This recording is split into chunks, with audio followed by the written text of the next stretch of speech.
that you considered and considered to be low, where in those you have embodied that and explain it away or put mitigating factors in?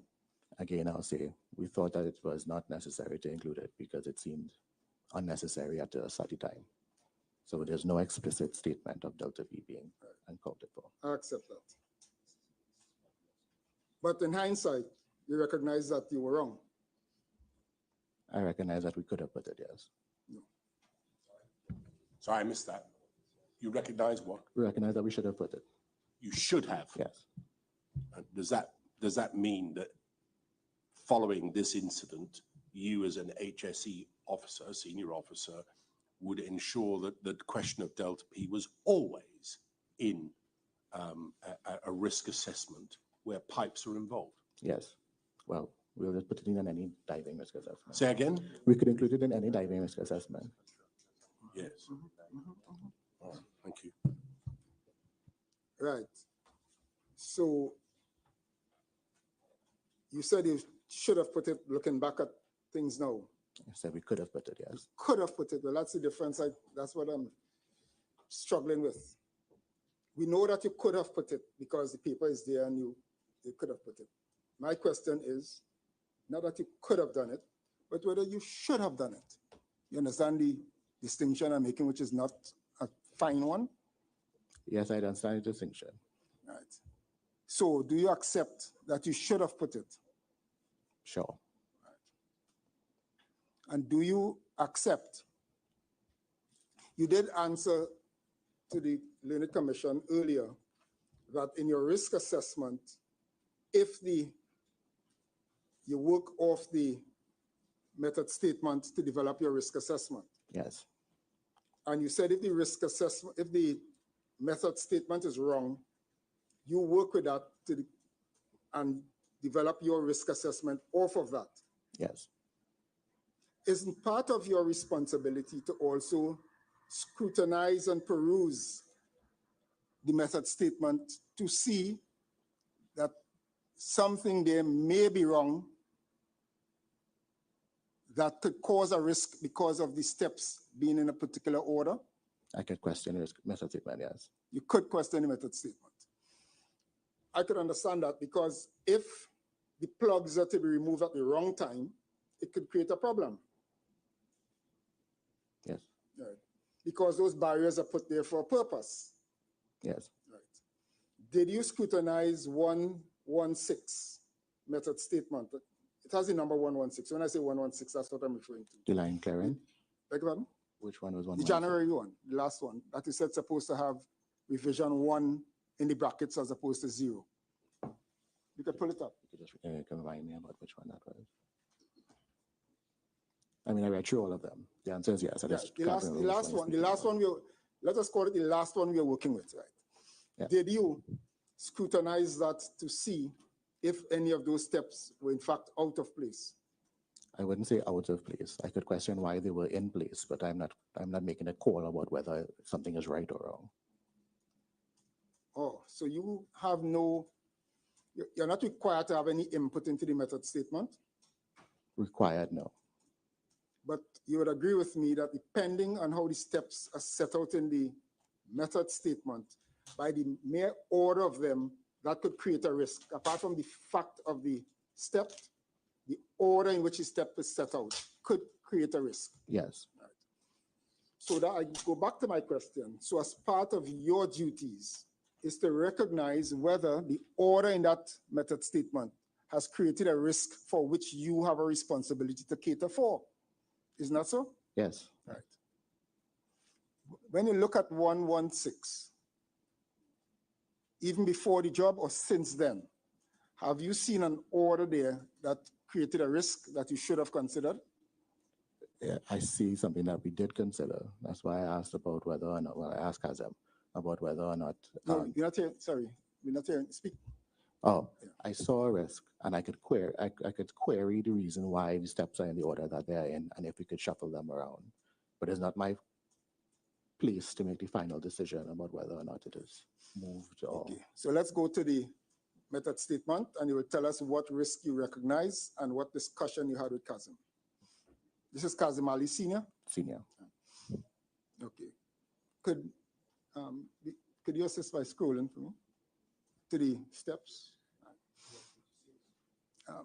You could start around, yes, Mr. Chair. You could start around to remove. 51. Yeah, you could start around 51, 52. Start you at could jump, 51. You could jump to 51, 52. If that is the area in which you had the discussion with Kazmali Senior. I can't say I remember every discussion I had about it. Yeah, no, I know. I expect that he wouldn't. But I'm focusing on the discussion with respect to the risk, with respect to why we are here today. Did you have any discussion with respect to anything in the method statement with Kasim Senior that you recognize to create a risk? I can't recall. I can't recall. In particular, you never discussed the installation of the plug and or the removal of the plug. I can't recall. But you would agree with me that the installation and or removal of those plugs must be, if nothing else, the most significant part of that method statement? No. Okay. What do you consider to be the most significant part of that method statement? The breathing air and maintaining the habitat inside the chamber. The breathing air and I'm glad you take me. The breathing air you consider to be the most important part of that? Safety critical, yes. The inflatable plug was placed for what purpose as you understood it? It was a fire protection to stop the vapors from hydrocarbons in the line from coming into the oxygen-rich environment. I'm sorry, I'm not hearing you. It is it happens when somebody on that side is asking a question, you turn away from the microphone. So move the microphone if that's easier. Just move it in the direction that's helpful, or yourself, whichever, but you need to speak into it. Yeah, sorry. What I'm saying is it was supposed to be a fire protection measure to stop the hydrocarbon vapors that would have been in the line, from the hydrocarbon in the line, from coming up to where we were doing hot work during the removal of the top section of the riser, the leaking section, and during the welding. Wasn't it also to preserve the pristine nature of the air in the chamber? No. Yeah, I'm going to. So, if you had no hot works, the hydrocarbon could just come up in the chamber where the men are working, and that doesn't matter? We have positive pressure being maintained, and the air is constantly being exchanged. But you have a hyperbaric chamber checklist, don't you? Yeah. Yes. You want to help us as to some of the factors on that list? If you can. Relevant to the question I just asked you about the pristine nature of the air in the chamber? If you could bring up your checklist. Yes,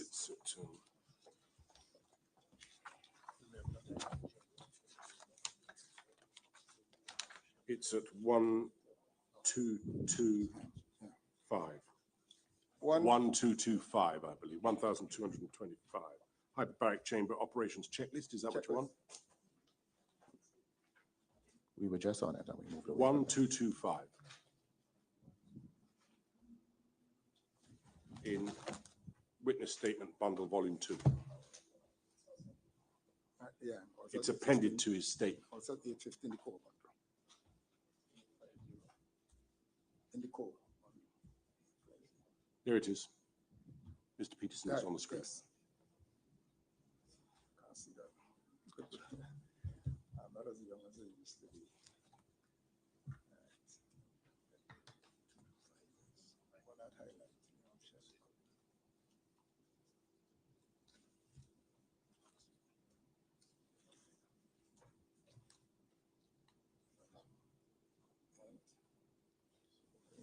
So you'll see lower, if you just scroll down. The copy that we have in our bundle is a bit blurry. Yes, So I think you're probably better off trying to look at it on the screen. Yeah, so those, well, they're not numbered, but the breathing air checklist, the breathing air check, oxygen content, backup breathing air.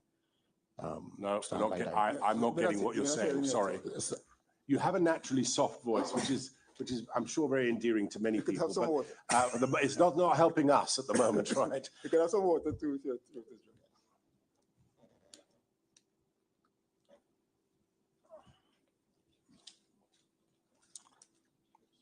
I apologize. No, you don't have to no, that's apologize, your voice. Just help us so that we do hear what you're having to say. Yeah, so centered on the screen there in the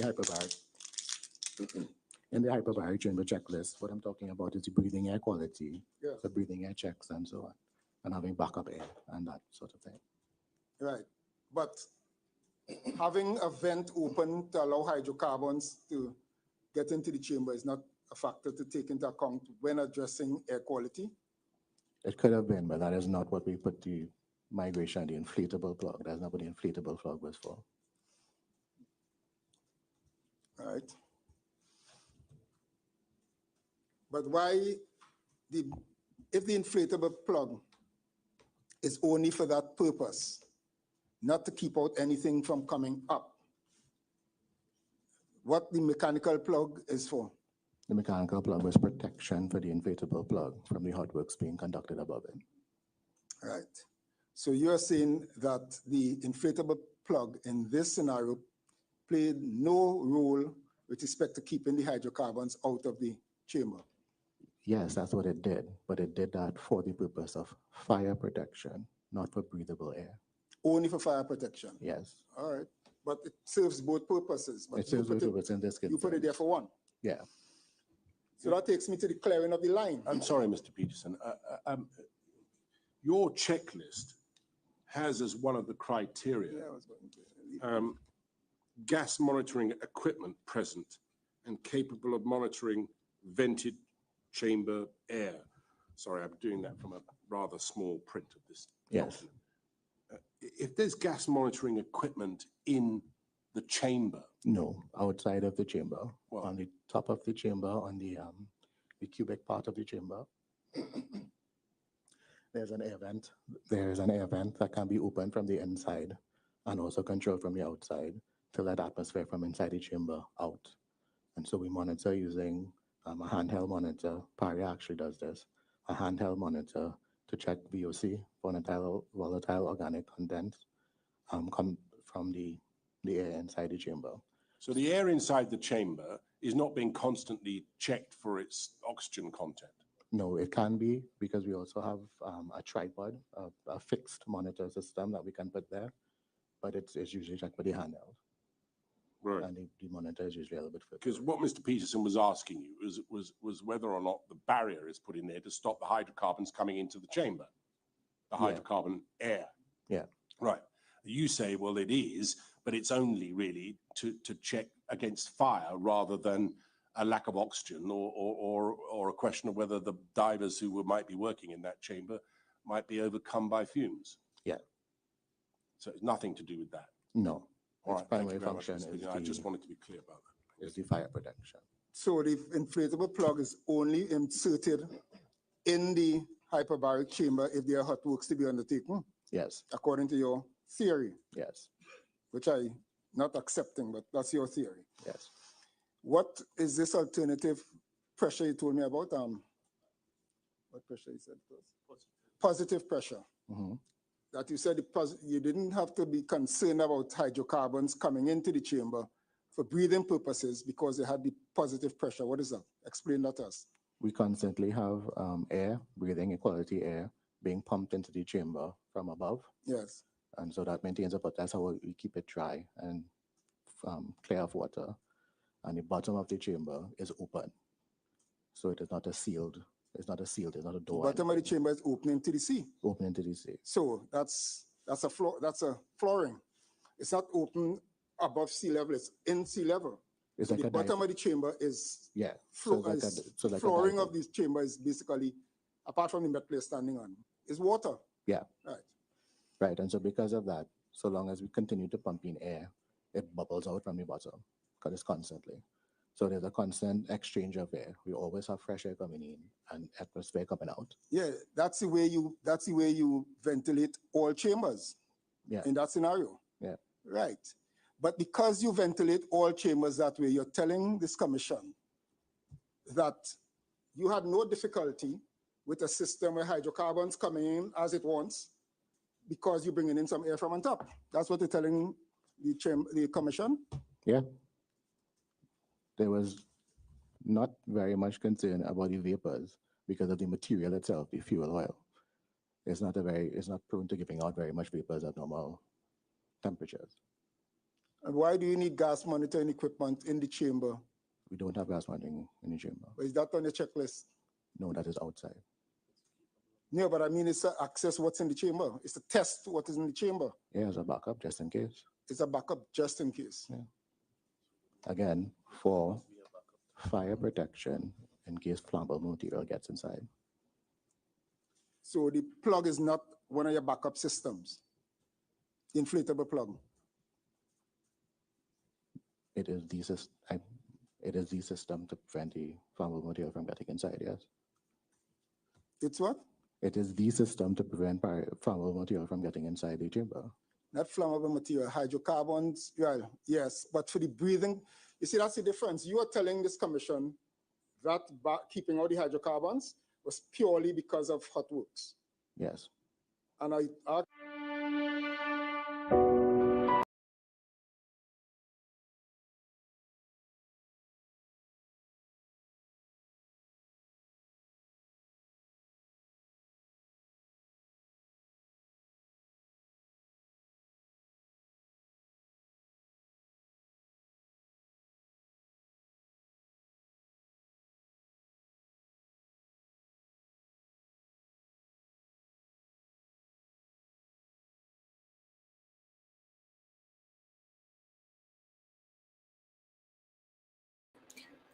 Stay tuned. As you know, I refuse to show the NLCB or anything like that of that nature. So once that is finished, the the live will return. Okay, so you could just stick around. Do ensure to share the live because it's not really streaming anywhere else on Facebook. So in the interim, do share the live so that other people can pick it up.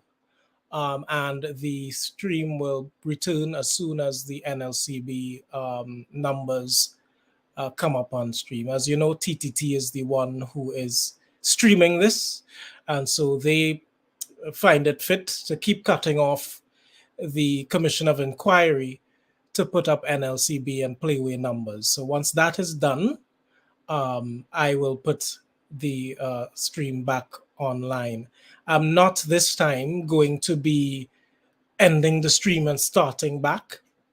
I'm just going to let it play, right? So on this occasion, I will wait until NLCB numbers have completed and we will return. So just stay tuned, keep looking because it will appear back up on the screen once it is done. All right, folks, so stick around.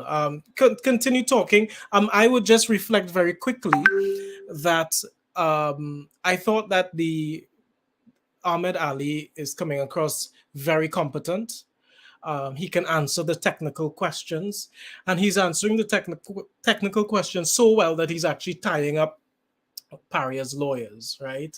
Who have to check and recheck their position and line of questioning. So I think he's doing a fantastic job. And in some respects, representing the interests of LMCS very well. You know, we saw yesterday, what's his face? Victor Dilpol did atrociously during the Commission of Enquiry cross-examination. And that didn't go down too well at all. So, yeah. So stick around, folks. And once the adverts are done, it will come back.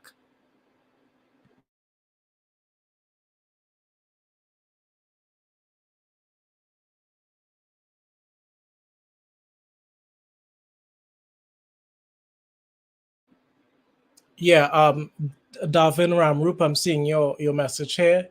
It says, you know, why cut the stream in this important discussion? This is a question that has to be posed to TTT. They constantly cut in the middle of important conversations to show NLCB numbers, right? So we really have no control over that. I'm not of the position where I'm interested in showing, you know, the world, you know, what numbers is for the pick two and playway and all this foolishness, right? It's irrelevant to me. And because I want to stay on message, I will only stream once the Commission of Enquiry starts back, okay? And yes, I do agree. that Ahmed Ali needs to speak up into the microphone because it's very difficult when it's speaking so softly, you know. Okay. Yes, yes. Neil Vishnu Ramlal says that he agrees that you know, Ahmed Ali comes across very confident and knowledgeable, and he's keeping the lawyer in his place.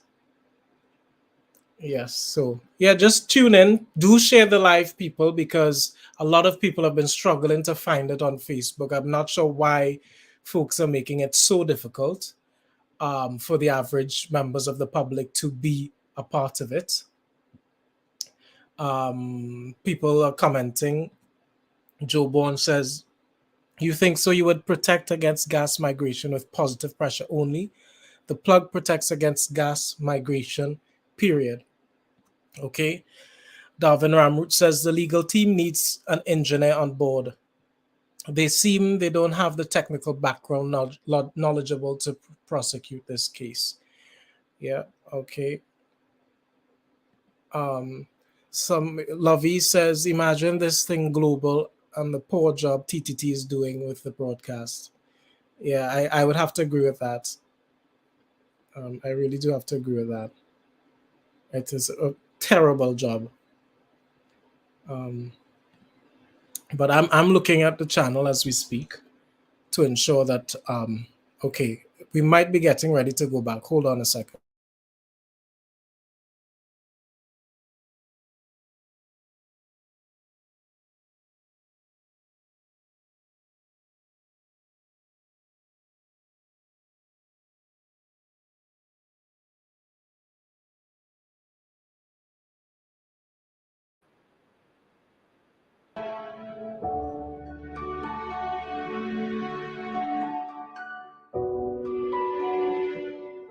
Topside only. You know that?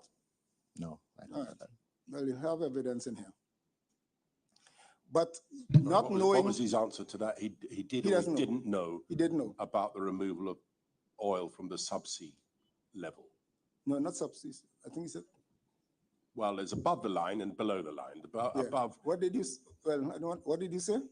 What is the distinction I'm asking? Right. I want to understand, please, because Mr. Peterson's been asking, and it's quite important. All right. You knew. I think you said you knew that there was material being pumped from 5 by blowing through to 6, which ended up in line 66. 66. 66. Yeah, 66. So it was being blown out and straight back into a tank back on shore. Yeah. You knew that. Yeah. I think that's what you told Mr. Peterson. Yes. Was that oil that was being pumped on shore oil from above the waterline or below the waterline? Well, I believe it was above. Above, right. Did you know of any material being pumped from below the waterline through that method into the tanks on shore? Were you aware of that? No, I thought that we had switched over to the barges. Right. So you understood, contrary to what we've heard so far, but you understood that the oil that was being pumped into the tank was oil from the above the surface. Yeah. Yeah. Any oil that was pumped into the tank from below the surface, you were unaware of. Volume-wise, yeah. Right. Thank you. I think that's where you wanted to be, isn't it, Mr. Peterson? How you said? How you know this? How I know what? What you just told the chairman. Oh, I spoke to our supervisor. I was informed about the changes using the barges afterwards. After the event. Yeah. Right.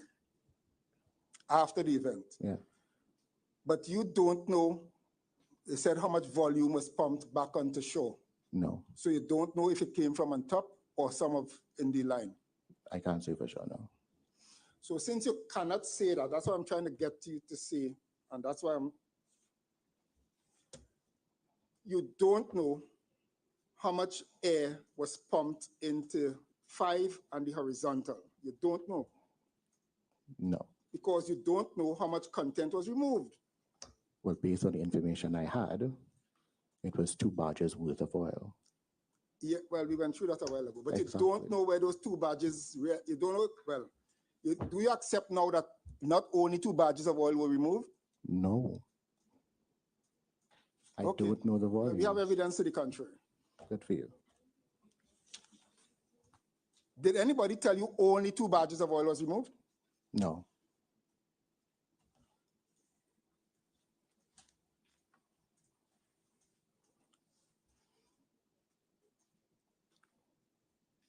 You understood the oil was to be removed to create what situation for the installation of the plugs? We needed to clear enough space in the line so that we have clearance of about 5-ish feet. The exact volume wasn't necessary. About 5-ish feet of space between the top of the oil at berth 5 and 6 really, but berth 6 more importantly, and where we wanted to install the inflation plug. You don't know that they were trying to get an ullage of 30 feet. I can't say I know the exact figure. We needed clearance to install the plugs below where we wanted to do the cut and above where the oil stopped in the line.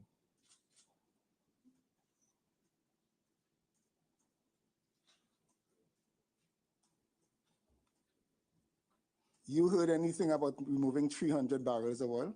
No, First time you're hearing that this year? no, not the first time I'm hearing that this year. Where you heard it before? I know it came from the ITB proposal, What? our proposal for the ITB, All right. Paria's ITB. Come on. Sorry, I didn't hear.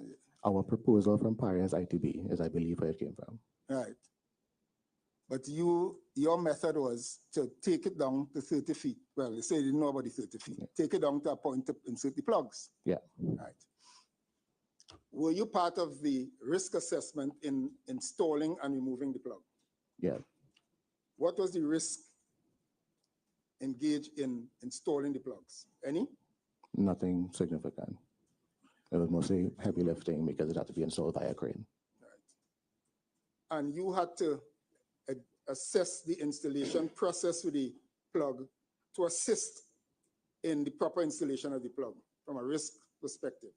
I had to assess You had to assess the procedure for installing the plug from a risk perspective. yeah. Right. Yeah. And also correspondingly removing those plugs. Yes. And in order to properly assess the installation and removal, you have to be familiar with the structure of the plug. Yes. So the best way to do that is to go to the manufacturer's literature on the plug. Yes. Did you do that? Yeah. I had mostly Kazim Jr., Kaz, information from that. So for the plug. you didn't go to the data. No, I didn't acquire the data. The plug was purchased before I joined the company, so we had the information already.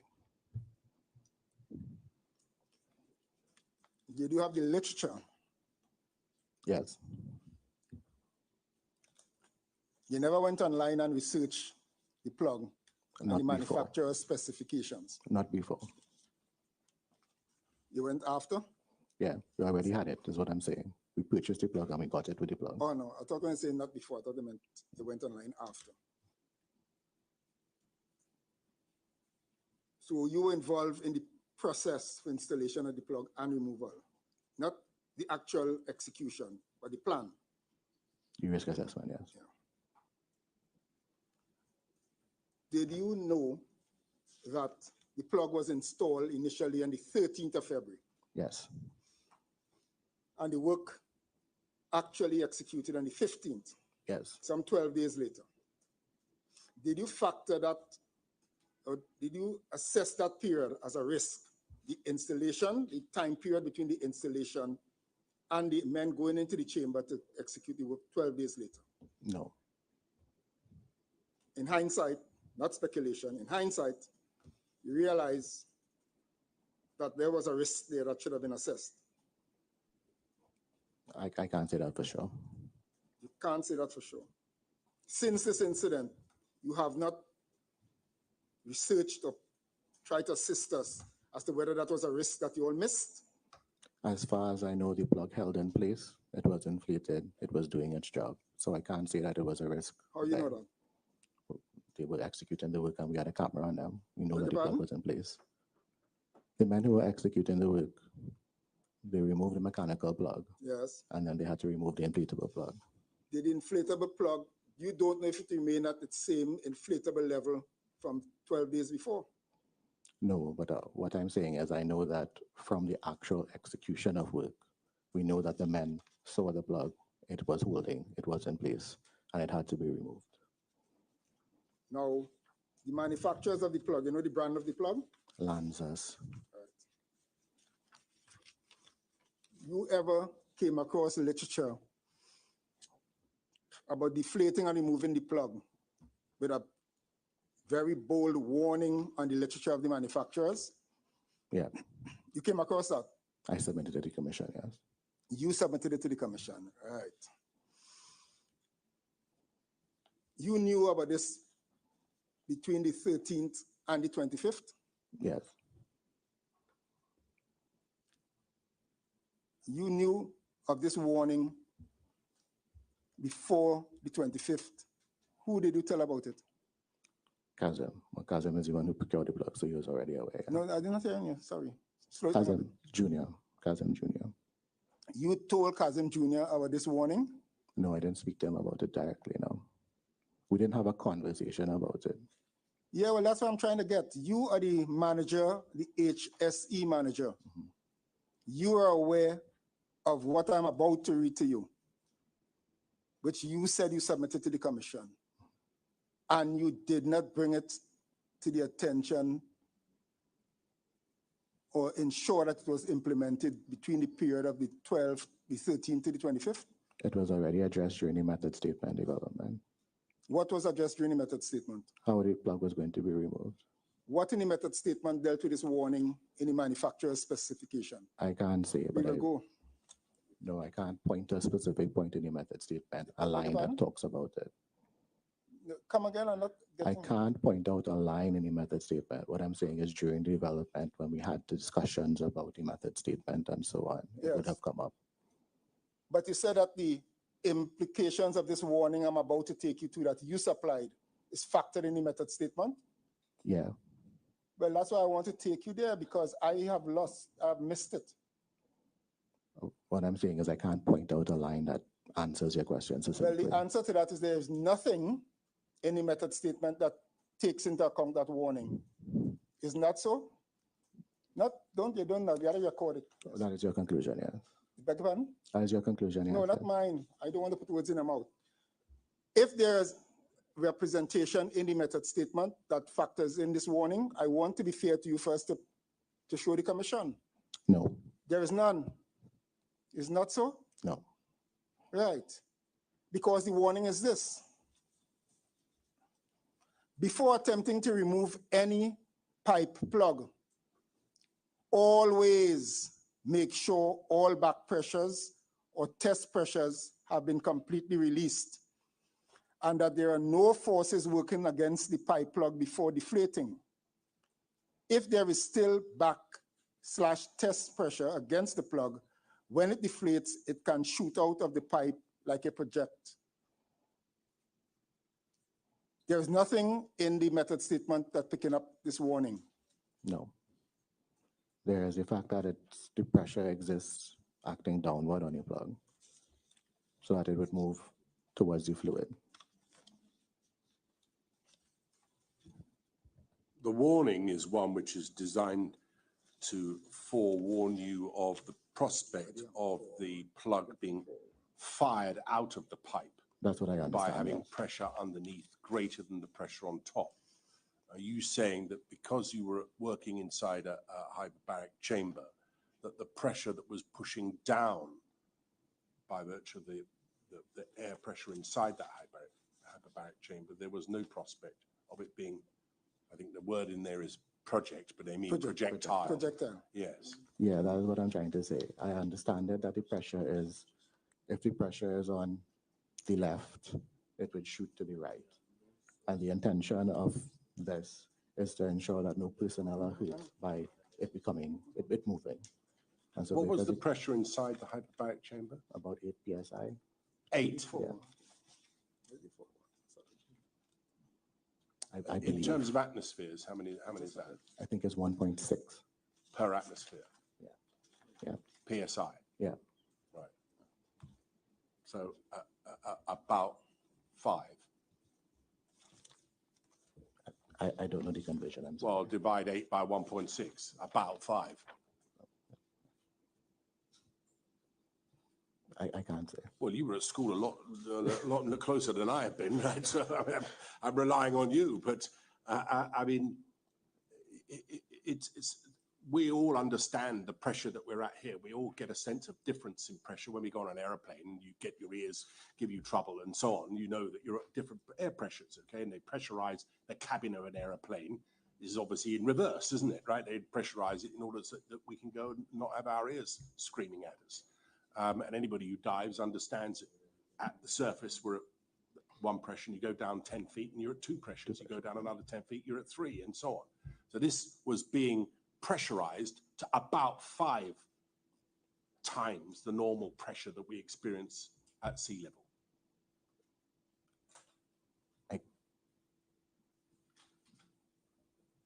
I don't know what to say. I don't know what to say. I don't know the conversion. All right, thank you. The 5 times is what is throwing me off. At sea level, you're supposed to be at 1 atmosphere. Yes.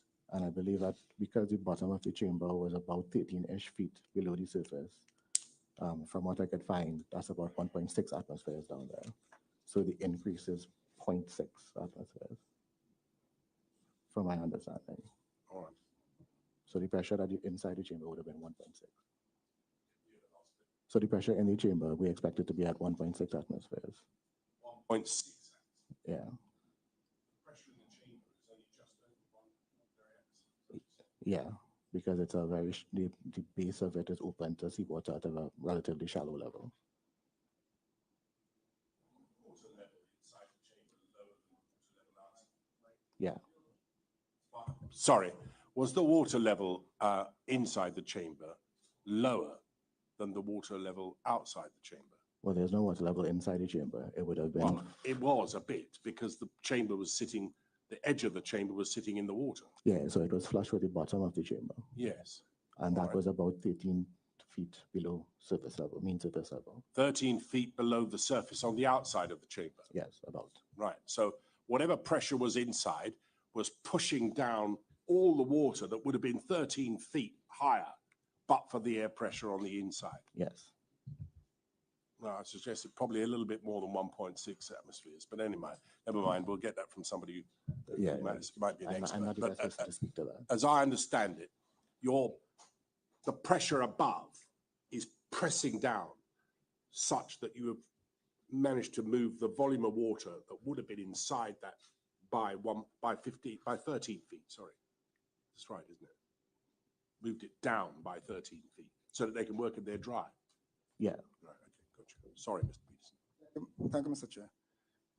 The warning with respect to the example of the plug becoming a projectile, that is with respect to pressure coming up through the pipe. That is what I understand. But the warning is that there must not be, you must make sure that the back pressure or test pressure have been completely released and that there are no forces working against the plug. No forces working against the plug. What do you understand that to mean? Not only back pressure through the pipe.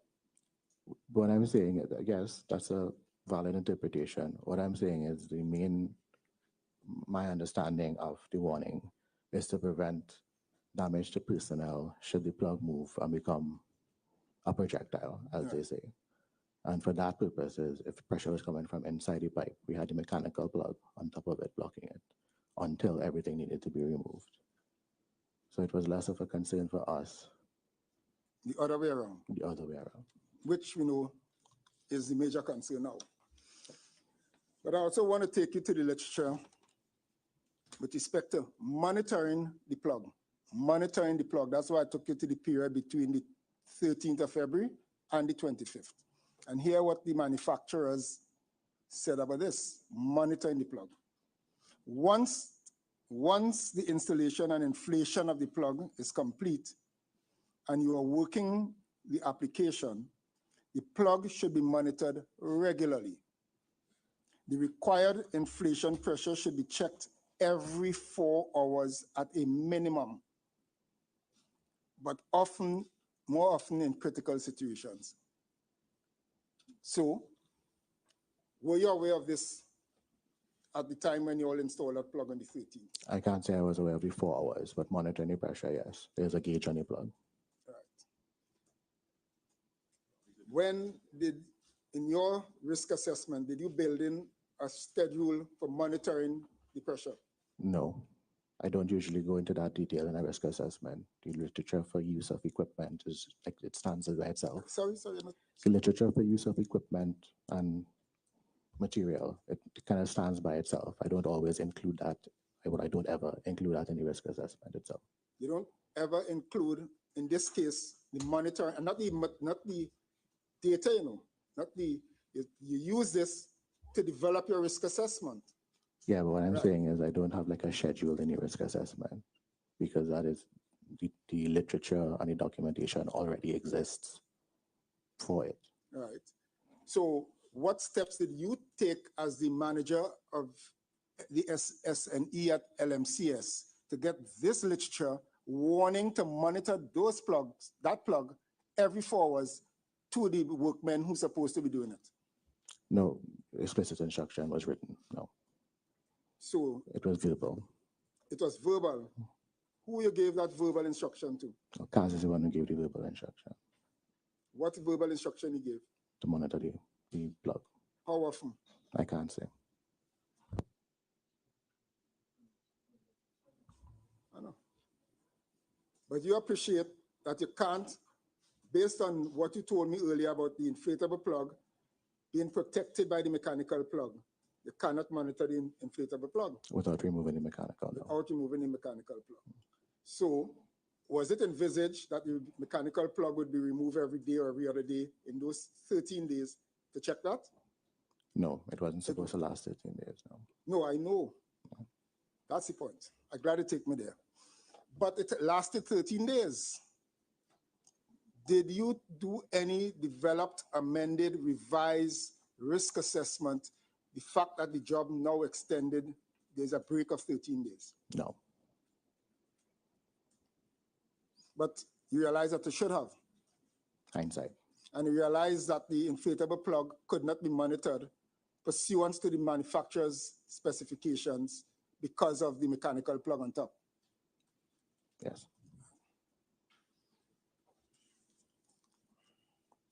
And all of this that I just described there, the informing the men about the literature, the moving of the mechanical plug to check every day or every 2 days, let's say, although they say 4 hours, let's give you that. All of that was totally within the domain of LMCS. Yes, it was our plug. I want it clear, not Paria. Yes.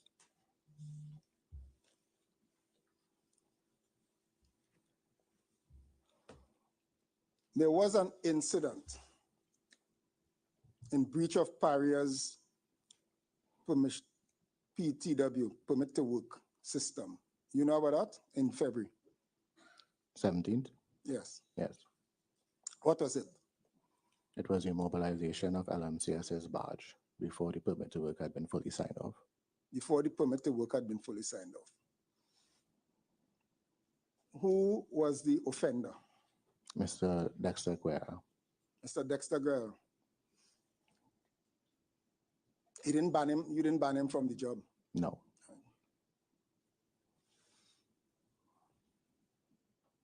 In fact, he was there head and shoulder on the 25th. Serving in a different capacity, yes.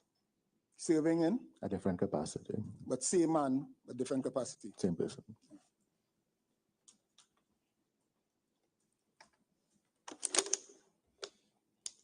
Jason, sorry.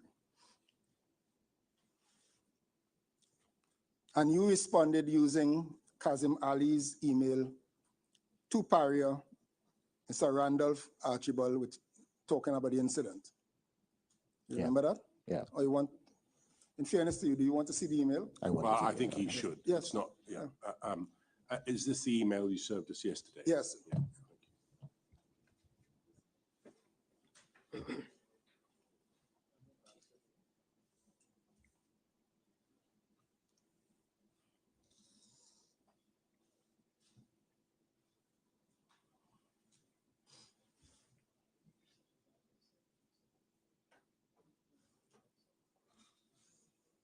You familiar with it? All right. Yeah. And Mr. Archibald was taking it, well, this is an evidence, so we don't need to go through everything. I'm really interested in immediately taking it to question 3, where Mr. Archibald was asking whether you would introduce a self-check or checklist system to be implemented. Mhm. And that was aimed at trying to prevent this happening again. And in your answer, you recognize that you don't feel it's necessary because the permit itself serves as the most powerful control document. That's your view? Yes. And you still hold that view? Yes. Right. It controls the execution of work. It controls the execution of work. And you understand that notwithstanding what may be in the method statement, that there could be reflection in the PTW, which governs how the work is to be executed. Yes. Understand?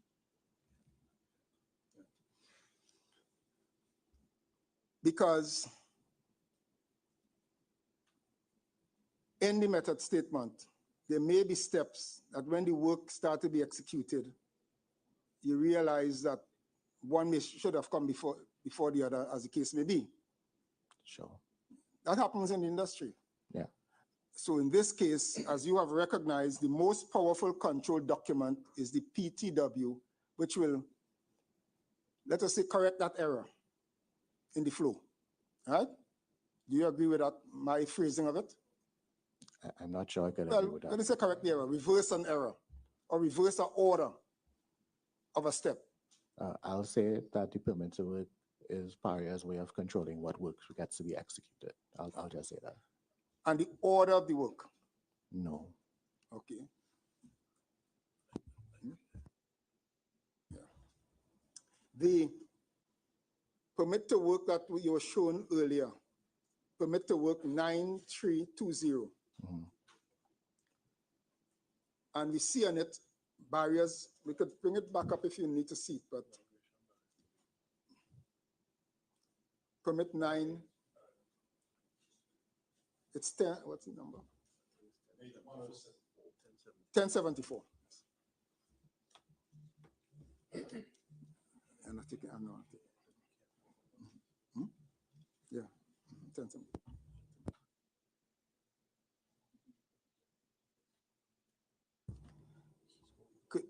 Could we scroll along a bit? You see migration barriers to be used. Yes. What is that referring to? So I honestly couldn't tell you. Considering that it's the line talking about hazardous materials, they wanted it to be used while we're in contact with hazardous materials. So you don't understand migration barriers there to be the plugs? Yeah. I remember. I know that the migration barriers they're talking about are the plugs there. Okay. The to be used part is unclear. Come again? It's the to be used part that I'm saying I'm somewhat unclear about. Yeah, okay, but you're not unclear about the barriers. No. Could we scroll down? I want to go to up the heading. Now, you were telling the commission earlier that you did not see in the narrative up there, the specific task, you did not see the removal of the plugs in that heading. That's correct. Yeah. But if we can scroll to 1075, stop, please. You see that highlighted version there? Yes. Migration barriers, installation of migration barriers. Yeah. Do you agree with me that the installation of the barriers and removal of the barriers are significant events? No. Okay. So it's an insignificant event that they included on the top narrative there. Yeah. Why you say the installation of the migration barriers is an insignificant event? I'm not saying it's insignificant in terms of its safety criticality. I'm saying it is part of a larger task. The removal of the barriers is a step towards the completion of the riser. In the same way that there's no talk about using a crane on the permit, but we obviously have to use a crane, and we were granted permission to use a crane. There's no talk about the compressor, but we had to use a compressor. So it's not that they physically cannot fit every single thing that needs to be done. Yeah, in we those lines. know that everything cannot be there. Yeah. That's why I'm talking about significant things. Well, your definition of significant is different. But from that's what mine. I'm asking you. Do you consider the installation of the barriers significant? No, I just said no. And the removal, same thing, not significant? No, it's part of a larger. But you job task. realize that the installation of the barriers was one of the major things that you all were preparing to do by blowing down the lines? Yes, it is part of the task. And you realize that the removal of the barriers is the trigger that caused this event why we are here today? I'm not going to say that, no. You don't consider the removal of the barriers resulted in this? I don't want to say that, no. Why you don't want to say that? Speculative. That is speculation. I don't, well, I think that is speculative. I don't want to say what the cause of the incident was. I can't say that. But do you know that it occurred during the course of deflating the inflatable plug, Yes, which is preparation towards removal? yes. So do you accept now that removal is significant? I still would say no. Okay. I can't convince you against your will. But I'm putting to you that it is significant. Let me leave it at that. You don't accept that, right? Significant is subjective.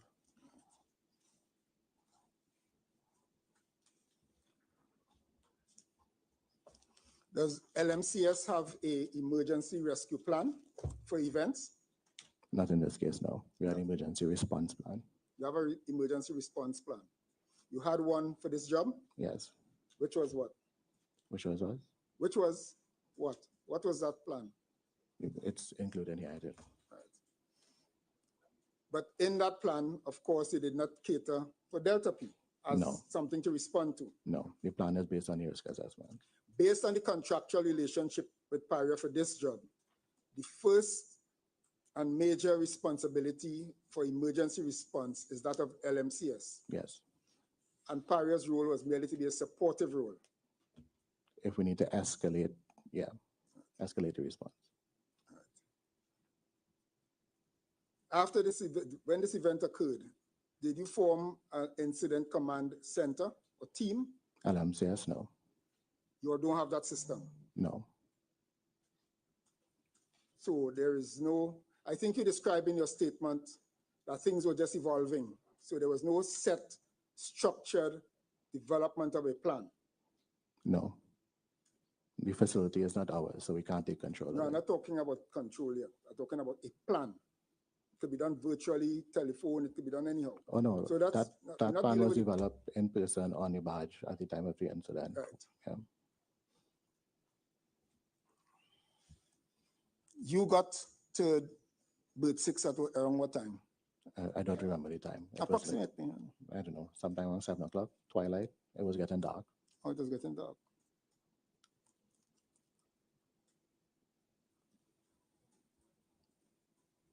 So your communication as to the event and what has been happening was purely over the phone. With whom? Phone, yeah. With whom? With With whom? initially it was Victor, and then Cousin Senior, and then I tried calling other people. I can't remember all who I called. I was trying not to bother them too much because they were definitely. Right. And when you got to Paria, you went to the shipping building, No, I went to Badger Ducks first, and then later went to Shipping Building. then to the shipping building. When you got to the shipping building, there were any LMCS representatives there? No, You sure about that? at the time I was there, yeah. Well, none that I saw. Wasn't there Gonzalez? No, we were told he might have been there, but when we went to the shipping building, we found out that he was not there. Okay.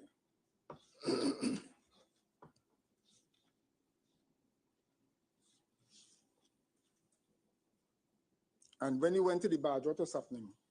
Went to the, When you went to number 6, uh-huh. what was happening when you got there around 7 o'clock? Not much was happening at the time, actually. I arrived and, well, some LMCS, some barrier. A lot of people were there that I can't identify. But in terms of activity, nothing was happening.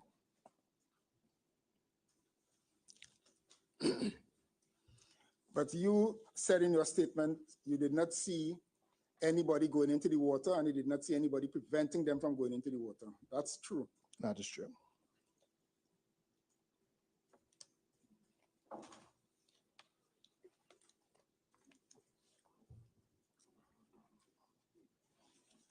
What were people doing? Just standing around? Essentially. There was a lot of phone conversations that I was not privy to. Yes. You said that you had inserted yourself into a conversation with the Coast Guard. Yes. And the Coast Guard was not attempting to do any rescue. Yes. Did you, as the manager of HSE at LMCS men missing, did you make any request of the Coast Guard? No. I was speaking to Catherine. They were in control at the time. Beg your pardon? I was speaking to Catherine Palkison. They were in control at the time. I didn't said they were in directly. control. I'm not getting that last part. They were in control of the incident at the time. Paria assumed control of their facility.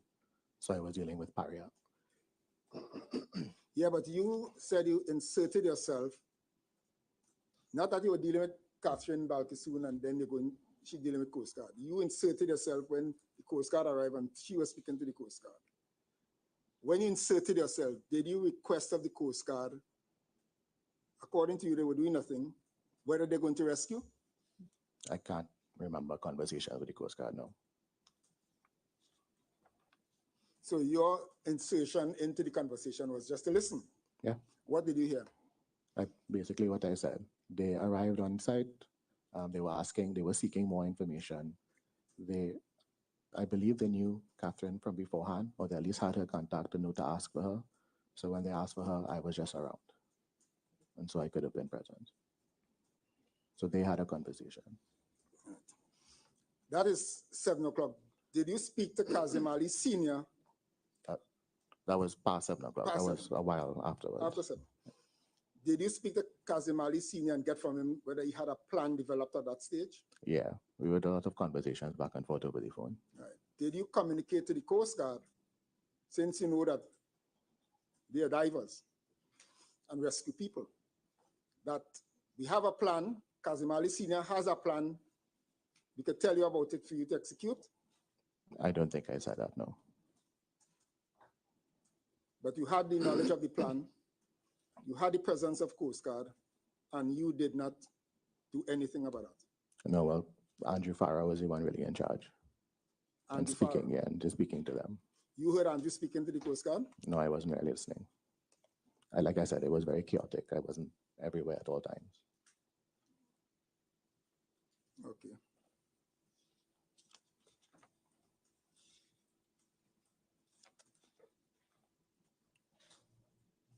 There's something I wanted to deal with.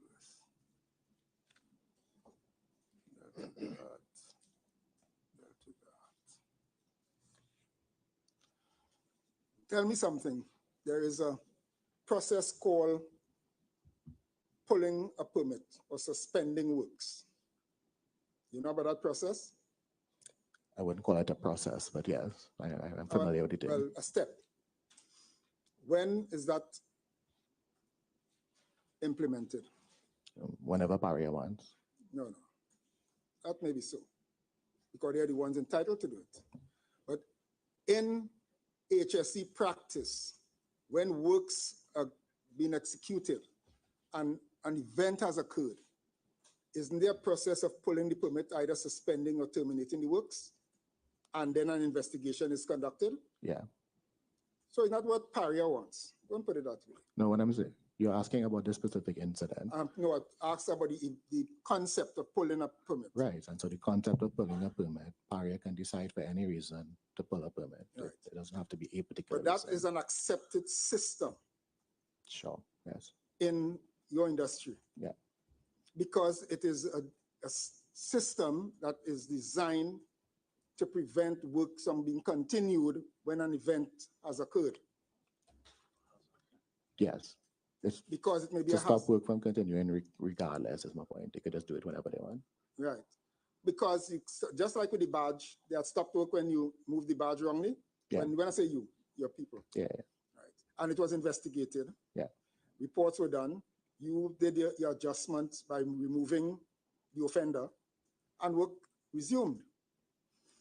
So the missing divers was one of the kind of event, or the type of event, sorry, that will trigger the suspension of the works, pulling the permit, or pausing of the works, whatever you want to call it. Yes. Is that so? Yes. Because you see, we heard about, and I don't want to quote, they pulled the permit to make it appear as if it was some vindictive step. It is a normal step in works like Yes. this kind. Yes. Because I think you in your statement said that the permit was pulled so that work will stop. Yes. Right. And also in that process, when a permit is pulled, all the material and that badge concerning the works went to the Paria's office. Take my Paria. I think you said that in the statement. Materials as in the permit documents, yes. But that is also a standard procedure. Yes. So there's nothing wrong. I didn't say you say it was wrong, but in the statement you narrate it. But there was nothing wrong in Paria pulling the permit and taking the material away from the badge. No.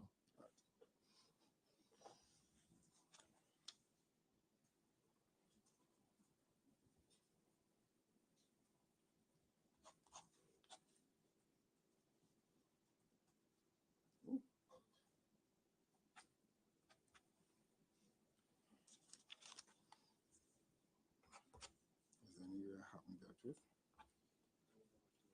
I don't want to do that. Okay. Give me 1 minute, please, sir. Just checking to make sure I don't need to spend time that I don't need to spend.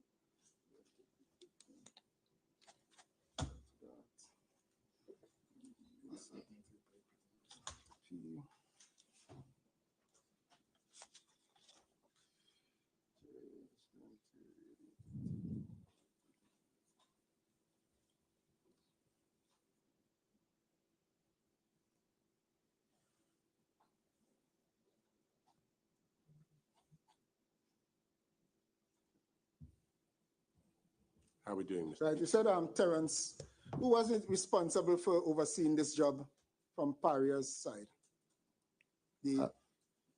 I believe, I don't know how to describe it. The permit, the contract rests with Terrence, like Right. to execute.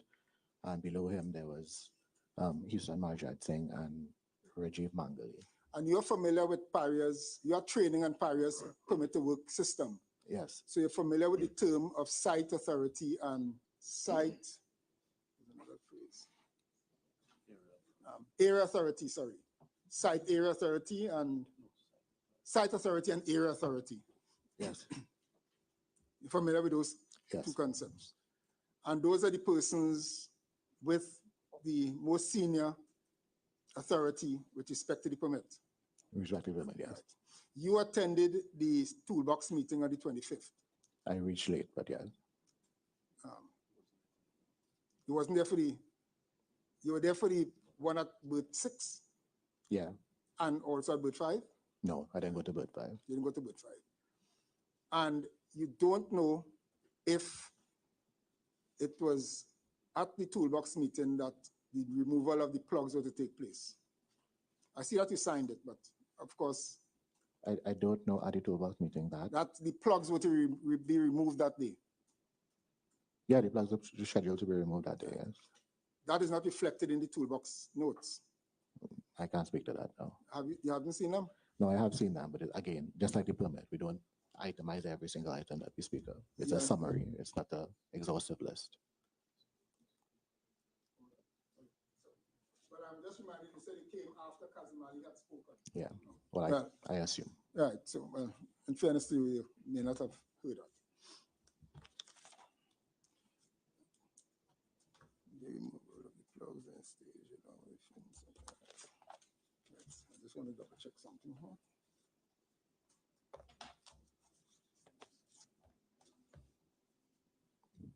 In your statement, you said that you spoke about, well, you attributed certain things to Ms. Catherine Balkisoon at paragraph 55 of your supplemental statement.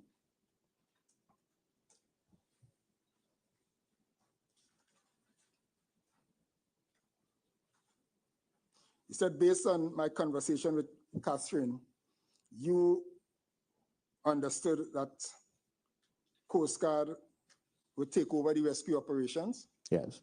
Well, our instructions are that she didn't have that conversation with you. No, it wasn't a conversation. I'm just saying that I felt that she thought the message that she kept relaying to us was that the Coast Guard is on their way, and when they come, they'll take over.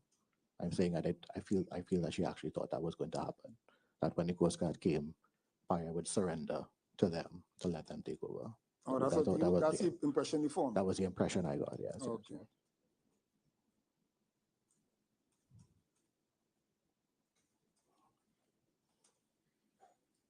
And I'm also instructed, contrary to what you said in your statement, that a standard response was nobody was to enter the chamber. I instructed that that's not true. I don't know how to interpret that. Well, it's either your version is true or hers. I'm not saying she was a robot repeating that all the time. I didn't say that. I didn't say But this is what I'm saying. I don't know how to interpret what you are saying. I'm saying that the response that we got from Paria consistently was that nobody was sent to the chamber and that they had instructions that nobody is sent to the chamber. Nobody is to dive.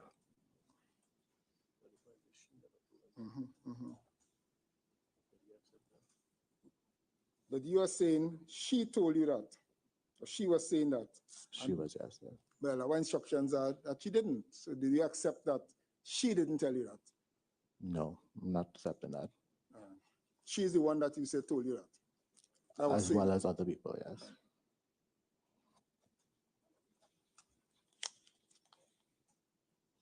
Now, in paragraph 60 of your statement, your supplemental statement, you spoke of a plan. And I think you told the tribunal, the commission, that it would take you about 2 hours to put a dive plan together because, just, well, give or take, that Paria wanted a plan for the diving on that Sunday. And if, well, more than just for the diving. I mean, the plan that he said that it was a method statement, a risk assessment, and certificates for divers. Yes, I'll come. I was in the plan. Yeah. And you said that this was for the same rescue plan. Did you see the correspondence between Paria and Kazimali Sr. that morning concerning the preparation of those documents you were asked to prepare? No, I can't remember seeing correspondence. No, that's the documents by the morning.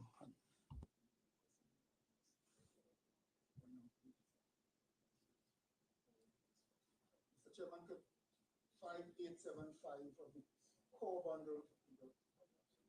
Bundle of submissions. The bundle of submissions 5875, right? 5875. Yes, that's it. Just a moment.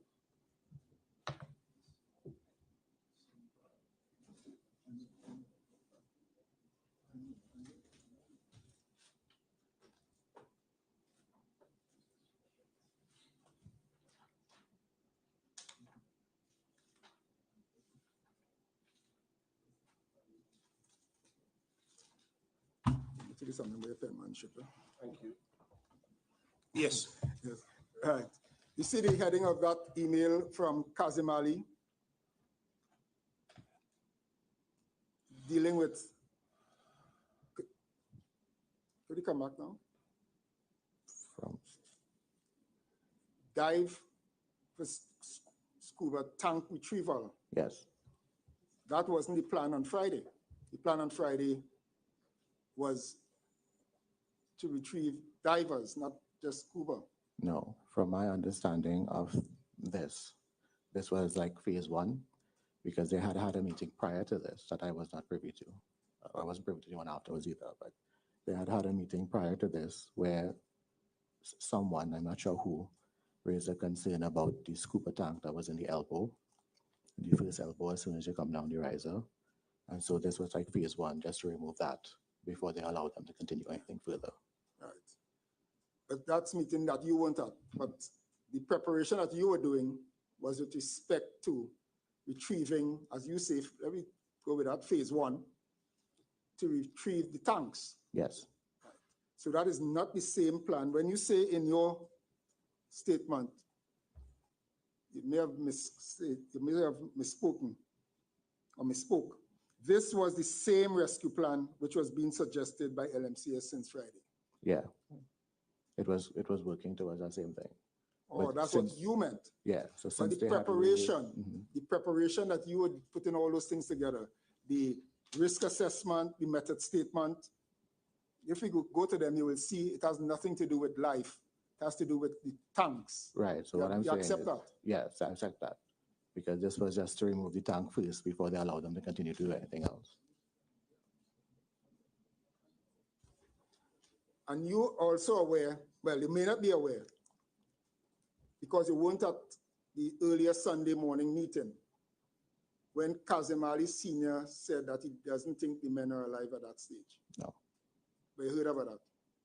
Well, I heard about it during the commission, actually. Or you weren't supposed to be saying that. You're not supposed to say that. Huh? I'm not supposed to say that, but All right. But the removal of the tanks, if you're saying that in your witness statement at paragraph 60 is the same plan from Friday, so you are saying on Friday there was a plan to remove tanks first, no, that's what I'm saying. It was on the morning of the 27th, Sunday. from my understanding, is when they raised the issue about the tank. And so that's why they wanted something documented to remove the tank first before they allowed anything else. And you know that the presence of the tank was revealed from camera footage that went down into the Yes. pipe? You know Yes. that? As a HSE expert, I see you try to say Paria. You try to convey that they were concerned about the image with Osh, and that's what they were concerned about. But as a trained risk analyst, what was wrong with developing that plan to go down, to send people down there to remove the tanks first? Anything wrong with what they asked you to develop? About this? Yes. No. I just have about less than 5 more minutes. It's so much. Is there anything I missed? Right. You had any encounter with, what's the name of the officer?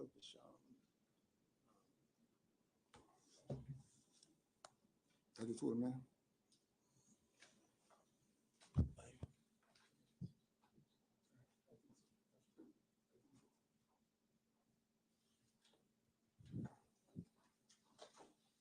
Last year I want to deal with is with respect to, I don't know if you have any training or experience in this area. I'm sorry, I don't know if you have any experience in this area. Rescue and evacuation from enclosed confined areas. You have any training or expertise in that? No training, no. How you go about developing a team of rescuers to go into confined space, their experiences and all of that? No. And whether they should be drilled before and have experience, you don't know anything of that? No. Anybody in LMCS has that expertise? I can't say off the top of my head now.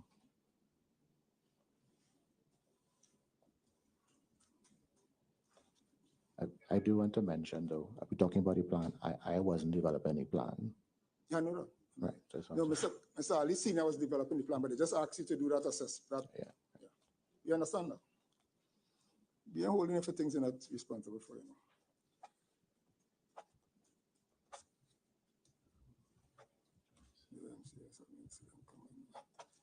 Is it, John? I think that's it. Is there anything else you missed?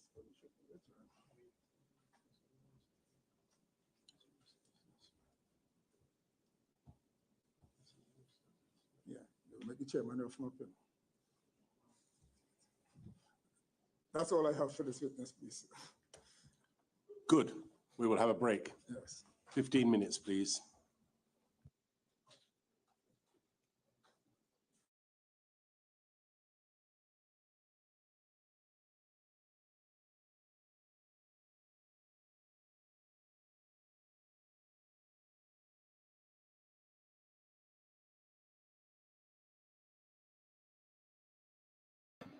All right, so yes, there is a 15-minute break. So 15-minute break. You can stick, I'm gonna leave the stream running for 15 minutes. So that should be, we'll be returning around 3, 2, 1, 2, 11, 48 or something or thereabouts. So you can, I'm leaving the stream running. I'm not coming out of it as I did previously. You just know that there's a 15-minute break now. Let me just amend that quickly. 15-minute break. And you can just keep the stream on or running, and I will put it back up once the commission has restarted. Okay, so we will talk soon, but in the meantime, do share the stream. It's not going to be ended. And it will return as soon as the Commission of Enquiry returns. But we are currently on a 15-minute break, right?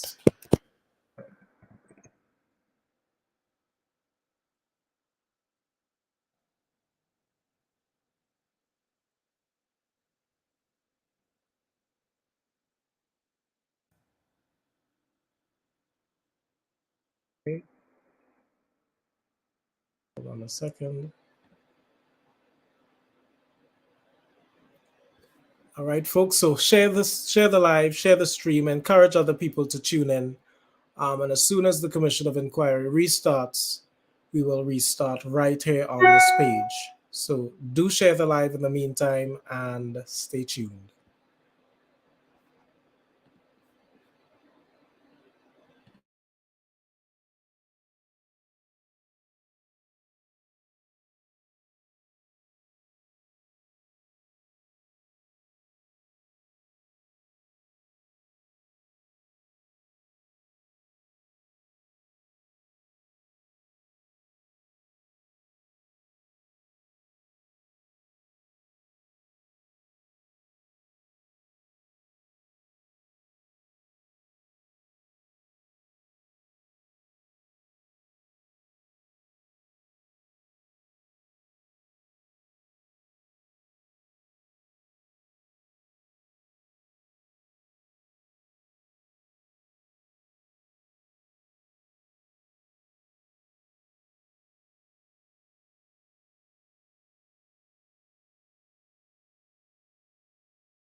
Like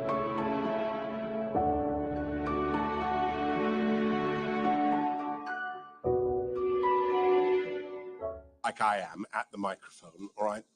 Speak slower if you can, because otherwise what we're trying to do is to record all of this so it can be transcribed later on, see, so that when I'm writing my report, I've got everything that you say.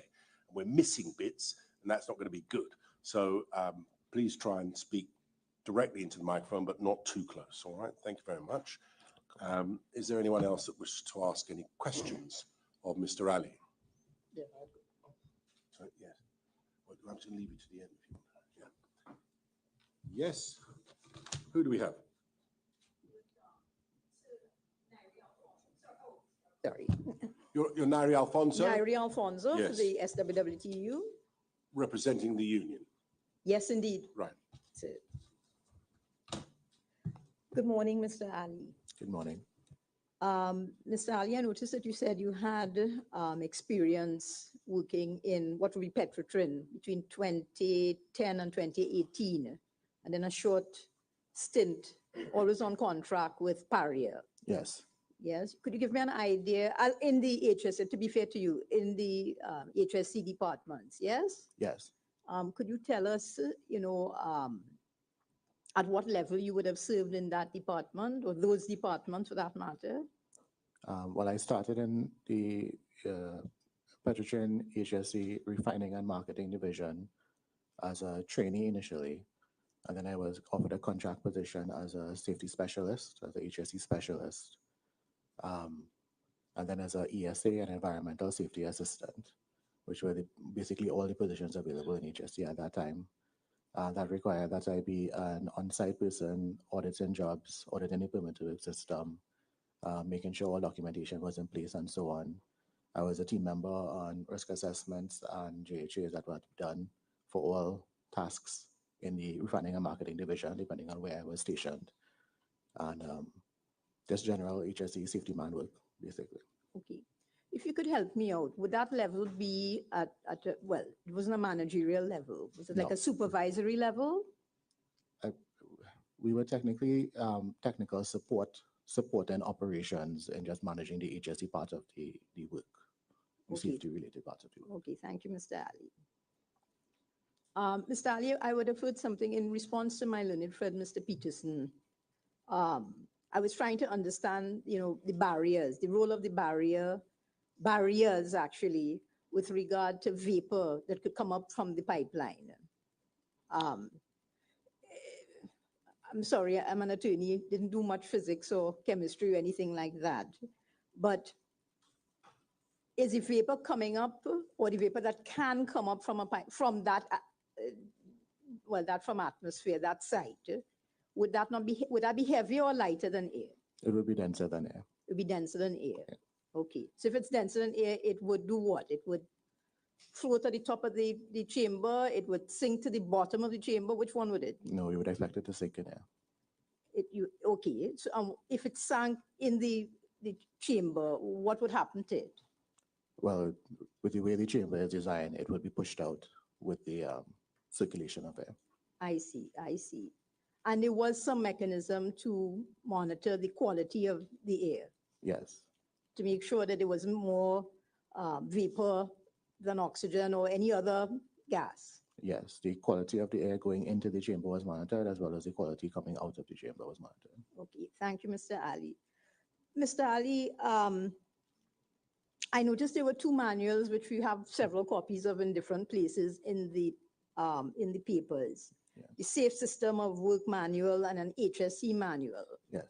Okay. And it is your evidence that in the time that you worked with LMCS, you would have updated that manual from time to time. Yes. So that's between January 2020 and one assumes the current time. Yes. To your knowledge, because you are the HSC person in charge of HSC and LMCS, has any change in either of those manuals taking place consequent upon the incident that happened on the 25th of February? No, actually, we haven't updated the manuals until we get a full investigation with recommendations that we could consider.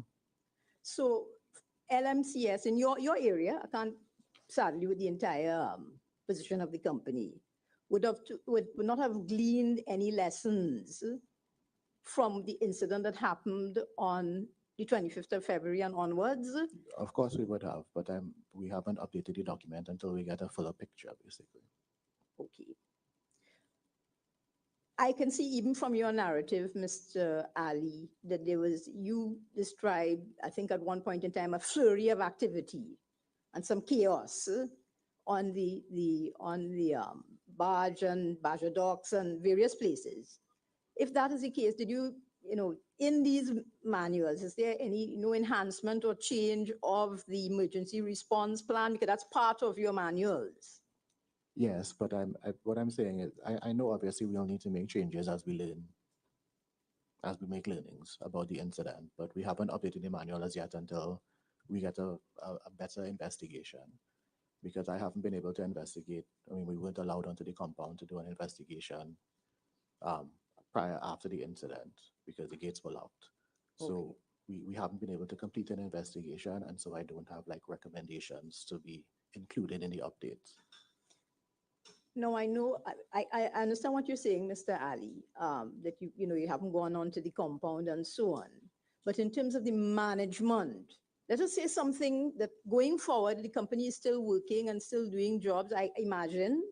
No, actually, right now we are not. Okay, I see. So if the company were to undertake another job involving diving, there are no takeaways that you have from this incident in terms of how you would respond if there was an emergency? Yes, they are, but it is not put in writing as yet. Did not put in writing yet. We don't have any plans right now to pursue it. And we are under a prohibition notice from OSHA for diving. I'm having the same problem as the commissioners expressed. You do speak softly, but you also speak, like most Trinidadians, quickly. So just repeat what you said there again, so I could hear what you said. If I could remember what I said now, I believe what I was trying to communicate is that we don't have intentions right now to pursue work that would like increase the priority of making those changes. So right now it's not really a super priority to update our documents. We're really looking at just making sure a full investigation and a clear picture of what happened took place through the commission. Okay. That's unusual, but anyway. On the 25th of, from my understanding, we've seen several times, I wouldn't carry to the document, number 51, 52, 53 coming down the method statement. From your understanding, Mr. Ali, on the 25th, were there any hot works to be done on the riser at Berth 6? No, to my knowledge, there was no hot works to be done for the 25th. And you maintain your position that the purpose of the two barriers, both the mechanical and the inflatable one, was a protective barrier between hot works and the contents of the line? Yes. Okay, thank you.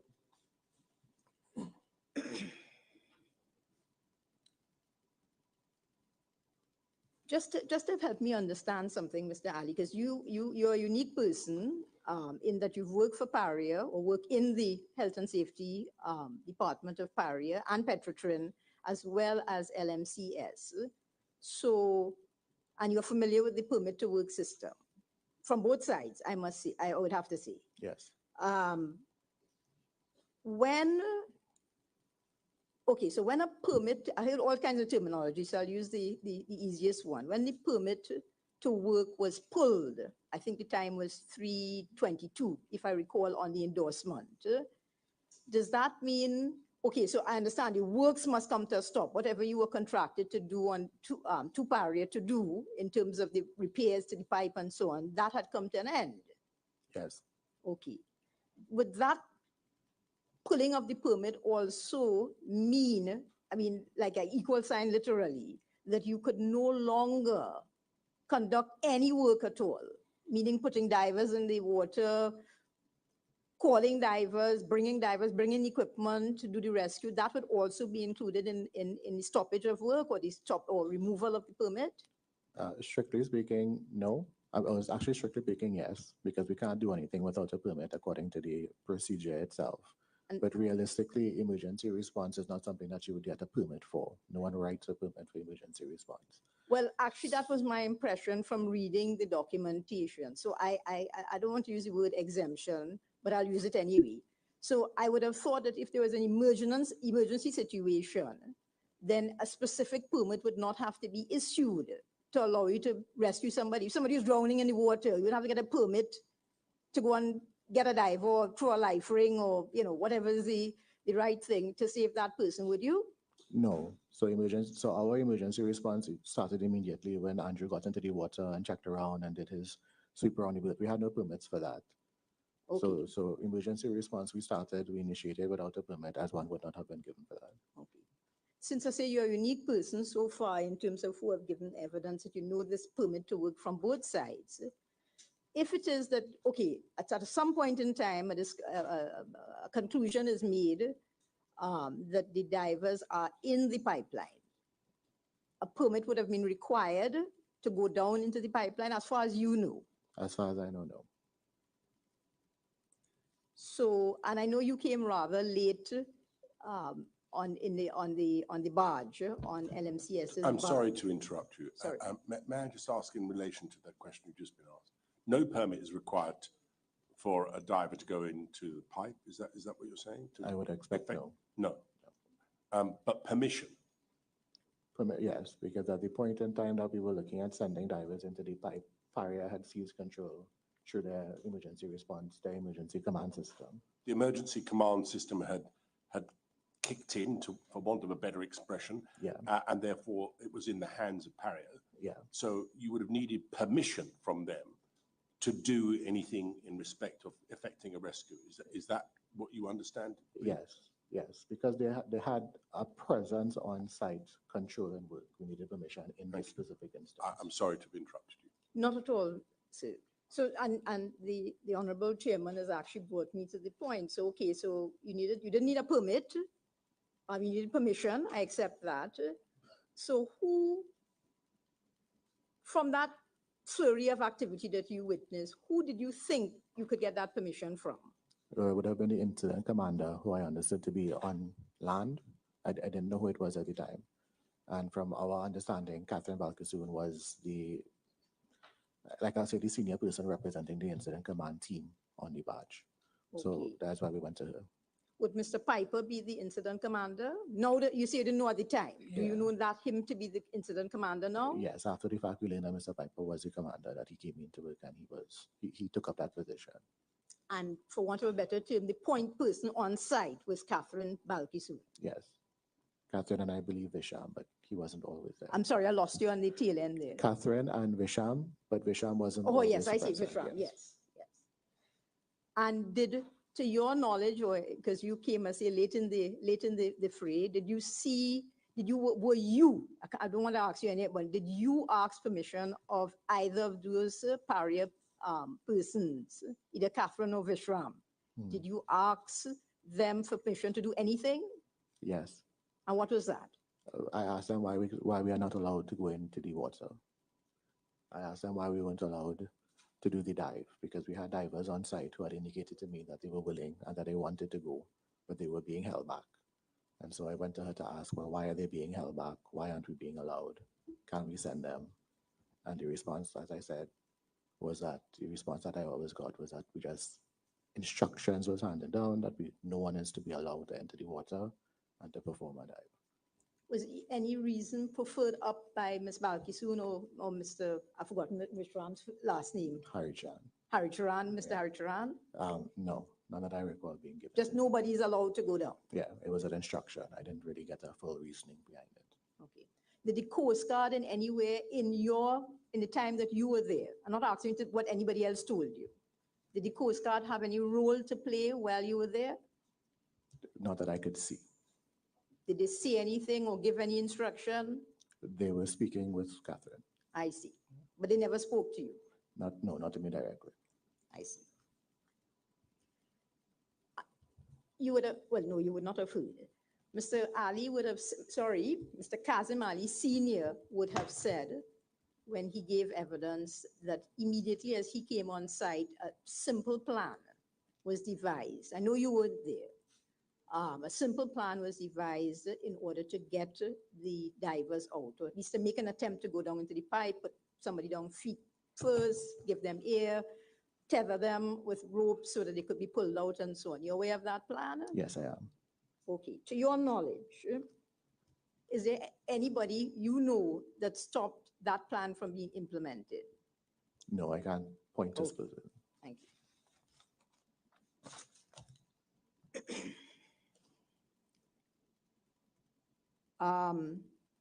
In going through your health and safety manual, I saw some references to some familiar references. One of them was IMCA code, which is a code. What is that? And it's actually a code of practice for offshore diving. What does it stand for? The I think acronym? it's Offshore Diving International Code of Practice for Offshore Diving. I hope I have it right. I know the other commissioner might correct me if I'm wrong. Well, yeah, let me correct you. International Marine Contractors Association, Okay, so- IMCA. Okay. So thank you very much for that, Commissioner Wilson. Thank you very much. I saw that reference and in your manual, and it's specific to what you identify as critical services, which is diving. Yes? Yeah. Okay. Now, Mr. Ali, is it that, and I did look, like everybody else, took a little Google and so on. I saw that reference in your manual at all, meaning putting divers in the water, calling divers, bringing equipment to do the rescue. That would also be included in the stoppage of work or the stop or removal.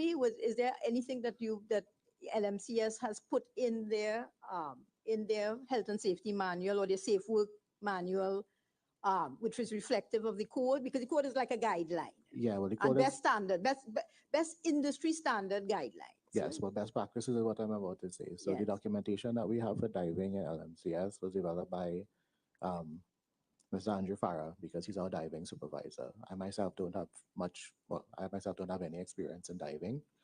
And so I defer all matters of diving to Mr. Andrew Farah. And so those documents are included just by reference, as you say, and we pull best practice from them as needed to be applied to diving jobs.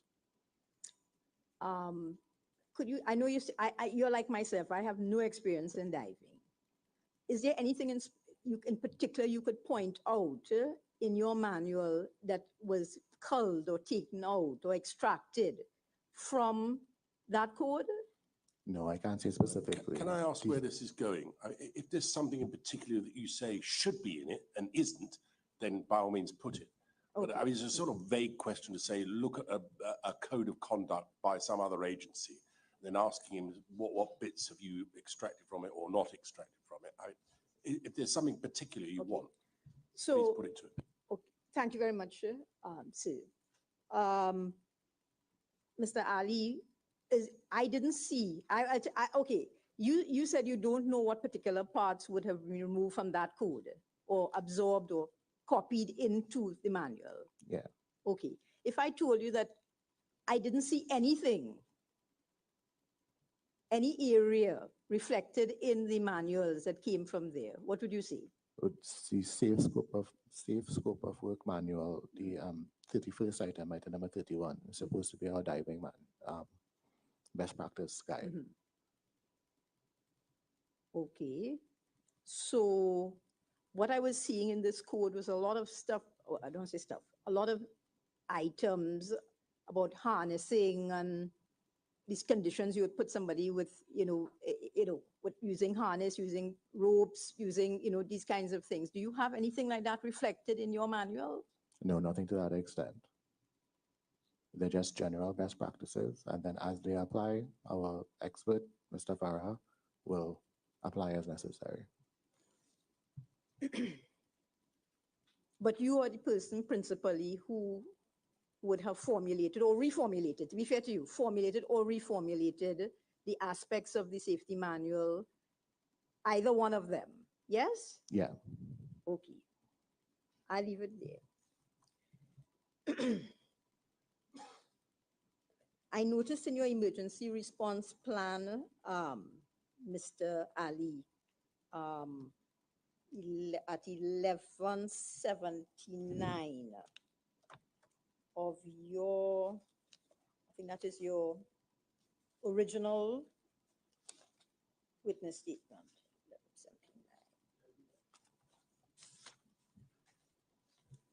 78, I beg your pardon. 11:78, towards the end. So the last 6 or 7 bullet points.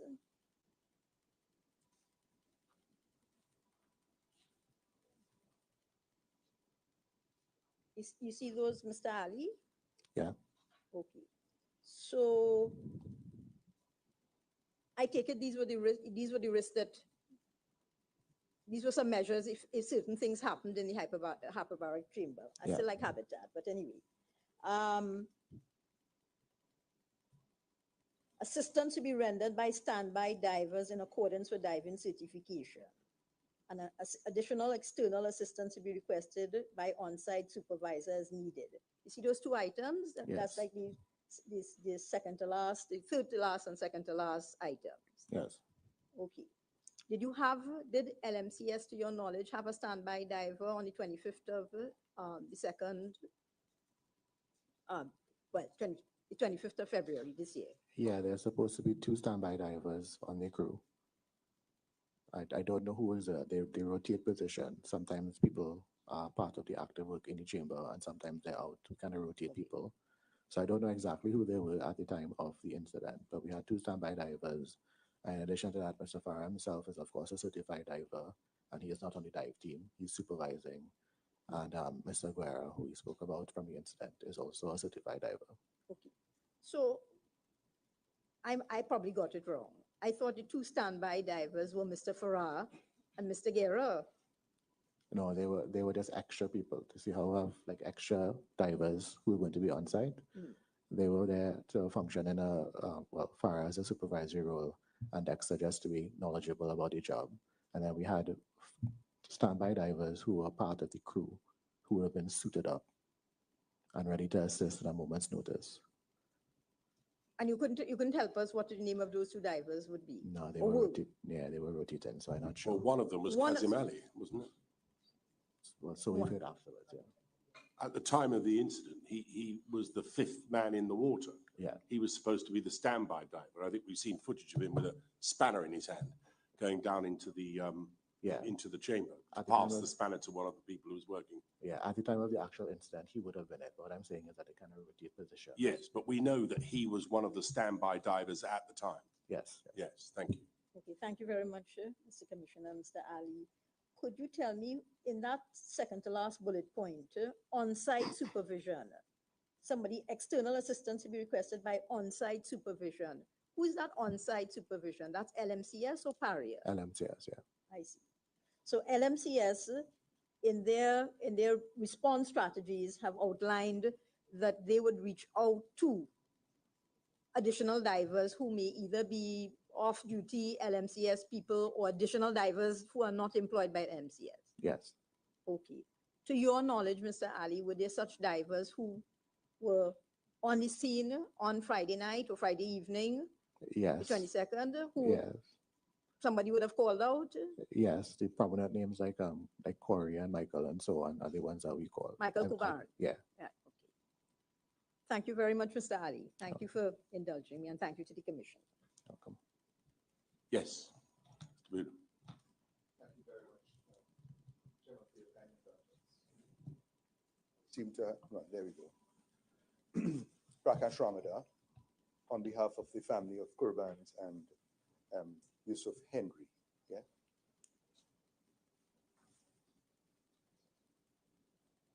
You have said something quite interesting, and you are knowledgeable in some level of science. Is that accurate? Yes. Yes. And you appreciate science requires us, if we are to find the cause of something, to take nothing for granted. You appreciate that? Yes. Yes. We've been hearing about the failure of this plug. What was the outer limit of the pressure that that plug could endure before it fails? I can't say offhand. But you appreciate all mechanisms will have a breaking limit. Yes. Correct. Now, you appreciate equally that water is at least 800 times more dense than air. Yes. Science tells us that fluids cannot be compressed, but air or gas could be. Yes? Yes. Within the plugged area, that is on the underside of that plug, was there a positive or a negative pressure acting upon that plug? Within the line at Berth 6, Within the line, I beg your pardon, yes. it would have been, well, relative to the chamber, it would have been less. I don't know if it was positive or negative. Right. So within it, there'd be pressure from the chamber pressing down Mhm. onto the plug, Yes. correct? Now, are we to be guaranteed that that circuit, if I may call it that, between 6 and 5 berths would have been cauterized, closed? The content of the Yeah, within that you as chairman so lucidly put on the board.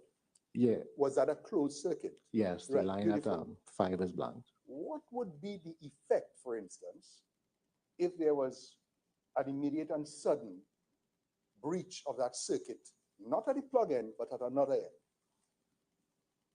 The well, assuming that the plug holds, Yes, there would have been just seepage. Seepage. Yeah. but it all depends now on the break point of the plug, isn't it? Yeah. Yeah. So that the plug didn't shoot out as a projectile, meaning that there was a positive force pushing it out. Is that accurate? Yeah. So therefore, it was pushed in either by the pressure within the chamber and or a negative pressure created within the pipe. Is that accurate? Yes. Inelegantly yesterday, I said we needed to find out who's liable, but I really did mean, and I apologize, commissioners, to say what or who was responsible, which is why we're here. Is that circuit connected to some valving so that No. you could open or close? No. Okay. Another witness has told us that there's a valve on one of the lines, on that line. On the U after it has been disconnected. Further up, wherever it was, that there's a valve. Are you in a position to help us with that? No. To my knowledge, the line was broken at 5 and at 6. Sorry? The line was broken at 5 and at 6. The 5 top and side at was 6. disconnected. Yeah. Thank you very, very much. Mr. Chairman, I'm most grateful to you. Anyone else? Ms. Prasad? Yeah, thank you. Thank you. Ms. Tali, I just have a few questions. Earlier in your statements, in your question and in your answer to Mr. Peterson, you said that the permit to work controlled the works to be executed. That's correct? Yes. Right. My question to you is, in relation to the work that is being done, what controls that? Our, The our, me- Sorry, our method statement is supposed to control the work that LMCS is executing. and that's basically, Any of that at all? You have to do that all over again, I'm afraid. So if you concentrate on what I've asked, that you speak clearly into that microphone without being too close, I'm please. trying. What I'm saying is that our method statement is the instructions that we give for our work to be executed. right. And that will tell you the methodology. Yes. And is it fair to say that the methodology is developed during the course of the work, before the work is carried out? Before the work is carried out. All right. So are you part and parcel of any process involved in the development of the methodology in that statement? The development, no. All right. Do you have any role in the communication with respect to the development of that method statement? Communication between Paria and LMCS? Oh, yes. I usually submit it. The documents are submitted to Paria's. The person who holds the contract essentially, Terence Rampersad Singh. And then he does a distribution of the documents for approval by Paria internally. and they just let us know when everything has been approved. All right. And you were actually involved in that process in this contract? Yes. Paria. All right. Can he be shown the document at page 2924 to 5 of the updated supplemental witness bundle?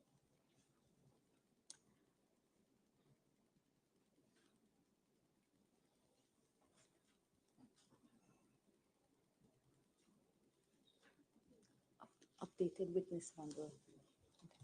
2924.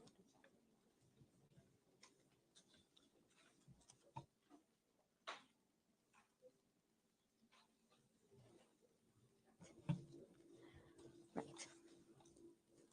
This is an email. If you can go to the bottom, I think the chain of email starts at the end of the document.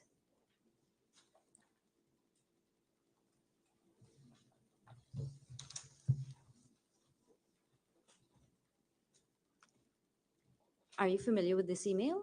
Yes. Was it you? I'm seeing a name there at the end of the page, Ahmad. That would have been you who sent this email to the sender is Terence Rampersad Singh. Yes. And he was the plan in relation to this project. Yes. All right. Can we scroll up now? To the questions. All right. So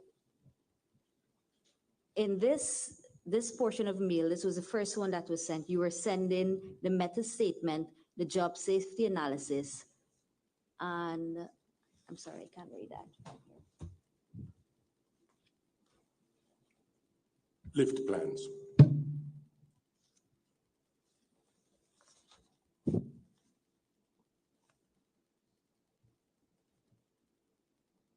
And lift plans.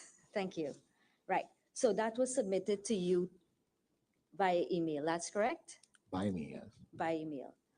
And thereafter, we have a response coming from, well, we have another email from you to Mr. Rampersad Singh. That would have been on the 4th of January, 2022 at 3:59 p.m., 3:59 p.m. Yes. Right. And in that email, you're answering questions in relation to the method statement. Yes. Right. And if I can quickly read this out to you, it says to answer the questions asked. Can you say who are these questions asked to? They were asked to, these questions were asked by Paria to LMCS over, I believe it was a Zoom call, a Zoom meeting. So it was not in writing. These questions were not given in writing, No. but you're responding to the questions that were put verbally, and they concern the methodology that was contained in the method statement, if we were to get this correct. Yes. All right. And you said in answer to question one, will the inflatable plug also be raised to the top of the new riser section when cutting and welding for the new flange above water? The answer is yes. Both the inflatable plug and the solid barrier will be reinstalled at the top before hot works begin. Step 86 has been updated to reflect this. Now indicates, and in bracket you said, now indicates that steps 15 to 28 will be repeated, which includes both plugs and the barrier installation.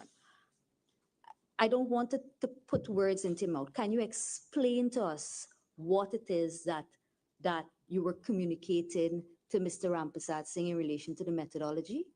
Well, it's basically exactly as the question stated. I can't remember who exactly from Paria's end made this, asked this question, but the original revision 0 of my document didn't explicitly state that we would reinstall the plugs at the top, because after the top section of the riser was attached and the works that was taking place on the 25th, we had to execute a second cut much higher up. Right. So we had that we would install the barriers for the bottom cut, remove them, but I didn't put a line stating that we're going to reinstall them when we do the second set of hot work. And so this was just to clarify that yes, That yes, our intention is to reinstall the plugs before we do the second set of works. So in other words, the barriers had to have been removed from the subsea area, as we Yes. understand it now, Yes. and then reinstalled to the top. Yes. All right. And if we go further up in the email chain,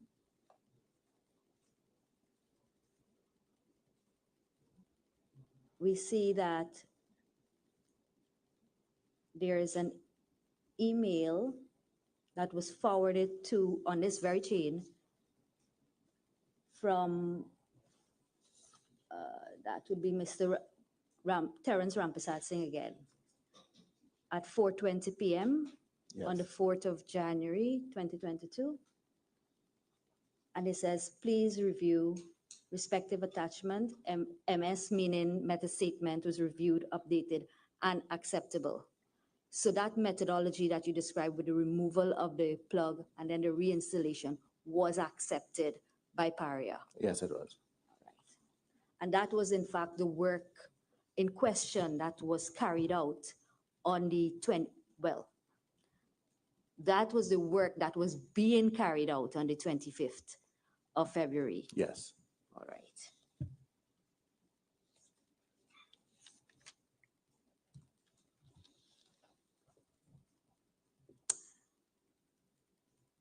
I know in your answer to Mr. Peterson earlier, you said you can't speak to if anybody from LMCs from the top of your head is qualified as confined space or has confined space certification. I noticed from your statement, you did mention that Conan Bedo was present. Would you be able to say to the commission if you're aware that he has confined space certification? No, I'm not very familiar with Conan. That's fine. All right. In the course of these proceedings, you're aware that USH has been investigating this incident that occurred on the 25th. Yes. And as a result of that investigation, you're aware that they have an investigation report that was commissioned and produced by Incortech Limited? Yes. Right. Have you seen that report? I skimmed through the shortened version of the report. All right. I would like to take him to the Incotech report, please. It's at page 1398 of the supplemental core.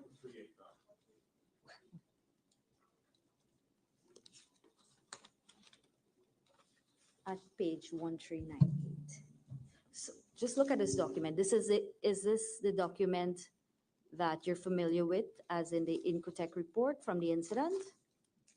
Yes, I haven't seen the full report, but this looks like the report. All right. I would just like to quickly take you to page 1398. Read there. Under the rubric 3.3, under the rubric inflatable plugs. And at the point, but before I read this, you're aware that the plug was retrieved after the bodies were taken out and so forth from the pipeline at 36 Sealine. Yes, I was Right. told. And that was supplied to Incotech Yes. for the purposes of investigation. Yes. All right.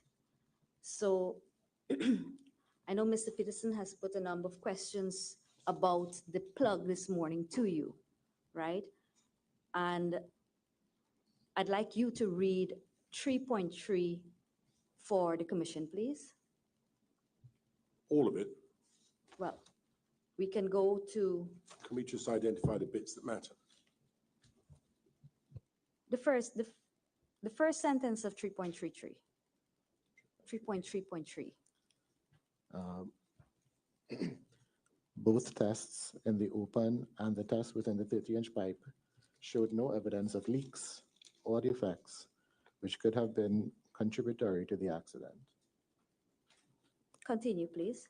It has to be noted that this plug held its seal from the date it was installed in the riser to the date of the accident. All right. So in other words, there was no defect to the plug. That's what the report is saying there. Yes.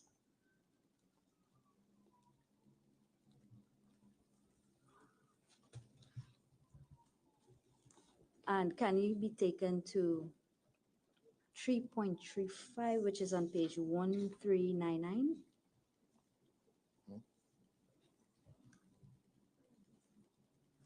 And I'd like you to read the second sentence in that report, please, for the commission's benefit. 3.3.5. 3.3.5, yes. Second, Second. The important point here is that the plug held its seal under the operating habitat pressure up to and until attempts were made to deflate it, to facilitate removal from within the riser. right. So in other words, for the benefit of our understanding and your understanding of what is saying, I know this is not your report, but your understanding of what is being said here in relation to the integrity of the plug, the investigator is saying that the plug retains its integrity. Yes. Yes?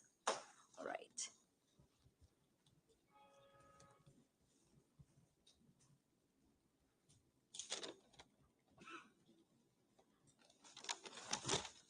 In relation to a question asked by my learned friend in respect of the updates to the manuals, the safety manuals from LMCS, you said it's not a priority to have the manual updated at present.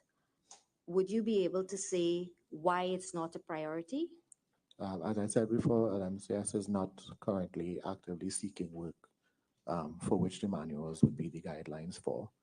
And so we're spending all of our effort and time on the commission right now. And so when we get more information, updates like this following an incident especially are particularly dependent on accident investigation and the recommendations made in those investigations and their reports. So until we have a proper idea of exactly what happened, and we have, I mean, in this case, probably going to be multiple reports stating what recommendations should be put into place, those will guide how we update our manuals and our work in future. All right. And my final point of clarification in relation to the question that my learned friend asked you, Mrs. Peterson, in relation to the amount of content taken out from the riser. The 2 barges, just for clarification, because it wasn't clear, the 2 barges of oil that you have mentioned that was taken out, that was from your understanding, the riser or the top side only? My understanding is the barges was from the riser as they were clearing space. Right. I think that's all for the clarifications. Thank you, Ms. Right. Anything else? Mr. Maharaj? Thank you very much. There are some questions from my co-commissioner. I wonder if you can help him, please. Good morning, Mr. Ali. Good morning. I'm happy to hear that you actually had a stint at Paria, which could probably help clear up some stuff with me. In your HSE experience, working both with an operator and a contractor, is it the norm where an operator depends solely on the contractor to provide a risk assessment, or is this usually a collaborative agreement in your experience? It's usually a collaborative experience. And all right. And this is again, in your experience working with Paria and contractors. Yeah. So usually you bring all the stakeholders to the table to generate and participate in a risk assessment. Well, no, not usually. Okay. It may not be like a fully collaborative desktop update, but they will be worked on by multiple people before a final version is issued. By all stakeholders, By all of the project, right? Yes, yes. But in this case, they indicated that LMCS was the one that generated the risk assessment for approval by the operator. Is that a usual practice? That is the practice they put into place recently, yeah. Put into place recently? Yeah, well, Paria's. Paria's, yes. In your experience as a HSE professional, is that industry best practice? I can't say. I can't say. I don't want to speak outside of my. No problem. Yeah.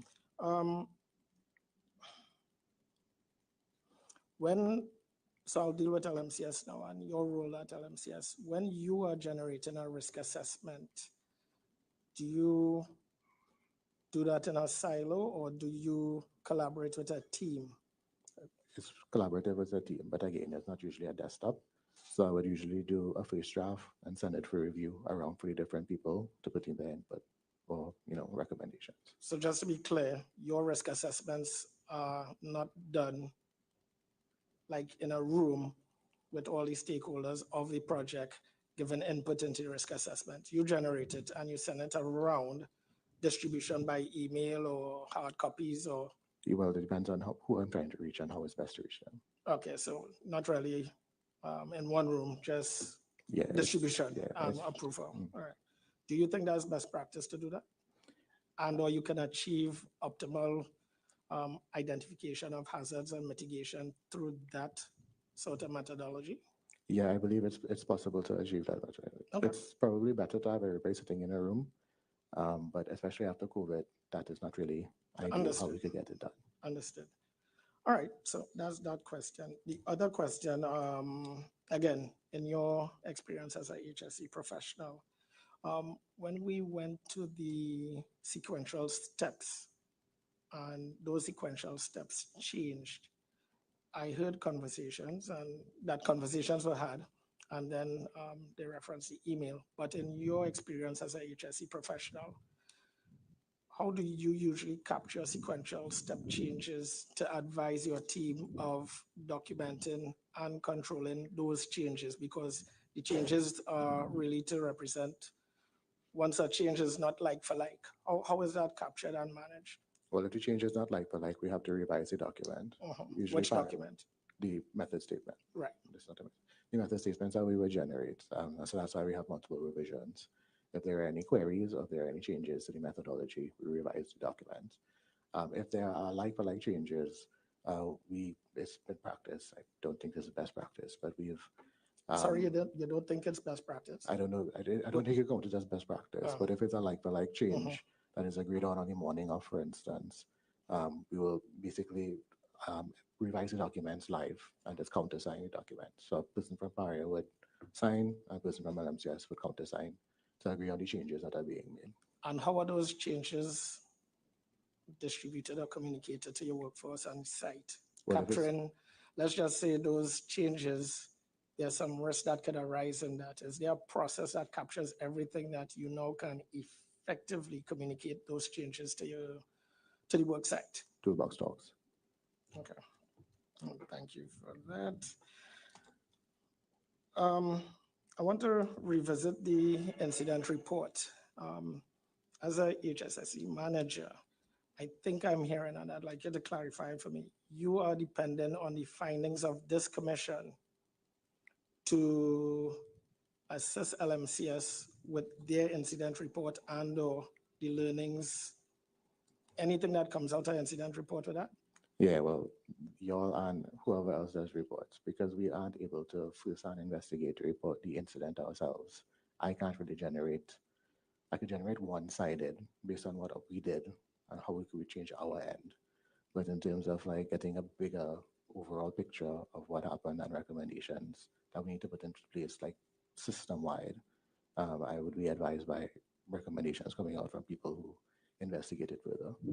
All right, I'll take that, but I'd like to offer further any considerations for initial incident reports or anything that coming out whilst this process is going on. What did LMCS do, or you or your appropriate delegates do to initially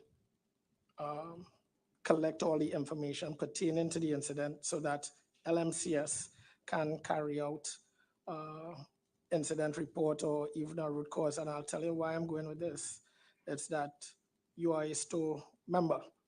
And I think in getting that STOW accreditation, you would have been integral in contributing to getting that STOW membership. To be effective as a STOW member, you would have to be first in incident investigation report.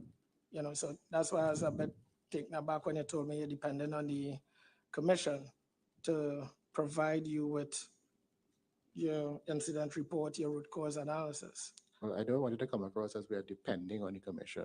And that's what I'm trying to clear up, yeah. What I'm saying is that we are not right now in a position where making these changes are a huge priority for us, because these changes would affect work.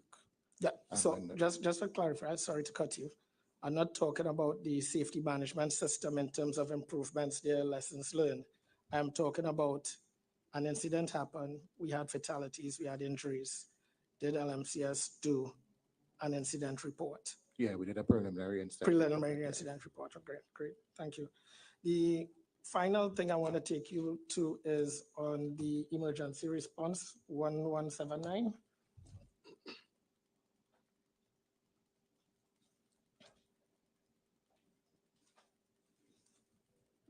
Right. I want to look at the last bullet point. And I think in your role at LMCS, I'm particularly interested in medical intervention to be requested on-site supervision in all cases of breathing airway difficulties and/or cases of suffocating underwater for any length of time. So in this emergency response, did you have a hyperbaric practitioner, a doctor on call, so that this emergency response could be activated? No, my understanding is that well, we don't have a formal relationship, but OSTL would have been the on-call person that we contacted for use of the hyperbaric chamber. No, hyperbaric practitioner, doctor, because medical intervention to be requested by on-site supervision. So let's just say, bam, an incident happened. Doesn't even have to be the Delta P. Incident happened. Who does your supervisor call? I don't want to be too presumptuous, but I believe it's Dr. Coombs. You could refer to Andrew Farah for clarification on that, but I believe it's Dr. Victor Coombs. Okay.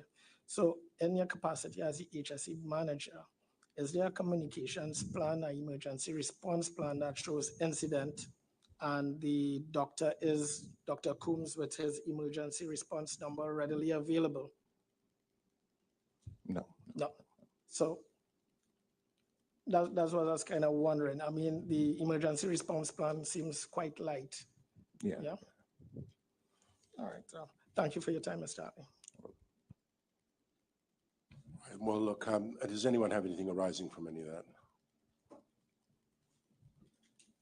No? Thank you. Well, thank you very much for coming, Mr. Ali. I think it took a little bit longer than we anticipated, but thank you for coming anyway. And you're now free to go, or you can stay as you please, but thanks for your contribution. Thank you. Right. Gentlemen, we'll take you. I think next we have Mr. Ramdhan. Is that right? I think given the time, what we're going to do is we'll have the summary. Is he to be summarized? Let's have his summary. Then we'll break for what I hope we will all agree is going to be a 45-minute lunch.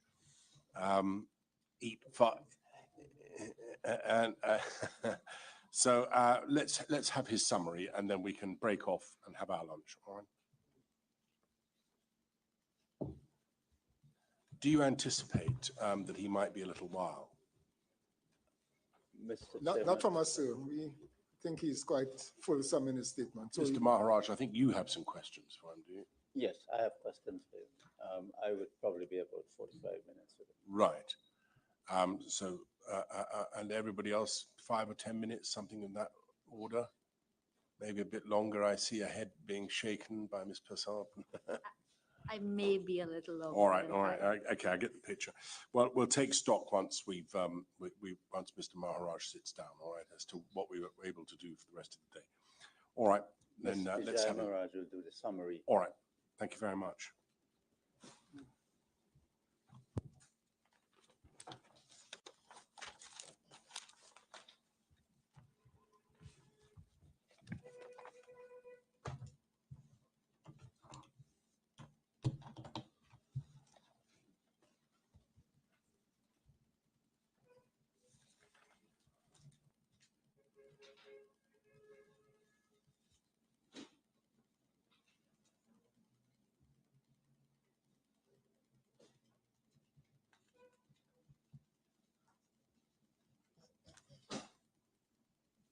Has somebody gone to get Mr. Ramdhan?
I, Jonathan Ramdan, solemnly swear that the evidence that the evidence I shall give to the commission that I shall give to the commission in this case in this case shall be the truth, shall be the truth, the whole truth, and nothing but the truth.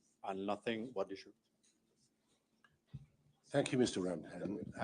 Do I pronounce your name right? Ramdan, is it? Ramdan. Ramdan. Yeah. Mr. Ramdan, you're going to hear shortly a summary of the evidence that you have provided to us already, all right? Yeah. That summary is going to be read by Ms. Maharaj. Listen to it carefully, please. If you agree with it, then she'll ask at the end if you do, and if you do, great. If not, please point out any flaws or anything you think we need to know about, all right? After that, Mr. Maharaj, unrelated, I hasten to add, is going to be asking you some questions on behalf of the Commission. When that's finished, we'll have some questions from others who are interested in these proceedings, all right? Okay. That's the lay of the land. We're going to take our lunch break after this summary has been read to you, because we're right up against lunch now, all right? But it'll only be about 45 minutes. Okay, all right? good. All right, thank you very much. Mrs. Maharaj. Mr. Jonathan Ramdan submitted a witness statement to the Commission dated 30th September 2022, and it's in the witness statement bundle at page 1468, volume 4. Mr. Ramdan is Paria's operations team supervisor in the Terminal Operations Department. He reported to Visham Harichan, who was Paria's offshore team lead. Mr. Ramdan says that following his training in the permit to work procedure on 10th November 2021, he was authorized to sign and issue permits to work. Mr. Ramdan explained that part of the pre-work done by LMCS involved the draining of product from the pipeline at berths number 5 and 6 in accordance with Paria's work instruction dated 5th January 2022, which was developed by the offshore section of the Terminal Operations Department, and that document is a core bundle number 1033. Mr. Ramdan states that the draining of the pipeline at berths 5 and 6 by LMCS was done in 2 phases between the 18th of January to the 3rd of February 2022 by air blowing the content into a slop barge. He said that LMCS then removed the elbows connecting 36 Sealine to berths 5 and 6 so as to isolate the pipeline to be repaired, which meant that the pipeline would be totally isolated from the berths, leaving a U-shaped pipeline in the water. Isolation checklist dated 12th November 2021, 31st January 2022, and 10th February 2022 were prepared and approved by Paria after each phase of the process, and those can be found in the core bundle at pages 1023 to 1025. On the 25th of February at 8 a.m., Mr. Ramdan posted his subordinate, Mr. Kurt Scott, an offshore operator employed by Kenson at berth 6 to monitor and safeguard the operational establishment during the course of the works being done by LMCS. At 8 a.m., Mr. Houston Marjat Singh brought the relevant permits to work for Mr. Ramdan's signature as site authority. This included the main permit to work number 9320 for the various maintenance works at berth 6. Mr. Ramdan explains that the permit to work is valid for a maximum of 7 days, and that permit to work number 9320 was a duplicate of another permit issued during the course of the maintenance works that expired prior to the February the 25th. Mr. Marjat Singh gave Mr. Ramdan a briefing on the status of the job and tasks described in that permit, and also indicated that LMCS would not be doing any hot works that day. Mr. Ramdan confirmed that the elbows were still disconnected from the pipeline and that the boats were in a safe and inactive state with all the valves closed. He also confirmed with Mr. Marjat Singh that the migration barrier was still installed and would be used for the course of the day's work. Mr. Ramdan says it was critical for the barrier to be used during the works to be conducted pursuant to permit to work 9320, since even after the draining of the line, there was still product in the line. He says the removal of the migration barrier could pose a danger to divers by allowing hydrocarbon vapors to escape into the divers' working area in the habitat. He says that this in turn could cause a toxic working environment and/or a flammable working environment during hot works. He also stated that he checked to ensure that all of the valid documents were attached to the permit to work. This included the job safety analysis at the core bundle 1062, page 1062, hot work certificate and LMCS method statement, which is at core bundle 1048, which sets out the step-by-step approach to execute a task, process, or procedure. After receiving the briefing from Mr. Marjat Singh, Mr. Ramdan performed his duties as site authority, which is set out in Paria's permit to work procedure, which is at the core bundle, page 30. In his witness statement, Mr. Ramdan lists some of these duties and described how he carried out those duties in relation to permit to work 9320. With respect to his duty as site authority to ensure that a suitable and sufficient job safety analysis was prepared, he stated that he was not trained, nor did he possess the expertise to assess the suitability or sufficiency of the job hazard analysis attached to that permit. He says that this was the responsibility of Paria's HSEQ and technical and maintenance departments, and that his role was to ensure that the job hazard analysis had been so approved, which he did. Mr. Ramdan filled out section B1 of the permit to work and wrote the status as line drained and the instruction, wrote the status of the line as line drained and the instruction migration barrier to be used. In section B2 of the permit to work, he wrote care to be taken when weather conditions change.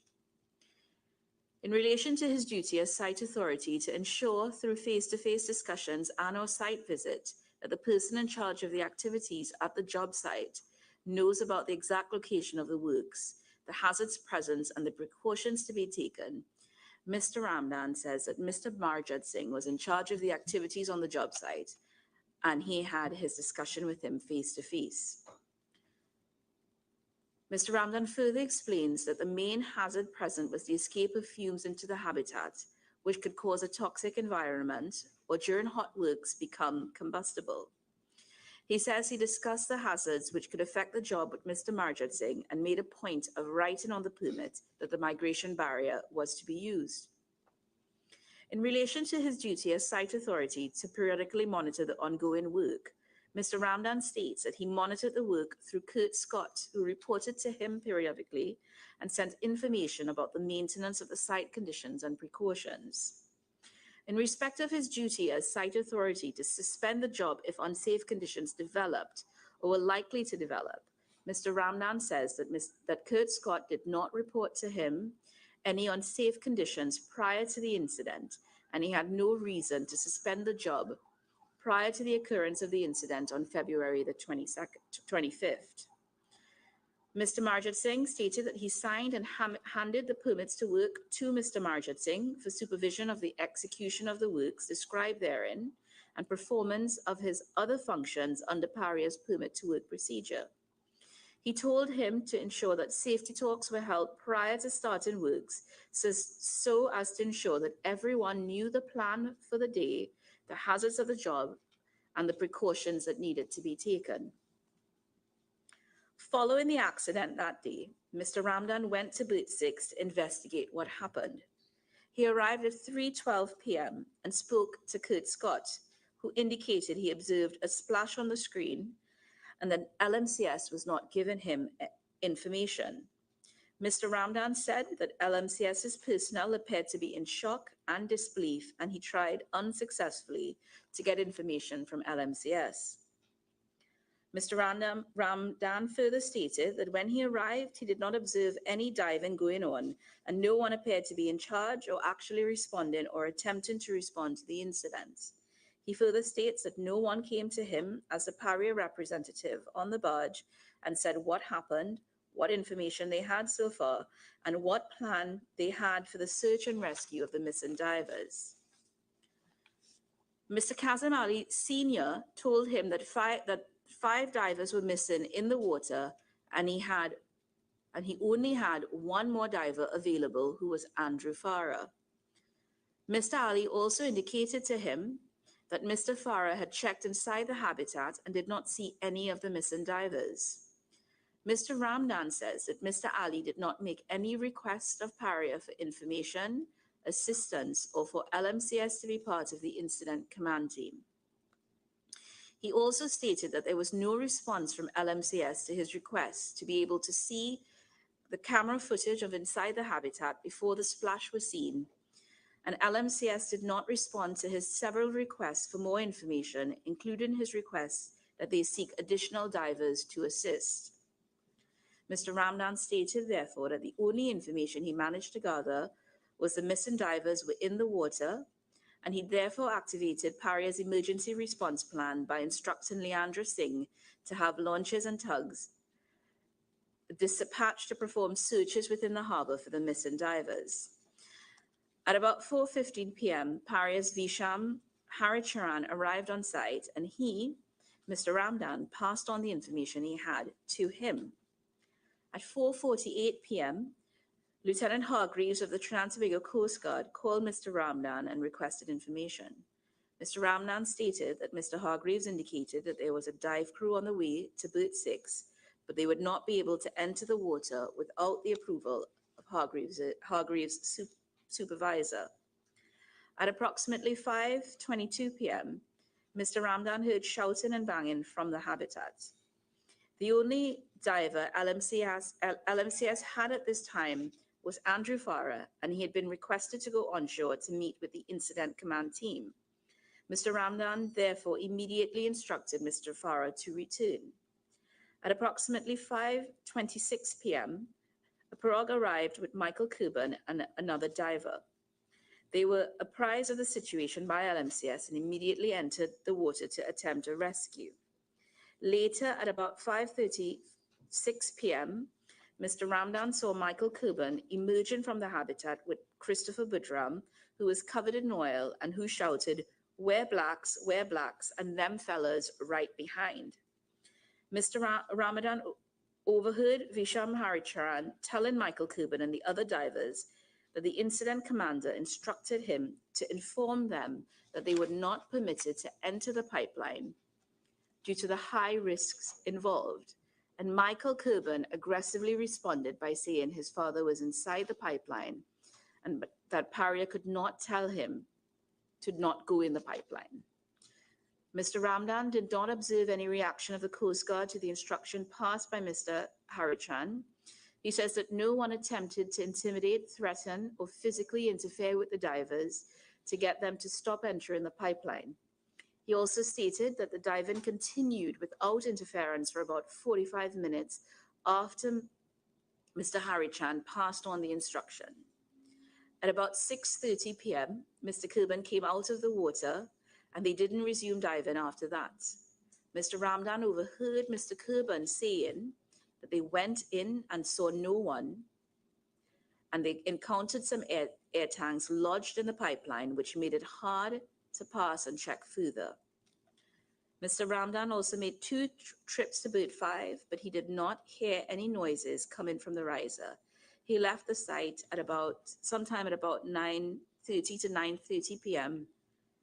on Friday. Mr. Ramdan, is that an accurate summary of your evidence? Yes, it is. Thank you.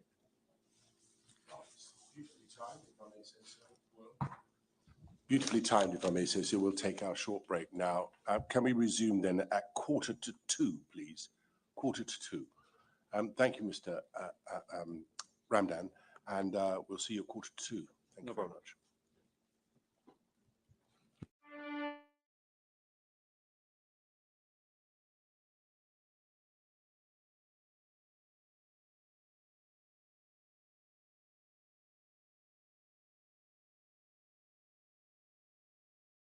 All right, so folks, as you heard, there's going to be a 45-minute break. The Commission of Inquiry returns at 1:45, so that would be 1:45 p.m. So I'm just going to put it up here. I'm going to keep the stream running, just because I think there's absolutely no point in stopping and starting all the time, right?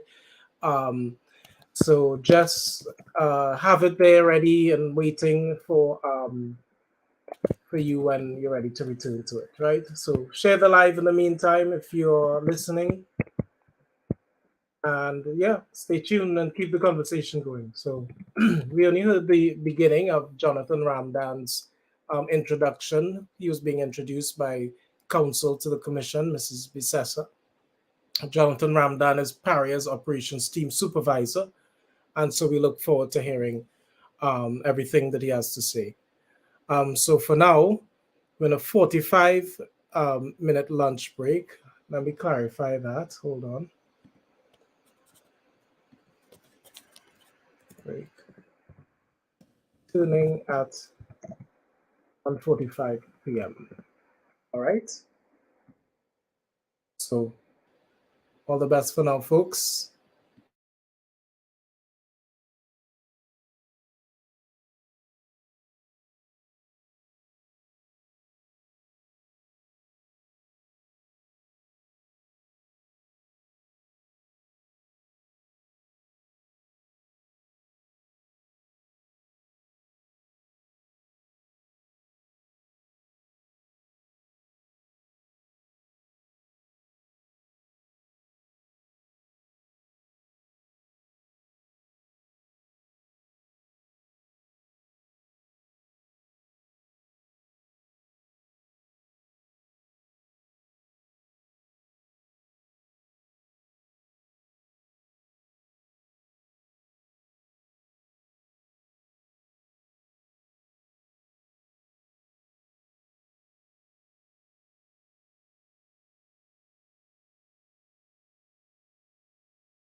which would mean that it was drained. Sometimes they stopped.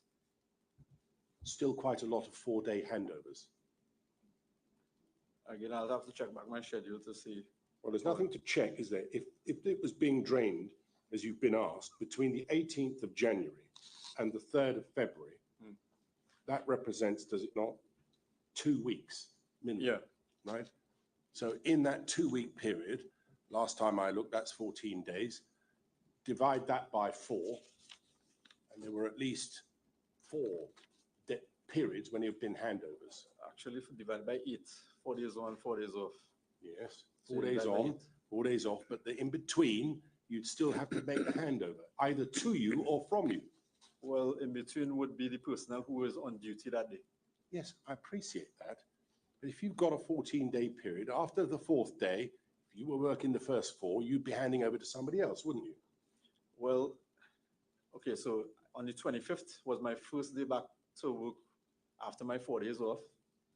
So if Right. you did back then, that was the period of time when the work had stopped, non-consecutively.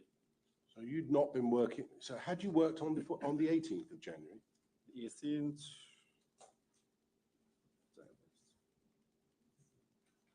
I believe so. Yeah, maybe the 18th, yeah. Right.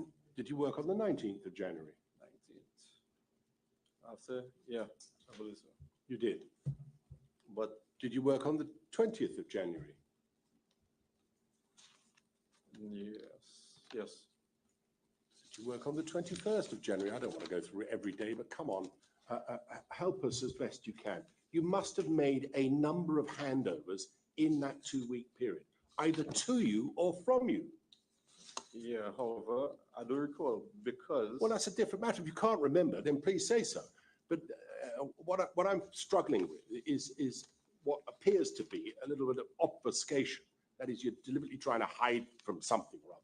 No, I don't have information. Good. Well, I hope not. So let's start again, all right? Is the position that these lines were being drained between the 18th of January and the 3rd of February? That's what's in your statement. Well, again, according to the information I gathered, yes. Right. Thank you. Non-consecutively. Well, I'm assuming that what you put into your statement is what you believe to be true. Yeah, non-consecutively. Well, I'm not suggesting it was done every day, but it was done between those days, was it not? Yeah. Thank you. So in that 2-week period, do you agree you were working off and on each 4 days? Off and on, yeah. Right. So that must follow, doesn't it, that whenever it was that you were working, you either handed over to somebody to carry on for the next 4 days, or they handed it back to you. According to handovers and the information that I have, the work was, I believe, suspended on the 15th. Work was suspended, yes. Yeah, the draining of the line was suspended on the 15th. So it wasn't being drained between the 18th and the 3rd. I'm not sure. I can't say. Well, that's what you put in your statement. Yeah, again, this was just, as I said before in the statement, I provided a summary with regards to the works that were happening. Mr. Randan, you wrote this statement on the 30th of September of this year, correct? No, this statement was prepared prior. Prior to that? Yeah, yeah. So it prepared even earlier than that? Yeah. But you signed it on that day, did you? On the, yeah. 30th of September, I think that's the date I've got on mine anyway. Somebody's got a different date. 30th of September. Yes. That's the date you signed it. Mm-hmm. Prepared, was it? Who by? By me. Right. Jonathan Ramda. So you took a little while to prepare it, but it would have been more than that day. Is that what we're to understand? Yeah. Right. So you prepared the statement and then signed it as being accurate. I assume you read through it first, did you? Yes. And you thought to yourself, well, what I put in here must be right. Because if you didn't think it was right, you wouldn't have put it in, would you? Right. Right, thank you. So did you rely on any documents when you were making this statement, or did you just make it up as you went along from memory? Well, I would have relied on on, again, handovers and documentation, Documentation. Would it have been? pointing out the days since I wasn't there, and I needed to give a summary of like the nature of the works that I was on. Yes. What were you being asked to do in this statement? What was the purpose of you writing this statement? To state what's happened. Yes, as best you knew it. Yeah. Given that your position in operations, it doesn't necessarily mean everything you yourself did, but what you understood to happen. Is that right? Yeah. That's what you put in there. So can we take it that what's in here is accurate as far as you're aware? Yes. Right. Is there anything about paragraph 9 you want to change? No. Good. Then we'll work on the premise that you believe that the line was drained between the 18th of January and the 3rd of February. Yes? Okay. Great. And that means that during that time, if you were working off and on every 4 days, you would have either had it handed over to you or you to them. Correct? Correct. Marvelous. It's taken a little while, but would you like to carry on, Mr. Maher? How much should I? Well, could you help us with the days that you work? If you could help us as to how much oil you're of the view or liquid content from the line was drained? I can't recall. Can't recall? No. No amount? No, I can't recall the quantity. Okay.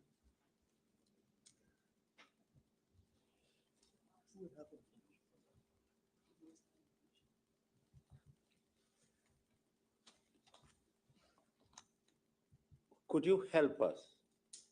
You were overseeing this operation, you said. Could you help us with how much liquid content was in the line at the time when you started this overseeing in line 36 between berths 5 and 6?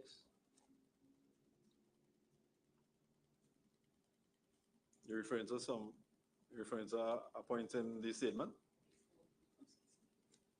No, I'm asking you. Okay, what's the question? The question is, could you help us with the amount of liquid content that was in the line between berths 5 and berth 6 when the process of draining the line began?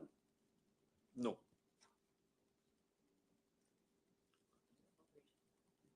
So what did you do what was your job in respect of? Well, as I said, I had limited involvement in the draining process. So when it started, it didn't start with my team or my shift working. Okay, let's go to something else. All right. Okay.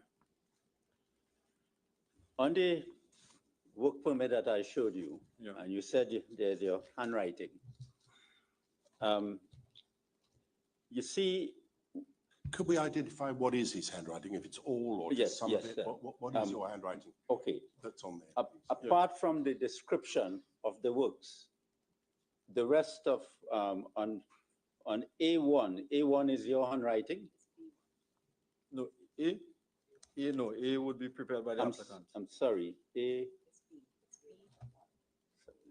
This is B1. Sorry, B1 is your handwriting. B1, B2, B3. In B3, the hot work certificate number was rotated by the applicant. That's a different handwriting. All right, let me get this specifically. Yeah. On B1, line drain is your handwriting. Yeah. That's not B1. That's A1. A1. Oh, sorry. That's A1. No, that's B1. B1. No, Mr. Chairman, that's B1. Is it? Yes, section. Oh, no, I've misread it. You're right. Thank you very much. Yes, sorry. So B1, yes. Line There's drain. section A, and then B is divided into different sections. Forgive me. Line drain is your handwriting. Yeah. No is your handwriting. Yes. The next line, yes, is your handwriting. Yes. Migration barrier to be used is your handwriting. Yes. Right. On the form again, if we go to B3, you see it has the all of the handwriting in where it has the column certificate number NA. Are those your handwriting? Yes, except the hot work certificate handwriting 2634. All right. And then if you go to the next column, just at the side, would that be your handwriting? Yes. Right. Then if we go to B4,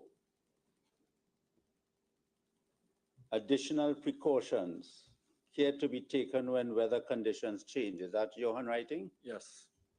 And your signature is at 5, am I correct? Yes. The ticks at B4, would that be your ticks? Yes. Right.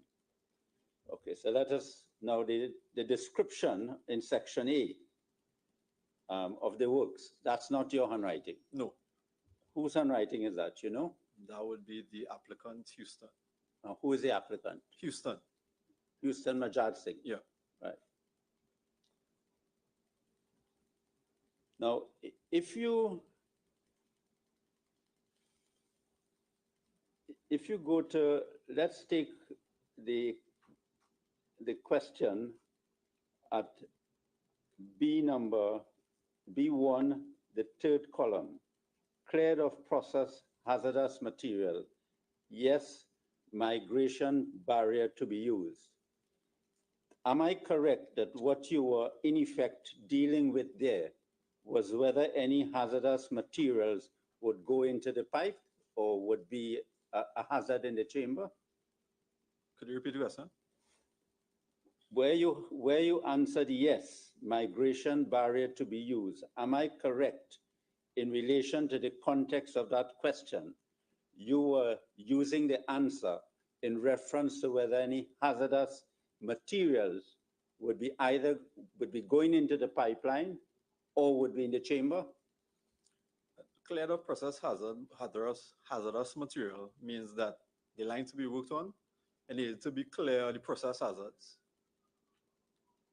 Like the section of line they were working on, it needed to be clear of process hazards, which is essentially the fuel oil that was in the line. Oh, I see. Yeah. Okay, see. It needed to be clear to work on. It needed to be It clear. needed to be clear in order to do your maintenance work. Sorry, can I? Yeah. Because you say migration barrier, cleared above the migration barrier or below it? Well, the sectional line they needed to work on, which would be everything above this line, the part that they needed to cut to perform their works. So everything there is supposed to be clear. And because, because again, from the procedure in Hanover, they were still product in the line, the migration barrier should be used as a precaution. As a precaution for what? For Things, hot works going into the line. Well, the two precautions was the toxic fumes from the fuel oil entering the workspace, as well as the toxic fumes could create a flammable environment in the event that you have any hot work going on. Oh, so those are the hazards you were thinking of? Yeah, that's what the hazards.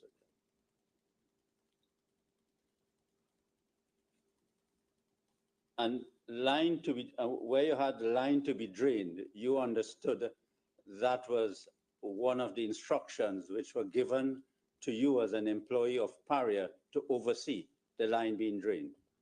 Well, the line being drained, right? So if when an applicant comes to me with the instruction, with the specific tasks to be done, we look at what was required, and the requirement in this case was the line to be drained, which was completed prior. And seeing that the project was already ongoing, they already drained the line, they already had the plugs in place, the migration barrier in place, and they already had a hyperbaric chamber there, and they were already doing welding inside. So that's just an indication that yes, the line had to be drained as prepared by the procedure. And the applicant in this case of this was Mr. Majad Singh? Yes, yes. And he's an employee of? That is Kenson working for Paria. Kenson working for Paria. So that I understand that when it says line drained, you mean by that when you put that in there, that the line had already been drained? Line drained, yeah, and yes, according to the procedure. That is like the conversation we had, because when someone comes to do a permit, we have a conversation of what is the job to be done and the requirements. Yeah, I understand. Yeah. So why you're putting that there is because you had understood it had already been done. It already been done, yes. Right, I see. And having said that, you don't actually mean, do you, that the line had been completely drained? No. Only partially drained? Partially, yeah, still had product in the line. Yes, thank you. Much obliged. Now, if we go down to B3, you see you have safe work method statement. See that? Yeah. So that was asking for any safe work method statement.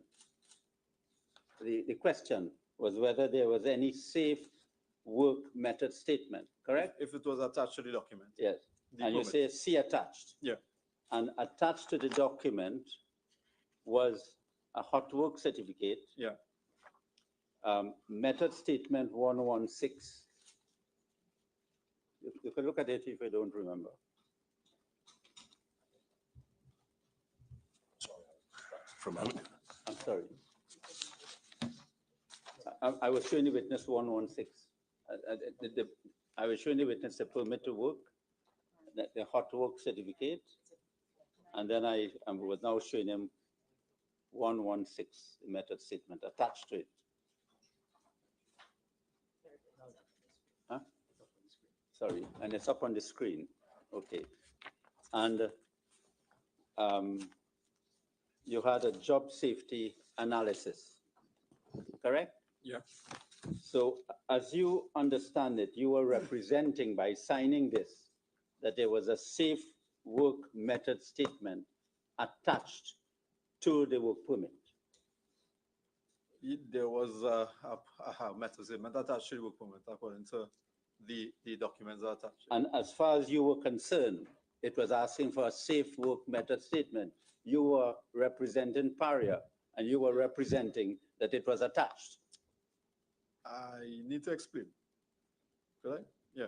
So again, I'll make reference to the permit to work system and our permit to work training. With regards to method statements and GHAs, those are reviewed prior to the beginning of a project by the technical and maintenance team, who is the experts in the field. And once they deem it fit, they would approve it. And then it would come to us as an approved document via an approved applicant, who is the approved applicant, meaning he's trained in the permit to work system. So according to our training, once it comes via an approved applicant, we verify verbally that these are the approved documents. We don't need to go through the documents. Those are attached. I could understand. Yes. So you assumed it was approved as being safe. No, I didn't assume. It came to me via an approved applicant. So via his confirmation that these were approved documents, I mentioned it was attached. Okay, and the approved applicant was Mr. Majad Singh. Yes, in this case. Yeah. Okay. Now, if you look at A2, residual hazards, did you have to fill this out? Did you have to consider whether there are any other hazards or anything like that? B2, right? Sorry, B2. Okay, yeah, so. Yeah. Same as me. Yes, B2. All right, so as long as, my main concern was the toxic fumes and combustible environment. And as once the migration barrier to be used, this was adhered to, I didn't see any residual hazards again. Okay. So operationally. So just to get it clear, on that date, you had no idea of differential pressure or delta P? No. No. And you're not qualified, or you had no experience in that? No. So you could not really detect or assess whether there was any delta P hazard in these works? I know nothing about that. Okay. At that point in time. Okay. Now, I notice here that one of the things that was required was an process isolation checklist. If you look at B3. Right. Could you help us if you know anything about the importance of such a certificate? So our process isolation certificate indicates when a valve is closed, if a slip blank is in place.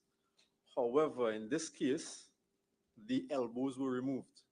So that superseded any process isolation that was involved during the preparation process. When I say elbows, sorry, I mean the elbows at 436 Sealine at berth number 5 and berth number 6. So it basically cuts off any process from interfering with the line to be worked on. So as far as you were concerned, an isolation certificate, one way or the other, a certificate, isolation certificate, did not have to be attached to the permit to work. No, and no, because it was done superseded by the elbows being removed. Who is, if there was to be an isolation certificate, who would sign that? Who would normally sign that? Process isolation normally done by the operations department. The operations department. Yeah. Yeah. It was not such a document, but there, as I said before, existed a process. Well, there existed a process isolation, however, that was superseded by the removal of the elbows. Okay, I want to go to another area of your evidence. At paragraph 16 of your statement,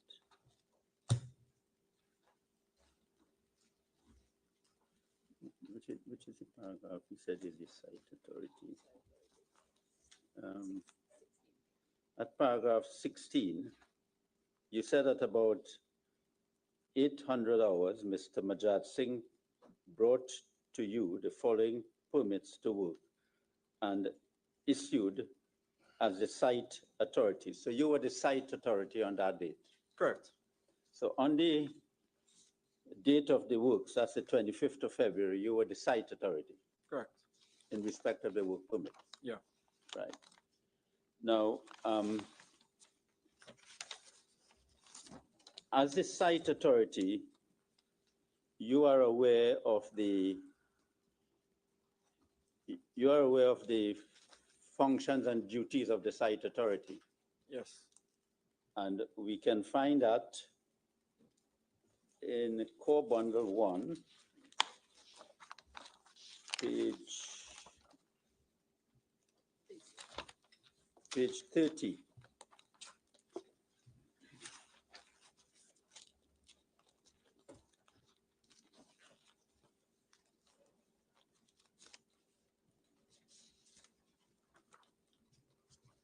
Yeah.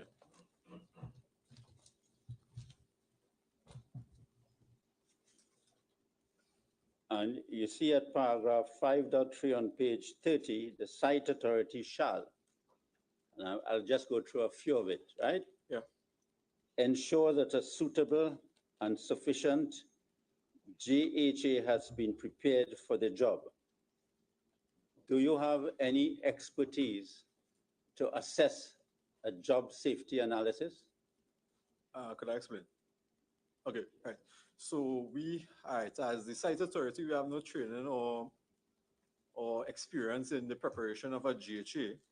However, this was raised again in our HSC permit to work system, and the HSC department indicated that once the document were approved by the relevant parties and comes to us via an approved applicant, it's checked to see if it's approved, it is rendered sufficient and suitable and sufficient.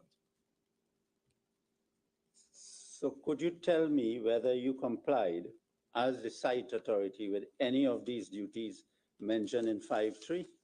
I complied with all. You comply with all? Yeah. So the site authority, so by ensuring that there's a sufficient JHA, you are saying you complied with that because you accepted? No, is our instruction and from our permit to work system that it indicates that that because we are not the expert in those areas, meaning in terms of assessing the risk, once it's assessed and reviewed by the HSC department and it is approved by them, and again it comes to us by an approved applicant, it is deemed suitable and sufficient. So as far as you're concerned, you have no discretion in the matter. As long as it comes, your rubber stamp and you approve it. It's not a rubber stamp, But but what you are it then? is basically, it was already approved by the relevant departments. So essentially, I basically just ensure that it's there with the package. Okay, let's go down. Don't want to go through all because, yeah. Just help me about that, though. You said it has to come from an approved supplier, Yeah, and goes through which department? it goes through technical and maintenance and HSEQ. Technical and maintenance Yeah, and HSE. and HSE department. Health and Safety Yeah. Executive of Paria. Yeah, Thank you. no problem. Well, help us with this one. Yeah, Ensure by face-to-face, if you look go down about 2, 3, 4, 5, 6, 7, about 8 bullet point. Ensure by face-to-face discussion and on-site visit that the person in charge of the activities at the job site knows the exact location of the work, all the hazards that may be present, and all the precautions to be taken during the work. This includes the discussion of the job hazard analysis with the person receiving the permit. Now, you already told us you don't have any expertise in this matter. No. So how do you perform that function? okay. I indicated I have no expertise in establishing the suitable and sufficiency of it. Now, the GHA comes to me, we would run through the obvious risk with regards to if there's any hot work going on, you have a fire hose there. I hope I answer any question. Go ahead. Yeah, ensure that there's a fire hose there. You have your HSE personnel doing your gas tests and all other precautions, accessories that is on the GHA. I see. I see. Then look at the 2 more bullet points. Periodically monitor ongoing work either in person or through his team to determine whether site conditions and precautions have been maintained. Right. Yes, so site conditions, as the name states, site authority, we are responsible for the operational site.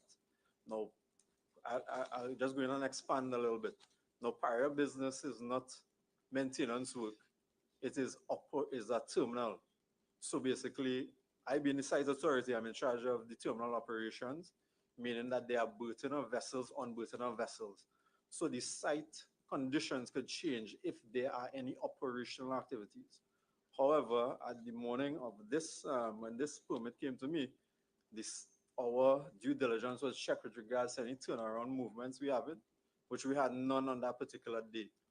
And so that is one of the reasons, again, why the permit was issued as well, because our site conditions, our site operations was not affecting the maintenance activity. Now, with regards to periodically monitor the site, and again, I refer to the site conditions and precaution maintained, I had an operator, Kurt Scott, on site, and he would just check to see if there are any vessels come in the area to raise an alarm to shipping building. Okay, so you were concerned with any vessels, but what about any hazard in respect of the job which had to be done? No, well, vessels would have been a hazard. When a vessel passing, it would disturb the water. Not a hazard. So in respect of what I just read, precautions have been maintained. Conditions and precautions have been maintained. Were you in a position to personally see whether precautions and conditions have been maintained? Well, I had my operator on site, and he will report to me. You have your operator, but you are the site authority. Yes, I have the site. Yes. As it states here, periodically monitor ongoing work, either in person or through his team, to determine whether the site conditions and precautions have been maintained. And the person who you're talking about is a Kenson Paria employee. Kenson working for Paria. Kenson working for Paria. And as far as you know, Mr. Scott, he working for Paria, he takes instruction from Paria. He's a competent operator taking instruction from Paria. Right. and taking instructions as to how to do the work and what work to do. Taking instructions to monitor the site, Monitor the site. the operational facility, and safeguard the operational facility. Was the migration barrier a precaution? It was a precaution to be, yes, it was a precaution to be instated by the maintenance team. You monitor the migration barrier in the doing of in implementing the works? There were no way to monitor the migration barrier. It was, in order to access the migration barrier, you have to dive and go into the chamber. But doesn't Paria have someone to monitor the work with a video camera or video on? No, Paria never had any personnel monitoring the camera there.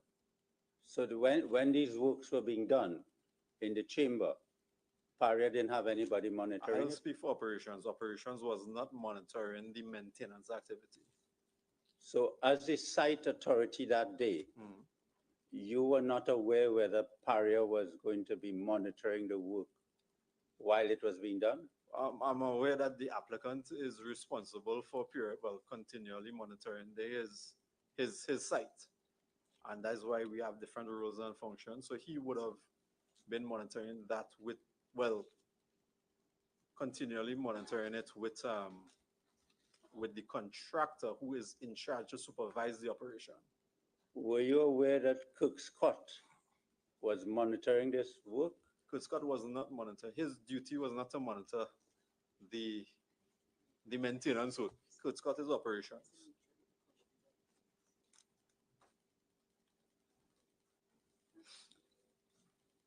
If you look at the functions of the site authority again, Right. about the 5 bullet points from the end, periodically monitor ongoing work, either in person or through its team, to determine whether the site conditions and precautions have been maintained. And you just said precaution, the migration barrier was a precaution. Well, did you have to monitor that?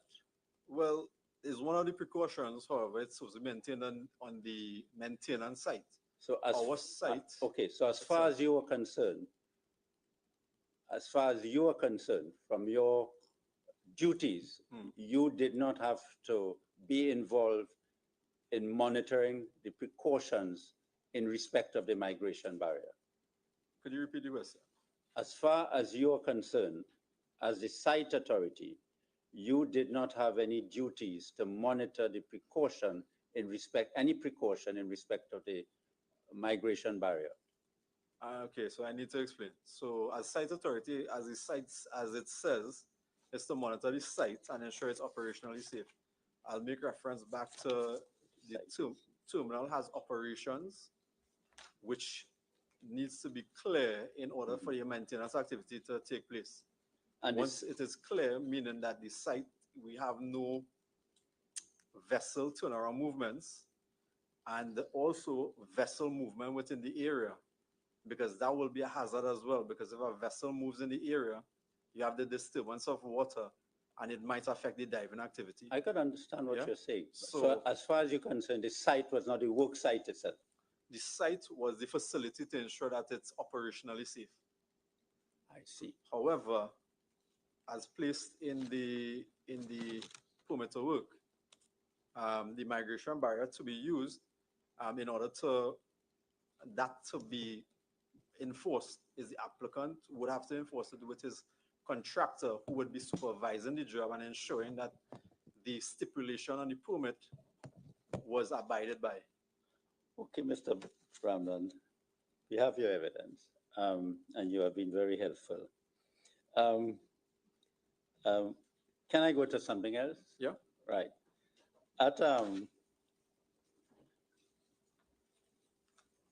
Have you finished with the work permit? Yes, yes.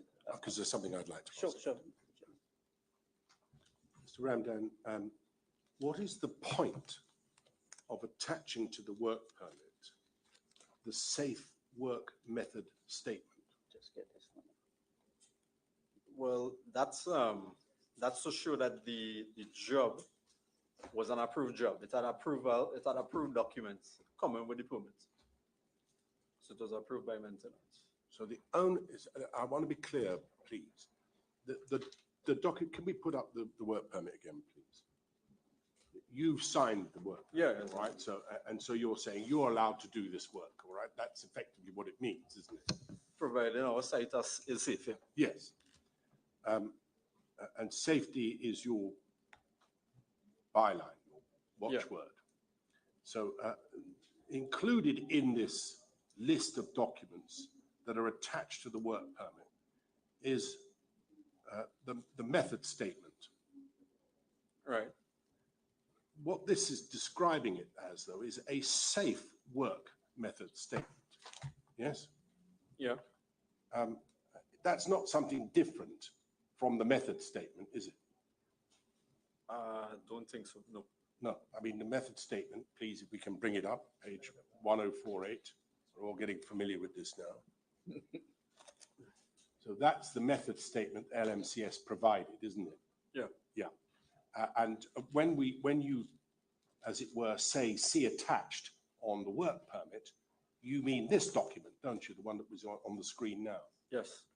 And so, although that's called method statement, what it means for your purposes as the safety officer of the site here, Well, the site official, well, site authority, yeah. site authority, forgive me, yes, is that this method statement represents a safe work method statement.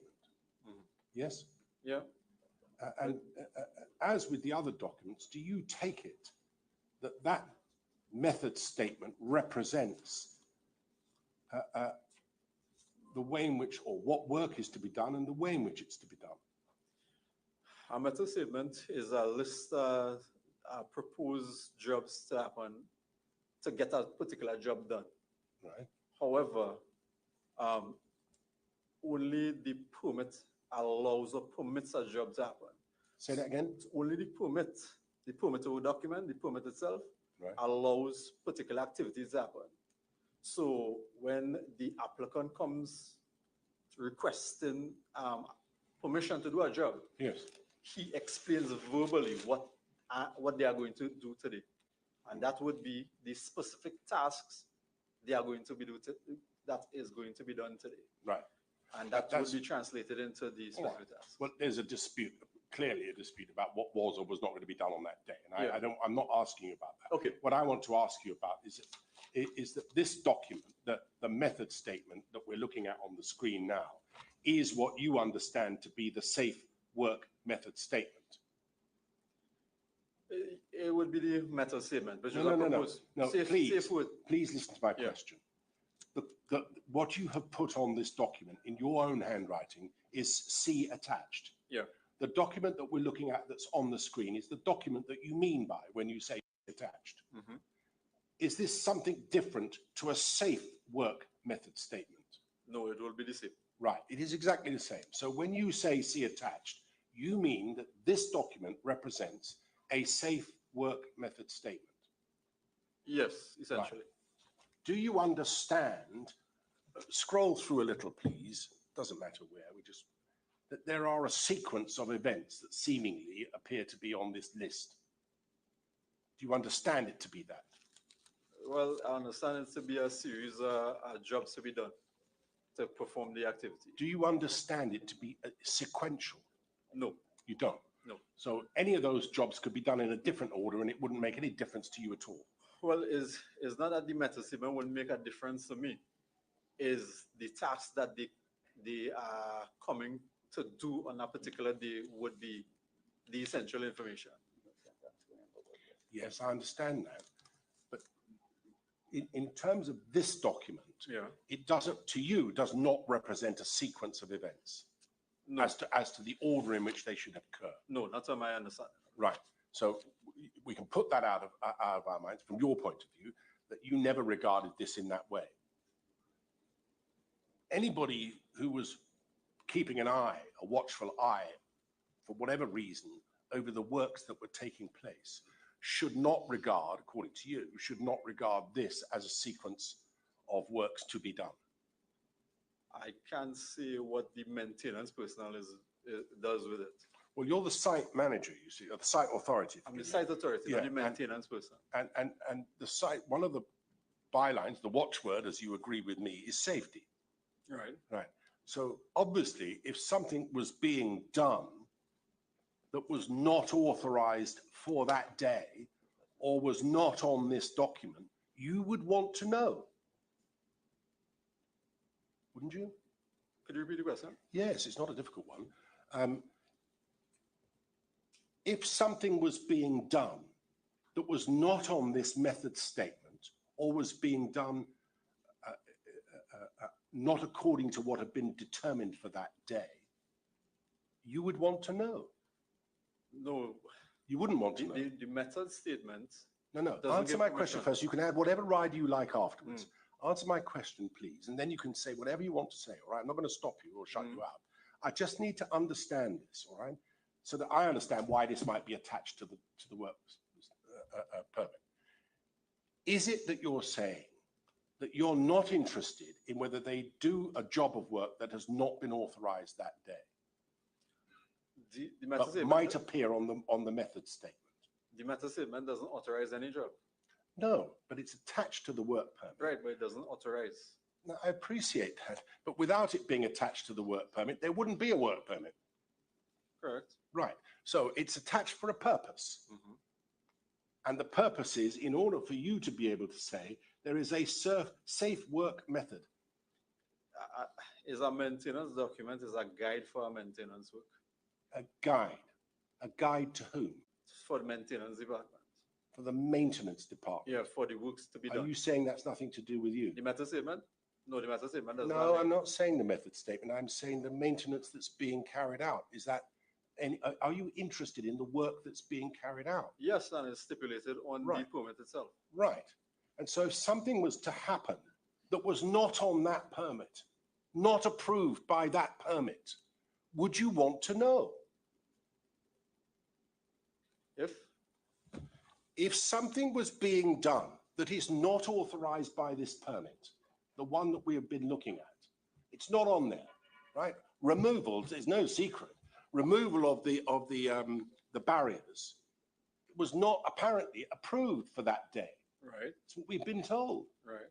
So if it was happening that they were taking these barriers off on that day, would you want to know that? Yes. Because if you knew that, what would you do? Right. So, and that brings us to the duties, the different duties of the person. What would you do if you knew that they were doing something that they were not permitted to do? Yeah, I'll stop the work. Right. You'd stop the work. Correct. We've heard about stops. This is in your right, your authority. You can say stop now, right now. Yes?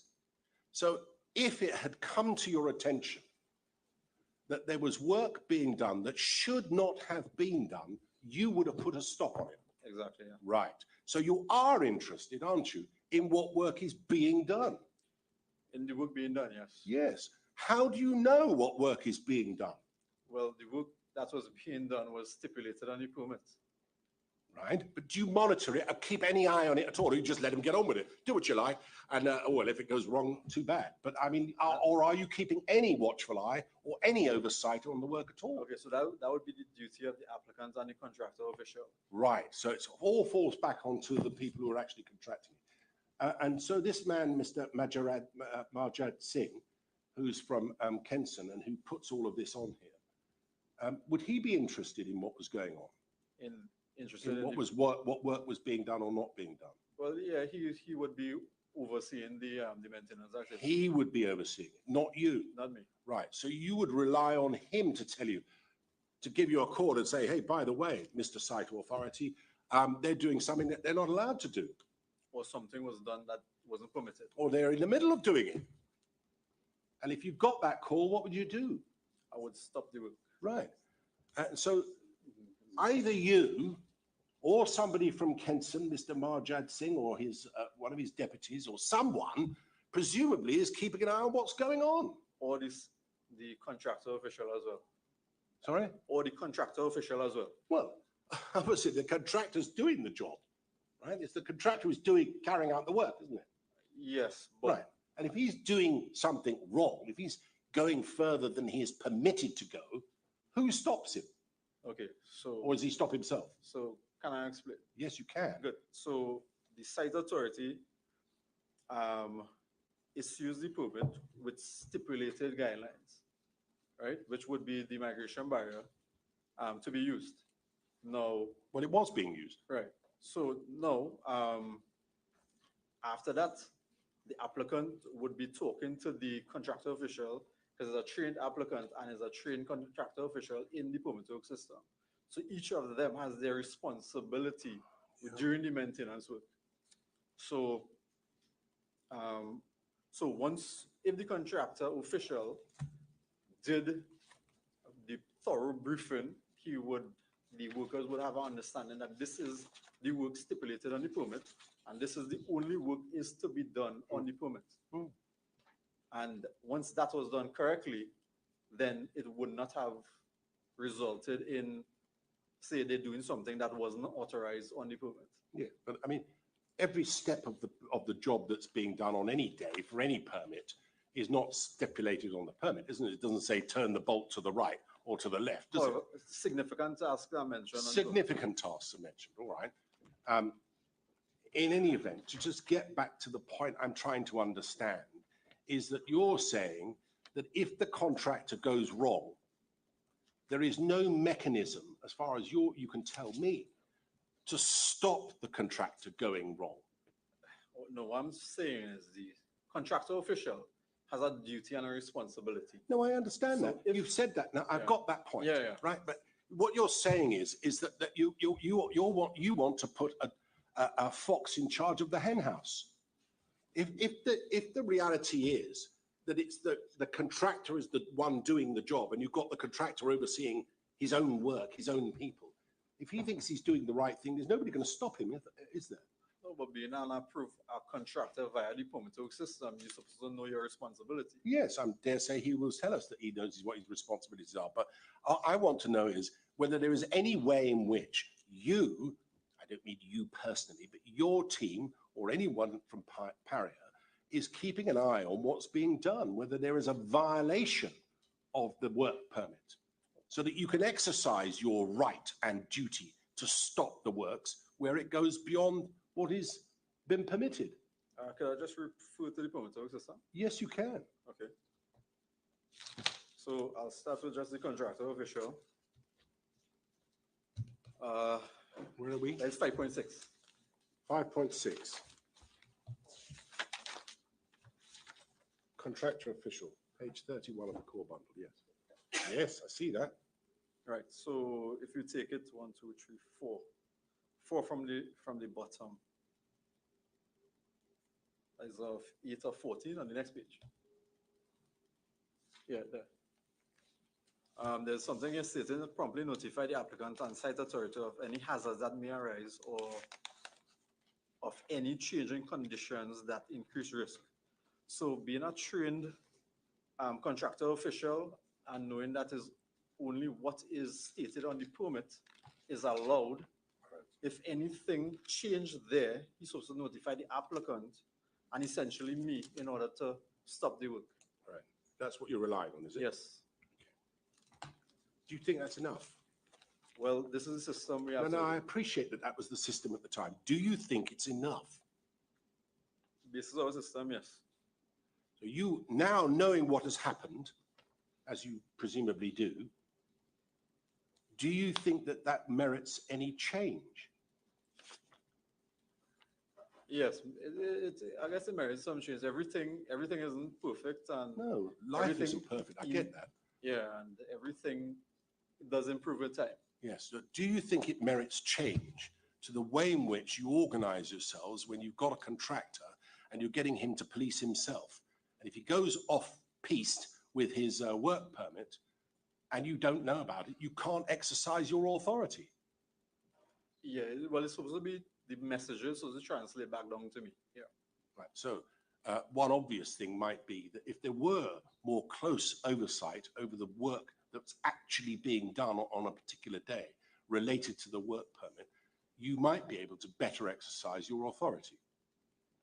Yes, the site authority would have to maintain the site. Well, once the message comes to the site authority, yes, he would be. Well, it's a relatively small step, isn't it? Because Mr. Kurt, what's his name? Scott, he was there, wasn't he? Yes, but I know, I he's- appreciate you're saying he didn't have that responsibility. Yeah. I'm trying to understand, you see, our job, Mr. Wilson's job and mine at the end of this is to make recommendations as well as to find out what happened. Right now, I want to know from you in your senior position as a site authority, whether or not recommendations to change the way in which this operates is something we should consider. Do you follow? Right? Yeah, And what I'm asking you is this, is that since you had Mr. Kurt Slot there anyway, looking at a screen and monitoring the air content in and out of the chamber, it would have been but a small step to have provided him with the work permit for that day, wouldn't it? Good. I think you have some wrong in that line because he wasn't Right. there to look at any screen. He was there just to maintain the site conditions. Yeah, but we know he did have a screen in front of him. He did not have a screen. Well, in front of him. apparently he did, according to Nope. his statement. No, You've he seen didn't. his statement. Yeah. He didn't have a screen in front of him. His job on that day was never to monitor the maintenance. No, of- I know what his job.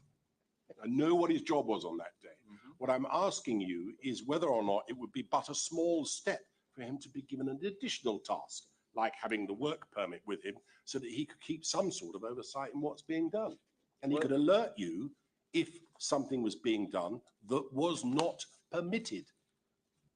I need to see again. There are different rules for different personnel. Our operations department is operations. We can't I got you. oversee and maintain a job. I've got you. It's not a particularly helpful answer, but thank you anyway. Okay. But I just want to ask you two questions on this issue and pass on to another issue. Okay. As the site authority, could you have permitted the work if you were just presented with the first sheet, just the work permit? No. No. You had to have the method statement and the job safety analysis and the other documents. All Am I correct? attachments. Yeah. Right. Would you agree with me that at section A, it does not state method of works? It says specific tasks. It describes the works. It describes some works, not so? No, that's a specific I'm task. that's asking going you to a be done. specific question. Would you agree with me that it does not state method of works? It does not state method of work. And from looking at this, you did not know the sequence of the works. No, but there were specific tasks to be done. Yes, okay. All right, let's go to something else, Mr. Ramdan. After the incident, were you aware that the permit to work was pulled or withdrawn? No, You don't know or you don't know? I don't know. Well, can I show you the permit to work at page 1072 of core bundle 3?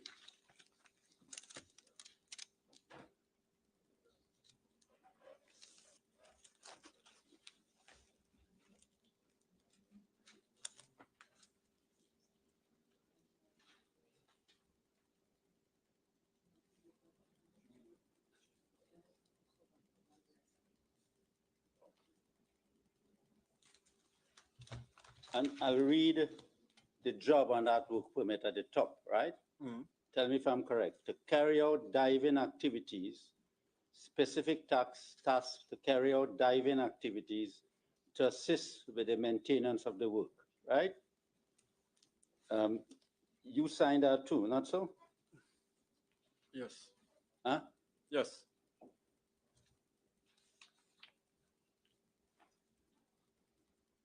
Well, could you not help us? Sir? Was this not withdrawn or pulled? It was. I only see. To the bottom. Did you scroll to the bottom?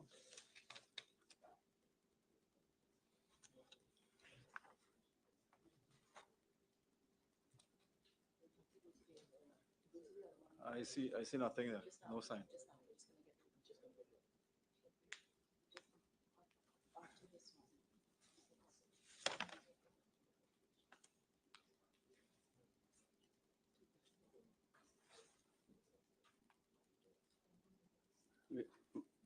We are trying to get it on the screen.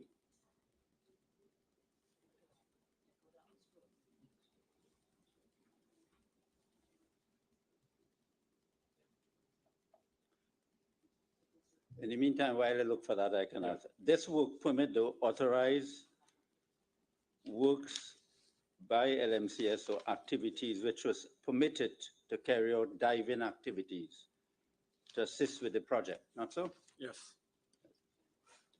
The question is, look at it. Do you know whether it was withdrawn or pulled on the 25th of February? You can scroll up. Scroll. Let's see.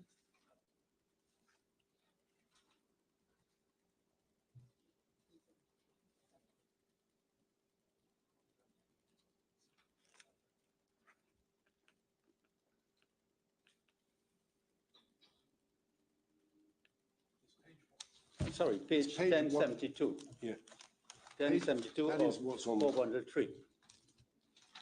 And is not 1073 the reverse of that? And it's unsigned, unmarked. The other side is 1073, Yes, and that's untouched. untouched.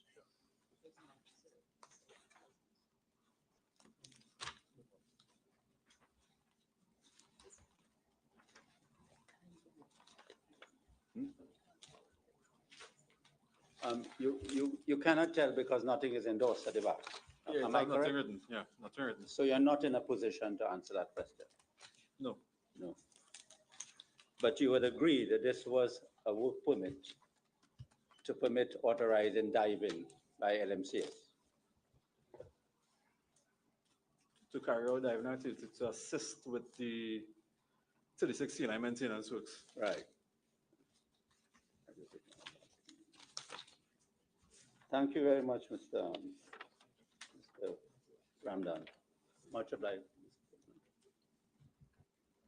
Thank you. There'll be some other questions for you, Mr. Ramdan. No problem. You want to go first? Yeah. Introduce yourself, please.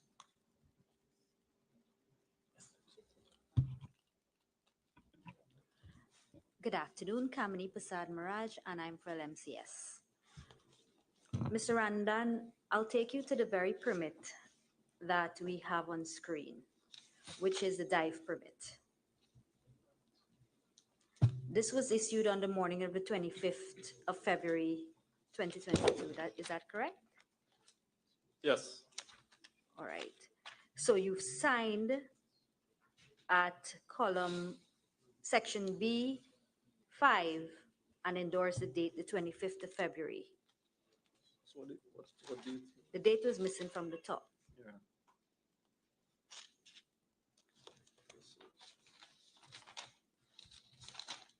Yeah. Yes. All right.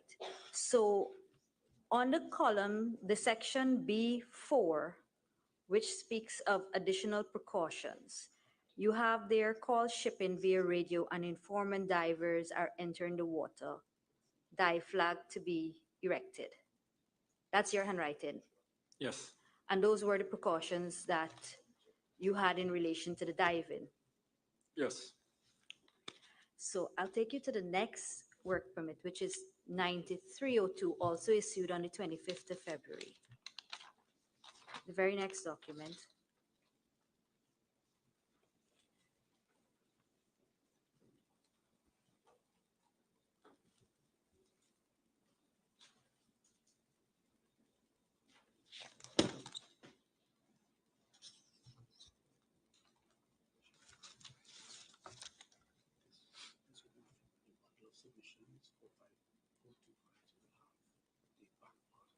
No, it's not a back part. I would like to take you to the section B4 of that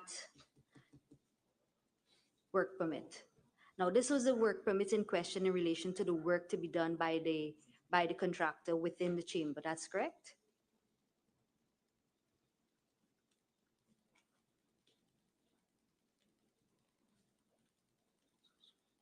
Yes. Right. Additional precaution. Can you say what you have written there? Care to be taken on whether conditions change. And that's in relation to what? Okay, What so aspect? when weather changes, the water could get choppy and it could interfere with any activities in subsea or any diving activities as well.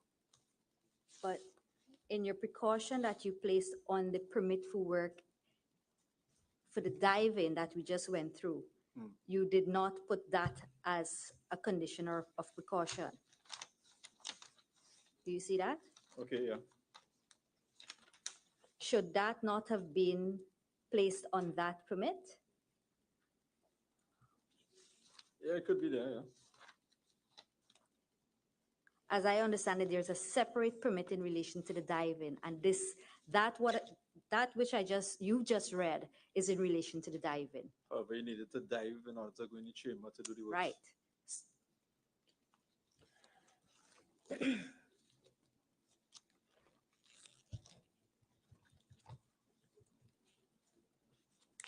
As I'm on the meta statement, let me take you to the endorsement at 5 with the authorization, that's section B5. Do you see after your signature and the date and time, you have an endorsement there in relation to time? Can you read that for us? The 25th, 32nd, 2022, 0720. 0720. So that we take that as 7:20 Yeah, a.m. Yeah? yeah, there, yeah. All right. I'd like to take you to your witness statement at paragraph 16. That would be Paragraph page what? 1471. Yeah? Which paragraph did you say? 16. Paragraph 16, please.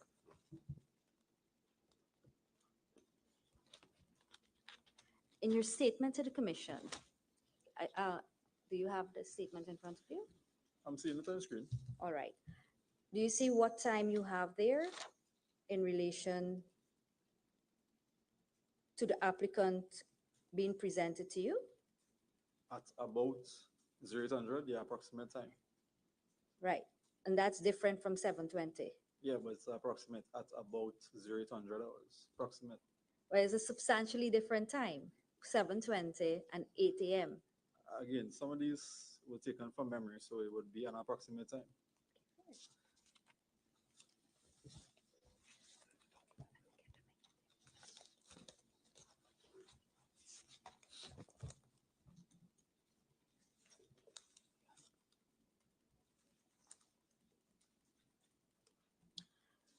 Let me take you to paragraph 20 of your statement. Now, I understand you to say that you're not very well aware of the work to be carried out. Would that be fair? Repeat the question. I understand you to be saying to the commission you're not very well aware of the works to be carried out. Would that be fair? No, I didn't say that. Okay. So are you very well aware of the works that were to be carried out? I knew on that On particular that day. particular day, on the 25th? Yeah, it has the specific tasks listed on the permit to work. All right.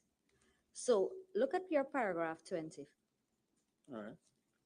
You have a number of tasks there to be done. And I take you to, well, let me just indulge. In relation to the job at Berth number 6, as described in the PTW number 9320, Houston told me that LMCS will be removing the 30-inch solid blank, also called the blind flange or solid blind, from the top of the riser inside of the hyperbaric chamber, conducting a pressure test on the riser flange weld and installing a 30-inch riser pipe. He also said that if they had time to do so, LMCS would remove 50-inch flange from the top of the hyperbaric chamber. He said that LMCS would not be doing any hot work that day, but if hot work were to be done, he, Houston, would inform me. Good. I take you to your statement that LMCS would remove the 50-inch flange from the top of the hyperbaric chamber. And my question to you is that in relation to the explanation that you gave us to the work to be done, isn't that the first thing that has to be done in order for the risers to be switched? The blank. Well, first of all, did you mean 50-inch flange or blank? The blank. Blank, right. So we can correct that, right? And would that have been the first thing to be removed before there can be the switching of the risers?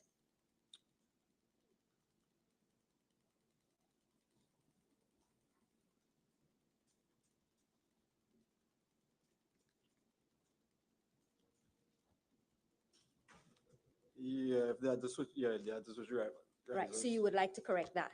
No, and on completion, they would remove it as well. They would remove it totally. Well, we have to remove it in order to switch around. No, no, on completion of the day's work, when they switched the riser, when they put on the riser, they would have removed the 50-inch blank as well. All right. That is what you understood to be. That's what he told me. That's what he told you, Mr. Houston. Mr. Majarat Singh. Yeah.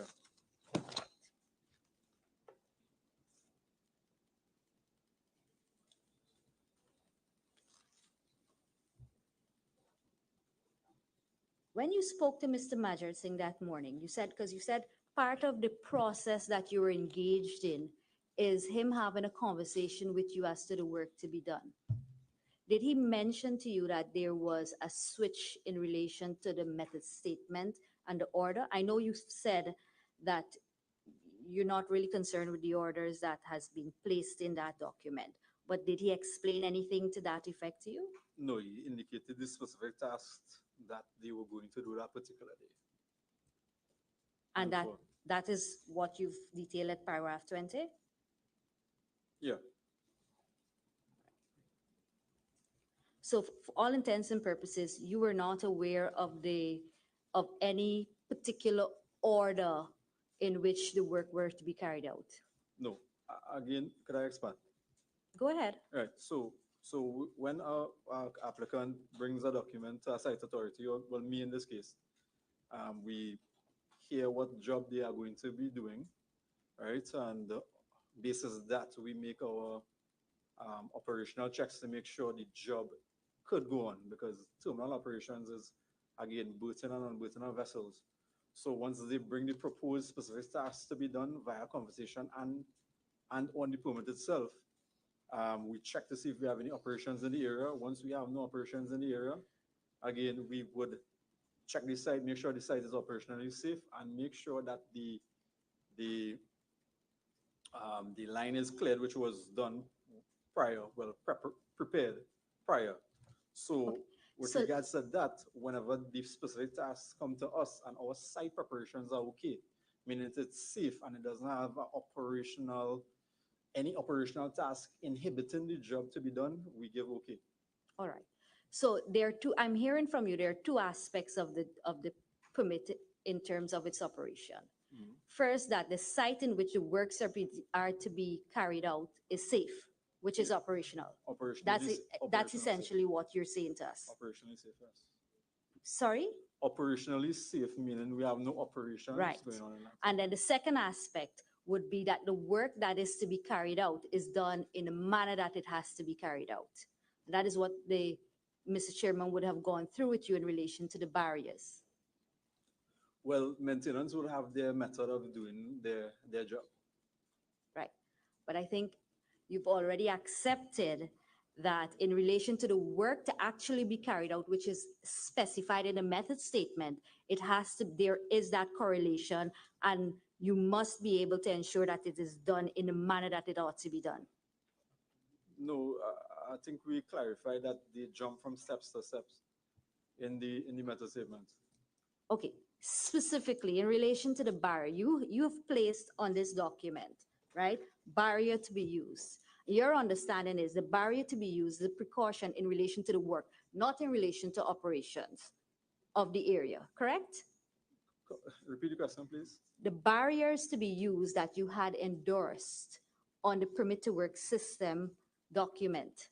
Right, the migration barrier to be used. Migration barrier, that is specific in relation to the work that is being carried out by LMCS. and not in relation to the operation of the job site? Well, the thing is, if you have an obvious risk involved, you would point it out. And the obvious risk there was, if they're doing work in the chamber, they needed to have the migration barrier in place in order to continue doing work or even do work at all. So this was these are your words, this was an obvious risk There's an obvious risk to Paria. To me. To you. To me, yeah. I was the site authority on that day. And you're Paria. I'm Paria, yes. Right. So for all intents and purposes, if LMCS, and I think Mr. Chairman has dealt with this with you, if LMCS was to be doing something that they ought not to be doing on that day, vis-a-vis the removal of the barrier, then you should have been able to step in at that point and stop it, correct? Well, following the permit process, it would have to be raised by the contractor official, then to the applicant, then to me, to say stop. We have covered this. Yeah, we have. Yeah. I accept that, please. Can I ask you though, please? Yeah. So that I have this again clear in my own head. Looking at the work permit and the process by which it's obtained. The applicant to get the work permit isn't the contractee at all. It's this man, Majid Singh, who works for Kenson, correct? Works for Kenson, that works for Paria. Yeah, so he comes for permission to do the job. No, I understand. So I just want to understand the process, all right? Yeah. So the process is that the applicant for the work permit, and it's described as an applicant on the work permit. You can put it back up, please. 1074. The applicant for the work permit is not the contractee. That's not LMCS. It is Mr. Marjad Singh, who works for Kenson. Right. And Kenson works for you, Paria. Yeah, but am I right about that? Kenson, that's in the maintenance department. Paria, maintenance department. Yes, it's all the firm, the same company, isn't it? Different departments. Of course, there are different departments. I understand that much. I might be a bit slow, but I am getting it. Marjad Singh works for Kenson. Kenson is employed by Paria. Yeah. The contractee ultimately signs, I think, at the bottom of this document. Can we scroll down? I think there's somebody there. I can't remember his signature. But right at the very foot, it says contractor official. Is that the contractee? That's somebody from LMCS, is it? Yes, that's the contractor official trained in the permit work system. Right, okay. But the top part of this document, scroll back the other way, please, is filled out by this Kenson employee, isn't it? So that I have it,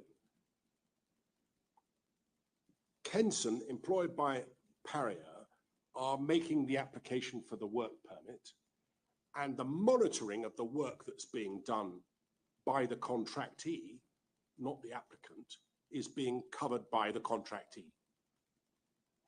You with me? So we've got LMCS looking after themselves, and we've got Kenson, employed by Paria, making the application. I wouldn't say they're looking after themselves.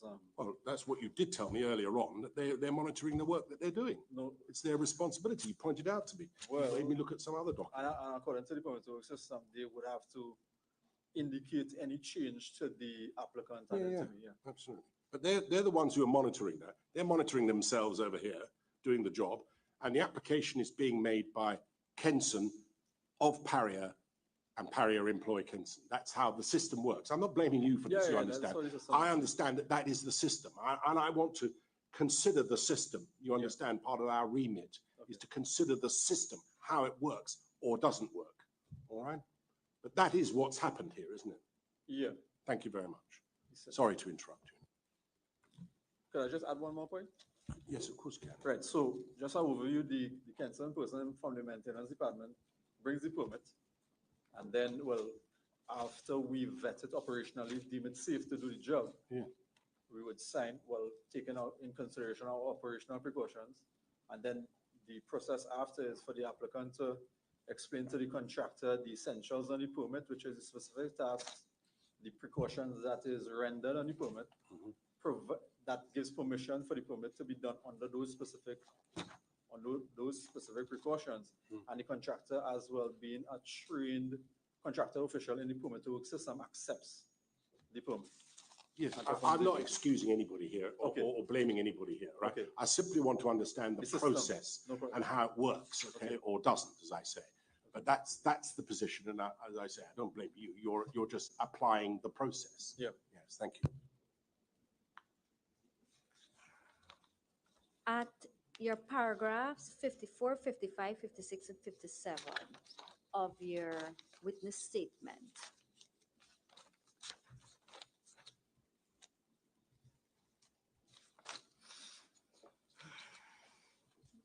you've detailed what it is that you experience after the incident which occurred on the 25th. And in that, in your details, what you basically say is that Kazim Ali Sr., Dexter Guerra, Andrew Farah refused to engage or communicate with you. Well, there were refusals. Then I get an answer from Kazim Ali stating that the divers went missing in the water, and he had only one diver available, which was Farah, Andrew Farah, and he already checked in the chamber and didn't see no one there. All right. And then afterwards, I started to gather information from other people because I wasn't getting Okay, information. no, stop right there. Okay. So that information that you just said there, at this point, looking back to the day in question, was there any more information that could have been supplied to you by Mr. Ali or any other person present there? No, they refused to give me information. No, that's not my question. My question to you, looking back to the information that you just said Mr. Ali gave to you, was there any other information available to him that he could have given to you that he kept back at that point in time? With the greatest respect, how on earth can he possibly know that? Well, how can he know what Mr. Ali my has question in his is in mind? relation to what information you would have had. You have to rephrase it. You can't answer I'll rephrase that. Can you recall the time in which you would have gone onto the area, the site? Okay, my statement said 15:12. So that's just after 3. Yeah. And when you attended the site, you saw Mr. Kazim Ali, Dexter Guerra, and Andrew Farah. After I spoke with Kurt Scott and tried to find out information on the boat, then I saw them on the barge. Yeah. And you're saying that Kazim Ali told you that the divers were missing. Is that correct? Well, after progressively trying to get information from them, yes, he told me the divers were missing in the water. All right. Could you confirm that at the time you were trying to get the information from them, they were in conversation with each other? Everybody was talking, I guess, in distance. I can't confirm. When you were observing, we're not there. Right. You were there, right? So you're going to the barge, you're going to the site in that the incident took place, and you're seeing LMCS's personnel gathering. Right. You can identify these 3 persons that I just called. Yeah. Andrew, Kazim, Dexter. Correct? Yeah. Right. I'm asking you, when you're going there and you're trying to get information from them, if you were observing them communicating, speaking with each other. Well, some of them was talking. I'm I can't asking about specify. those 3. I can't specify, no. All right. So I'm going to put it to you that they were in a conversation and they were communicating with each other. And you can answer that. I can't. I don't know if they were engaged in any conversation together. All right. And I'm also going to put to you that they were, and that they were actually speaking to each other about, but they were in communication with each other for the purposes of dealing with the issue of the missing divers. Okay. You were the site authority. Yeah. You tell us in your statement that you you were asking people, some of the LMCS people, Yeah. what was going on, and they were not answering you. Correct? Yeah. Right. Did you tell them that you were the site authority? Yes, I told them I was the site authority, and they knew I am the site authority from They knew issuing that permits. anyway. Yeah, from issuing permits. So you were saying to them, look, I need to know what's going on. Yeah. Tell me what's going on. Yes. And they didn't tell you. They didn't, no. They didn't respond, They or didn't they just respond. They were walking away from me, and after several attempts, then the only information I got was that the guys were missing in the water, and they only had one diver available that checked inside the chamber, and they didn't see anyone present. Right. That's the extent of the information you got. Yeah, that makes sense. But that they were not being cooperative. Is that what we're to take from it? Well, they weren't. Yeah, they weren't being cooperative. Not with you anyway. To give me information. Right. All right. Thank you. Is there anything else about that we need to know? You said in your statement that you attended to berth number 5 at least on 2 occasions on that day, Yes, in the statement, yes. and that was because you had received reports that there were noise or knocking coming from being observed at that riser. I overheard LMCS personnel indicating that they were hearing knocking from berth number 5 riser, yes. And you also said that you attempted to hear that noise, to try to decipher that noise? Yeah, with information on personnel missing, I tried to, as best as I Uh-huh. could, to go and check. How did you check Okay. to ascertain I went across to berth number 5 via launch. which launch? That can't recall at the time, but one of our Paria launches. All right. Yeah, right by the riser area, there's a scaffolding. Mhm. So I climbed on there and I was trying to knock with some bolts in order to make a noise so I could try to attempt to get some noise back to me. And I didn't hear no other knocking besides mine. And you did anything in particular to hear that noise? Yeah, I placed my ear down on the flange itself and listened to hear any noise that was coming back. On the flange at the rise at berth number 5? Correct, yes. And you said that it was concrete coated? The line itself is concrete coated. Not the riser? Not the, well, it had, well, there's No, we've concrete seen it. coming- Part of the riser is coated near to the top. The Top flange coated. isn't coated. Yeah, the flange isn't coated, yeah. But not the riser? The riser is coated up to a point, and then it goes to a flange with a blank on it. And you heard nothing? I heard nothing. Was there any other person present with you at the time that, At that time, it would have been me and the launch crew and I. and there was no LMCS personnel, no At other that time, person? no. What time was that? I can't say. I'll check back.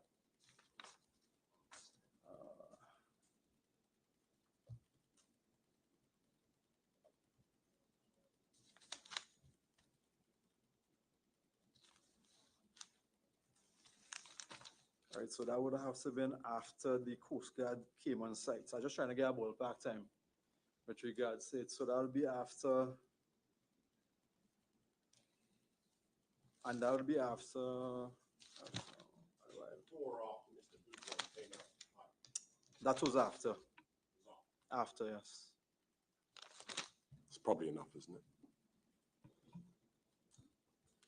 I have no further questions. Anybody else? Yes, sir. Introduce yourself, please. Yes. Good afternoon, Mr. Chairman. Chase Pegas on behalf of Kenson.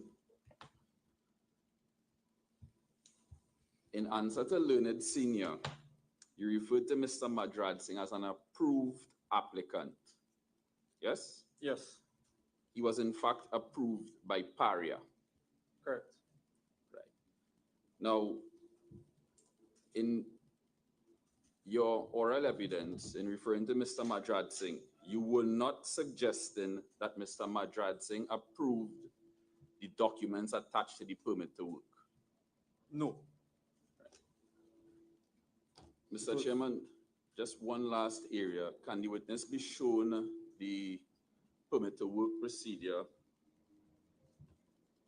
which can be found at page 20. It's on the screen. Yes. And I am looking specifically at section 5.1. It was on the screen. Right, there we are.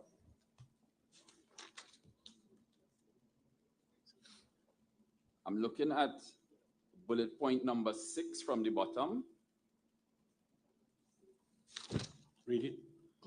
which reads, stop the work if there are changes in site conditions that increase the risk, There you go. or if new hazards are identified, and promptly notify the site authority of these changes. Correct. Right. You see that provision there? Yes. And you accept that that is the only condition under which Mr. Majrad Singh could have stopped the work on the day in question. Could you repeat? I'm suggesting to you that under provision 5.1, bullet number 6 from the bottom, which reads, this refers to the applicant, stop the work if there are changes in site conditions that increase the risk, or if new hazards are identified, and promptly notify the site authority of these changes. Yeah, so you would only stop the work if he knew that the condition had changed. Much obliged. That would be all, Mr. Chairman. Thank you. Yes. Mr. Ramatar. Good afternoon, sir. Prakash Ramada on behalf of the family, Kurban, and Good afternoon. for Yusuf Henry. Mr. Pegas just pointed out one area of authority given to Kenson to stop work, which he read to us, right? What was the authority given to Kenson to observe the work actually being done? Could you repeat? Of course. What was the authority or power given to Kenson to observe the work actually being done to see if there was a change in circumstances? Well, from the permit to work system, the applicant is responsible for doing these duties listed here. And as such, if anything changes from the permit to work system. Let me make it quite clear. Yeah. You appreciate safety is one of the highest importance on the job site. Yes. Yes. Kenson is there basically as an agent for Paria to ensure that things go well. Applicant, yes, he's the applicant. Forget applicant, Kenson, yes? What authority was given to them? Because you have told us, and Chairman, I'm so grateful to you, and of course my guru, Mr. Ramesh Maharaj, in his cross-examination, that you did not have anybody with eyes on the work, but allow the contractor to continue whatever they had to do, and only when this disaster occurred, then you came in. Well, it's a maintenance activity. And sir, being the you are applicant- site authority. Don't tell me about maintenance here. With all due respect, Mr. Peterson, allow me this. All right, of course, let's hear it. I think that's a fair point, Mr. Ramatar. Yes, of course. It's a maintenance issue. You are site authority, I correct? didn't say it's a maintenance issue, it's a maintenance activity. Yeah. And as site authority, site authority is operations. We have Right. no expertise to There you go. monitor a maintenance activity. Beautiful. So it was not your work, to quote it through that terms.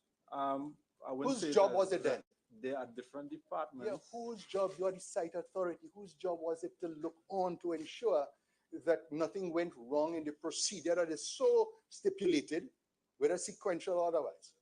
Whose job was it? The contractor, Could you just specify the question again? Sir? of course.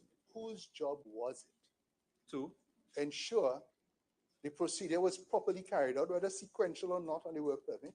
it was the job of the applicant to ensure that Right. the maintenance activity went according to Good. their plan, which was in reference to specific tasks identified on the permit. Thank you. Was Kenson given any authority to have eyes on the job? I can't say. Who That's a is maintenance it department. that would be able to tell us this? Well, Well, just a minute. Sorry, my lord. We're looking at a document that's on the screen, which is the permit to work procedure, which you've referred to and a number of people have referred to. On page, at paragraph 5.1, that deals with the applicant. We know the applicant to be Mr. Majad Singh, and he works for Kenson. At bullet point, I don't know, about 10, if you scroll to the next page, please, about 4 down from the top of the page, do you see it says there, continually monitor the job to ensure that it is performed in a safe manner and within the conditions prescribed in the work permit, certificates, and JH8 risk management. He may sign the renewal section indicating that he has audited the job. So he has an overall responsibility to oversee. Is that right? Yes, because he will be in charge of the maintenance activity. Continually monitor. Right. So that I understand what's being asked of you. Right. Is did he have authority to stop the job? Yeah, everyone has authority to stop the job. Everybody. If we deem something. Even the most junior person, if they see something wrong, about to go wrong, yes, they have the right authority to say stop. Yes. It would ultimately come to you or to somebody more senior eventually to be determining when it should start again, if it does. Exactly. Right? Yes. But even the most junior person on the job has the authority to say stop. Yes. But the applicant has, under Paria's own permit to work procedure, been given specific authority and obligation. It is an obligation, isn't it? Yes. On them to continually monitor the job. And so if Mr. Majad Singh was the person who understood that the barriers should not be removed, he was the one to have told you or to stop the job when they were being removed, wasn't he?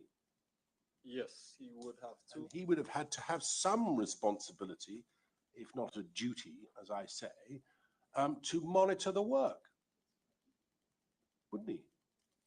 Yes, well, according to the permit to work system, yes. Yes, well, it's your, I mean, not you personally, but you know, your firm's permit to work system. And you, being the site authority, would have wanted to know. Yeah. That's where we are, isn't it? Yes. Yes, thank you. I'm sorry. In addition, there's also the duties of the contractor official as well. Look, I'm not seeking to excuse anybody here, right? Neither am I seeking to blame anybody here. I'm trying to understand how the system works or doesn't. Okay. All right. So, Mr. Ramutar was asking you. Ramadar, sir. Yes, thank you. Ramadar. Yes, thank you. Yeah. So I've been getting it wrong all this time. No wonder we've been. You're too kind not to correct me. Thank you. Ramadar. Yes. So as we have it, let me get this clear. You are the site authority, but you had no oversight. Is that accurate? I'm responsible for the site. Listen to my question. You had no oversight. As the ultimate authority, it's a big name, site authority. You had no oversight. Oversight on? On everything. I have oversight on the site. Okay, let me make it quite clear to ensure no one dies on your site. The thing is, you had no oversight to ensure that no one dies on your site. The thing is, could I explain? Please do. There are various responsibilities in a permit to work system. My responsibility as the site official was because the nature of Paria's business is not maintenance. We have to ensure the site is operationally safe in order to start the maintenance activity. As site authority, that's our responsibility, ensure the site is safe for the maintenance work to happen. Now, the maintenance work, we have no experience in maintenance work as the site official or the site. Operation has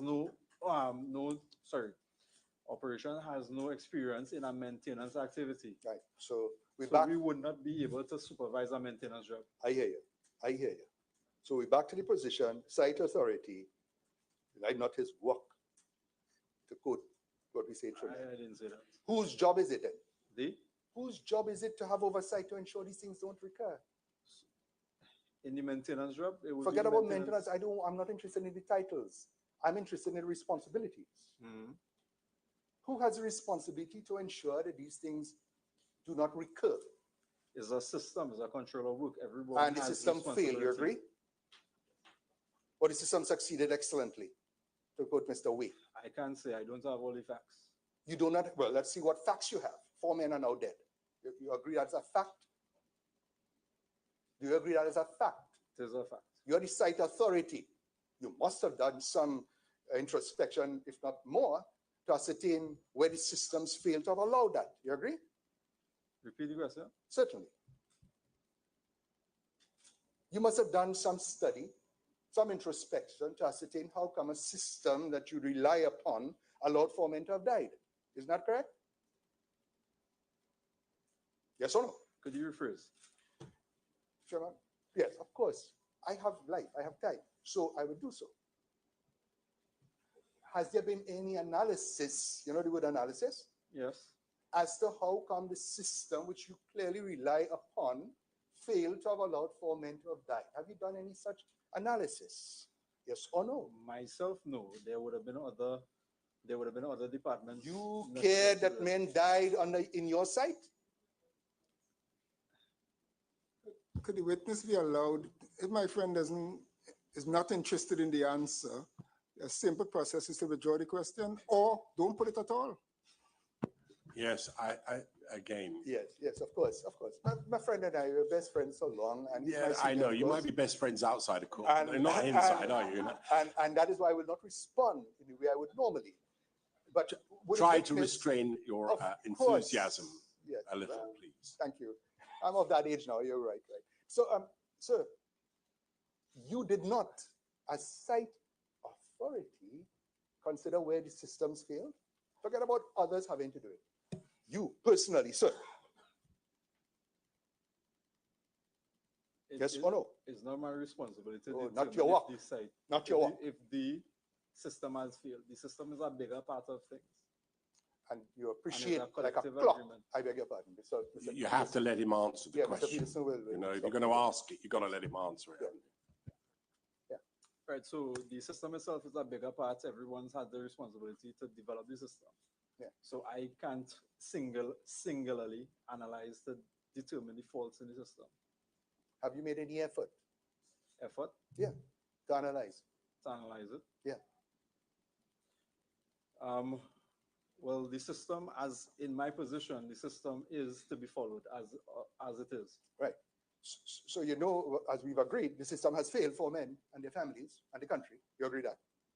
If I agree that the system has failed, Failed, yes.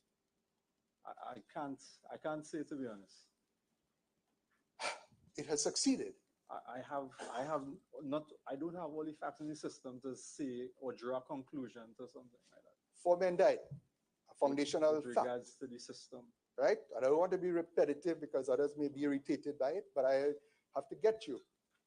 The fact that 4 men died following your system, Not my system, Paria system. well, I call you you are Paria, sitting in Okay. that seat today, with all due respect. Following Paria's system, 4 men died. You are site authority.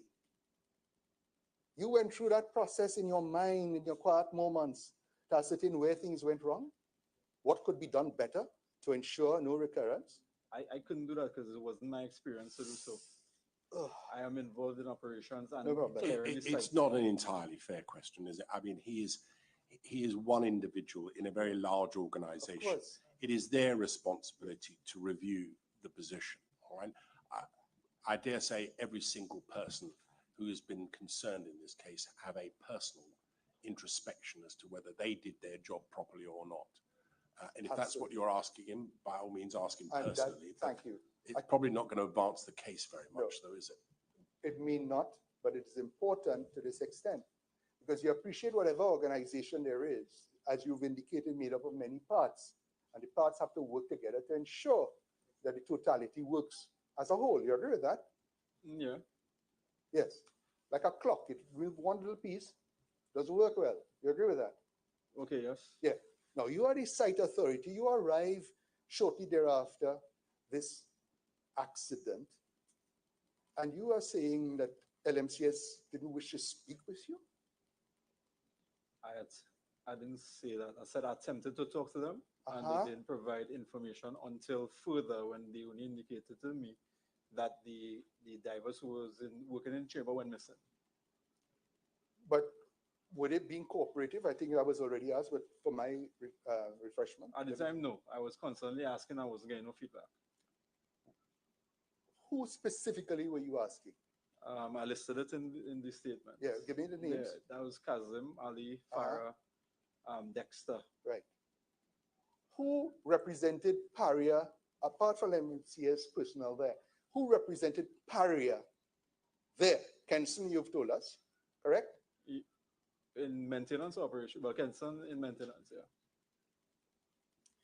Who's on site as you arrived? Who did you first speak with? That would be Kurt Scott. Representing whom? Kenson Paria Operations. And you ascertained as best as you could have what the status was at that time. Men were missing, correct? Yes. You as site authority, you are the most senior man on site at that point, isn't it? At that time, yes. Yeah. Was it, in your mind, the most important thing to rescue possibly alive men? Yes or no? The thing is, when you reach on site, the uncertainties, you gather information Correct. to make a next move. While you're getting information for what purpose? For rescue. Rescue. Good. So that was the foremost issue you had in your mind, and you will get information to support the purpose of rescue. Is that accurate? Correct. Yes. You, of course, know President Obama. You know who he was. President Obama. Yeah. Right. You've heard the statement, trust but verify. You've heard that statement, have you? Yeah, that's even before. Right. Good.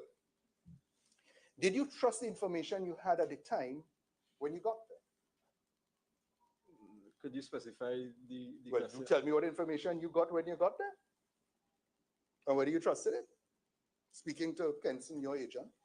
Mhm. That was the question? Yes. Yeah, well, the information that he gave me Yes. was he saw a splash on the screen, and then he was asking or inquiring about what happened to the personnel. Right. He didn't get any feedback. As an experienced person, men in a chamber, splash on a screen, you don't see anybody floating outside the chamber. You assume they were either in the chamber or in the pipe. Is that accurate? I can't assume that. What did you assume? From the information you had. that Chris Scott gave me, I had to gather more information, and it maybe seemed as though it was time consuming. However, it happened in a matter of, say, on reaching on site, gathering information before I made my response was about 15, 20 minutes. Congratulations. Or What less. was your response? Huh? What was your response in the 15 minutes? Yeah, well, on gathering information. What was your response? We heard you and we congratulate your 15-minute arrival. Could he be allowed to answer the questions, sir?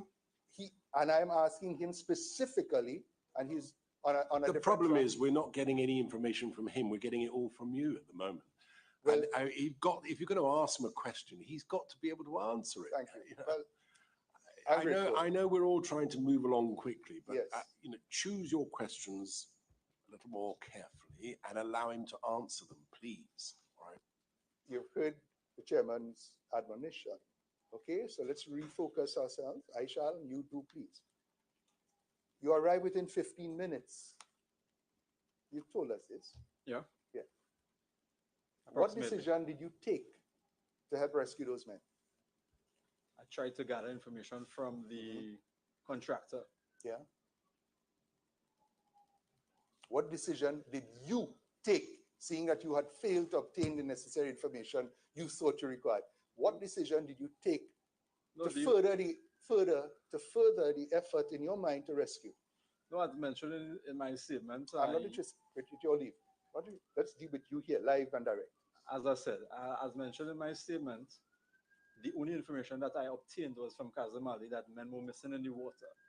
Thereon, I dispatched our launchers, our emergency response plan, which is dispatch all launchers and tugs within the area to see if we have bodies anywhere or if we could recover personnel or rescue personnel within the area. Because at the time, the only information we had is men who were missing in the water. Right. Okay, so there you are, the most senior Paria man on site. When did you next see anybody more senior than you on site? At 16, it's here in this evening, 16, Vishal Maritran arrived on site. 16:15. That is 4:15 p.m., correct?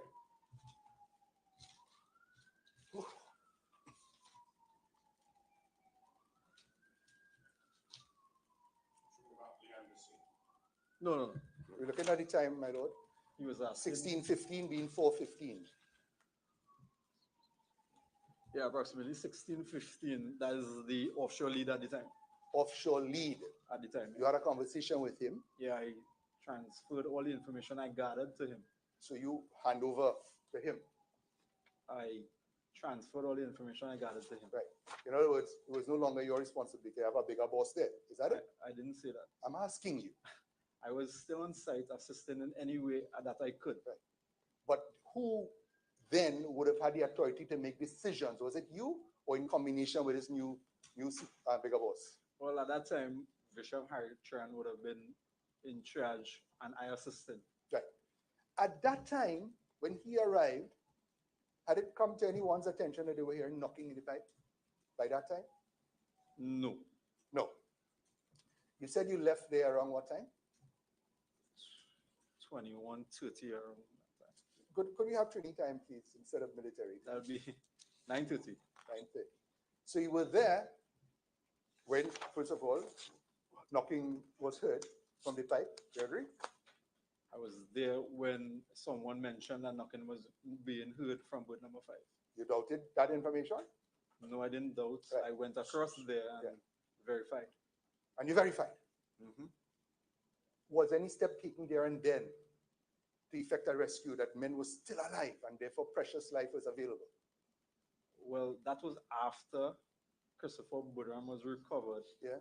And that information that the divers told us that he was pulled out from inside the pipeline was already passed on Good. to the command. So I shan't be longer with you, except this.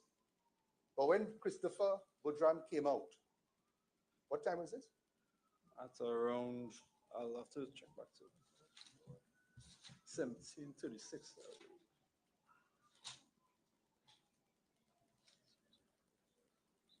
17:36. Right. And you were present when he was rescued out of the chamber and brought out. Is I that was on the accurate? boat at the time, yeah. Yeah, you were there, right? So the proof of life of other men was available at that time because he said men were behind him, isn't it? Well, that's what he said. Yeah, you had reason to doubt him? If? You had any reason to doubt him? No. Thank you very much. Yes, thank you. Just pause for a moment. Mr. Peterson, how long do you think you might be? You don't have anything? We don't have anything. I think the witness has been. Great. Well, we're going to take a 5-minute recess and then we'll hear a little, probably not all, but from Mr. Scott. Yes.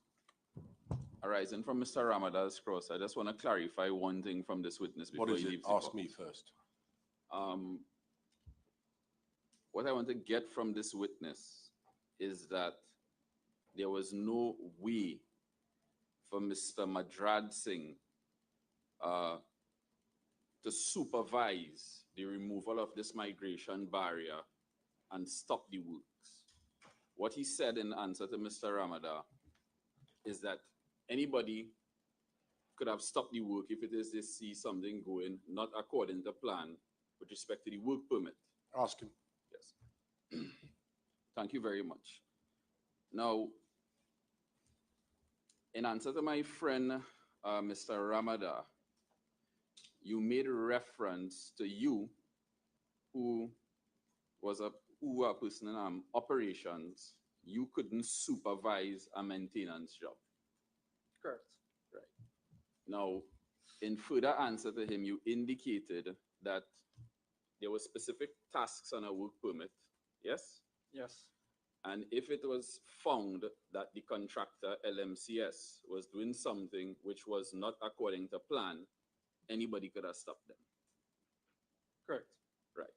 Now, under the permit to work procedure, I believe the learned chairman pointed out to you, and I would read the provision in the interest of time, that the applicant was to continually monitor the job.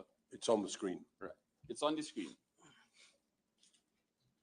You indicated that the applicant was to continually monitor the job to ensure that it is performed in a safe manner and within the conditions prescribed in the work permit, certificates, and JHA risk assessment. You identified that as being one of the duties of the applicant.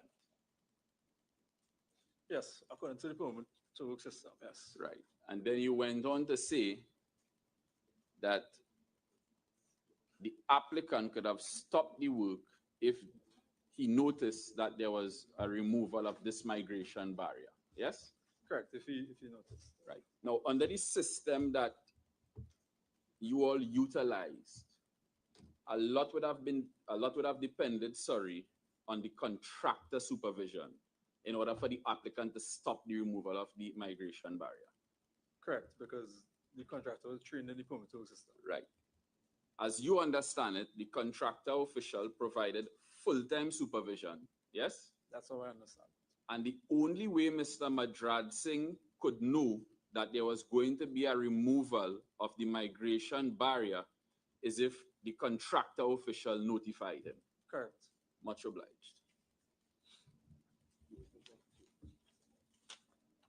Who's Scott? Who is Kirk Scott? Kurt Scott is an operator on my team. On your team? Does he work for Paria? He's a Kenson Works for personnel Kenson. working for Paria. Is he junior to Mr. Marajad Singh? Different departments. Completely different department. Different departments. Thank you. Mr. Maharaj, are there any questions? No. We'll take our 5-minute break and then we'll have a little, but not all, I suspect, from Kirk Scott. Thank you very much. Thank you for coming. Okay. Appreciate your attendance. You're free to go. You can come and go as you please if you're interested. All right. Yeah. But thank you very much for coming. Okay, I'd just like to say condolences to the families, extend my condolences to the families of the deceased. Very well. Yep. Thank you.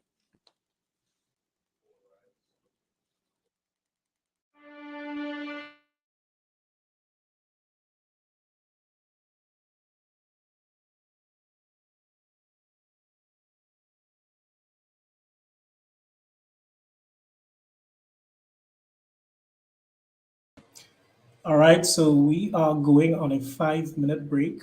5-minute break.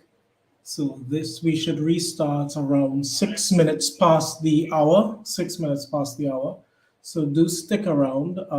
Again, I'm not stopping the stream like I was before because it makes no sense stopping and starting. So stick around. Do share the stream as much as possible because a lot of people still are yet to kind of tune in and figure out what's going on. But keep the conversation going. I have been reading through a lot of the comments throughout the day. And I think you guys are really kind of understanding all the different elements of this stuff and really digging into the detail. And I think it's very positive to see that type of stuff.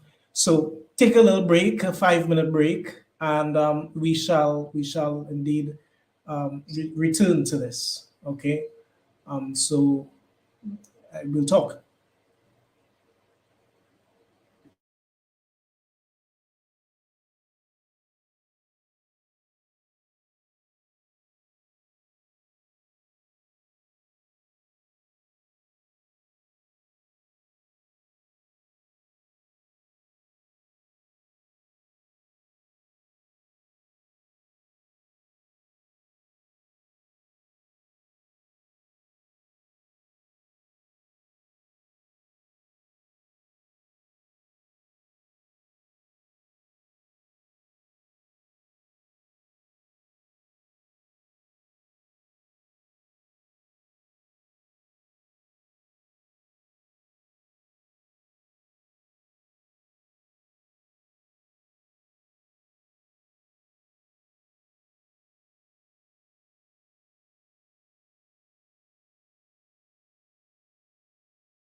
Kurt Scott, solemnly swear solemnly swear that the evidence that the evidence I shall give to the commission I shall give to the in this Commission case in this case shall be the truth, shall be the truth, the whole truth, the whole truth, and nothing but the truth. and nothing but the truth. All right, thank you. Mr. Scott, you make yourself comfortable. I'm afraid I have an apology that you've been waiting, I think, all day, have you not? Yes, sir. So I'm sorry that you've been waiting all day. It's partly my fault and partly everybody else's, but these things take a little longer than we perhaps planned. My apology has to extend a little further because I think it's unlikely that we will be able to deal with your evidence completely today, which will mean that you may have to come back tomorrow, all right? But let's see how we get on. What we're going to do is Mr. Bissessar there is going to summarize the evidence that you've given us so far. Listen to it carefully. If you agree with it at the end of his summary, tell him you agree with it, and then we'll see if there are any other questions from whoever needs to ask us. Are we asking any questions?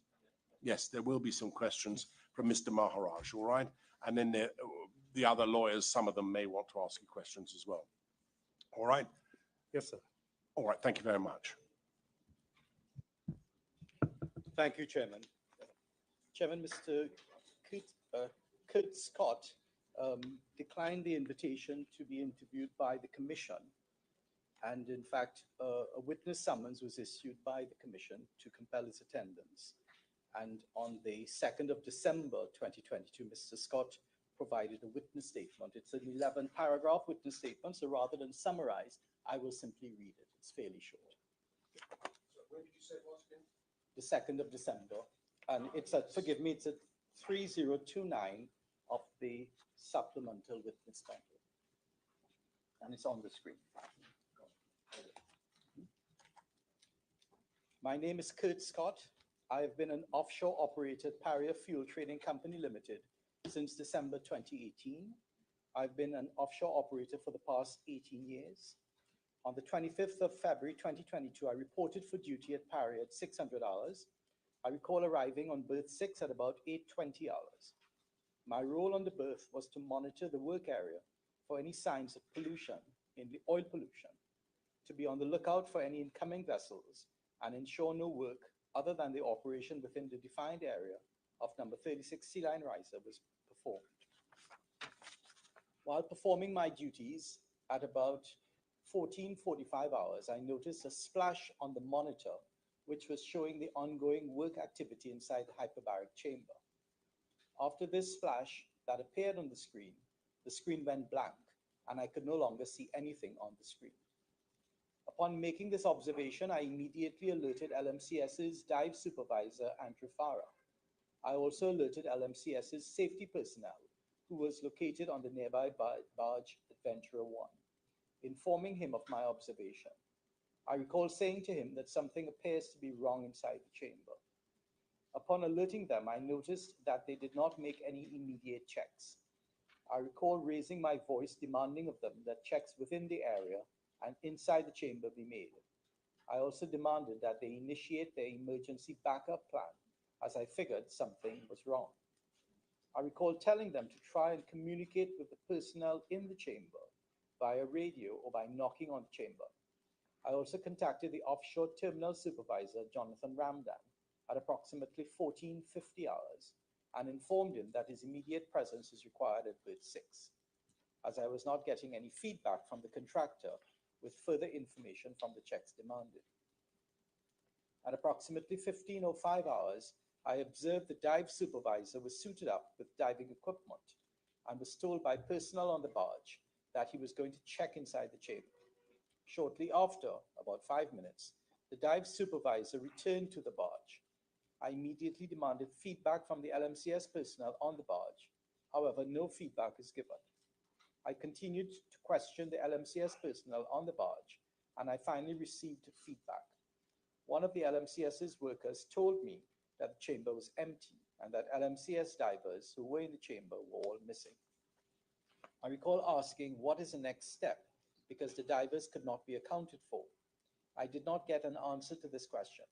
I also recall speaking to LMCS's HSE personnel requesting to view the recording from inside the chamber, in an attempt to ascertain what happened. However, the HSE personnel told me that only the dive supervisor can access that recording. At around 12 hours, the OTS, Mr. Ramdan, arrived on site at Berth 6. I recall informing him of my observations. Upon his arrival, I remained on Berth 6 to provide any assistance that may be required. I was not directly involved in any rescue effort, but assisted by locating and providing any basic thing that was asked for, like rope or transmitting messages from the berth to the shipping office. I recall leaving the berth at around 19:30 hours. I returned to Paria on the 26th of February 2022, and Mr. Ramdan recorded a statement from me, and he has exhibited a true copy of that as A.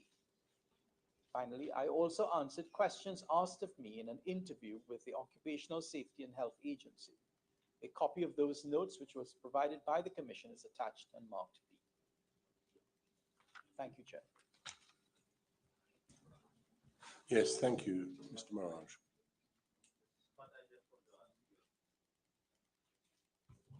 Just want to ask you a few questions, okay? Yes, Senior.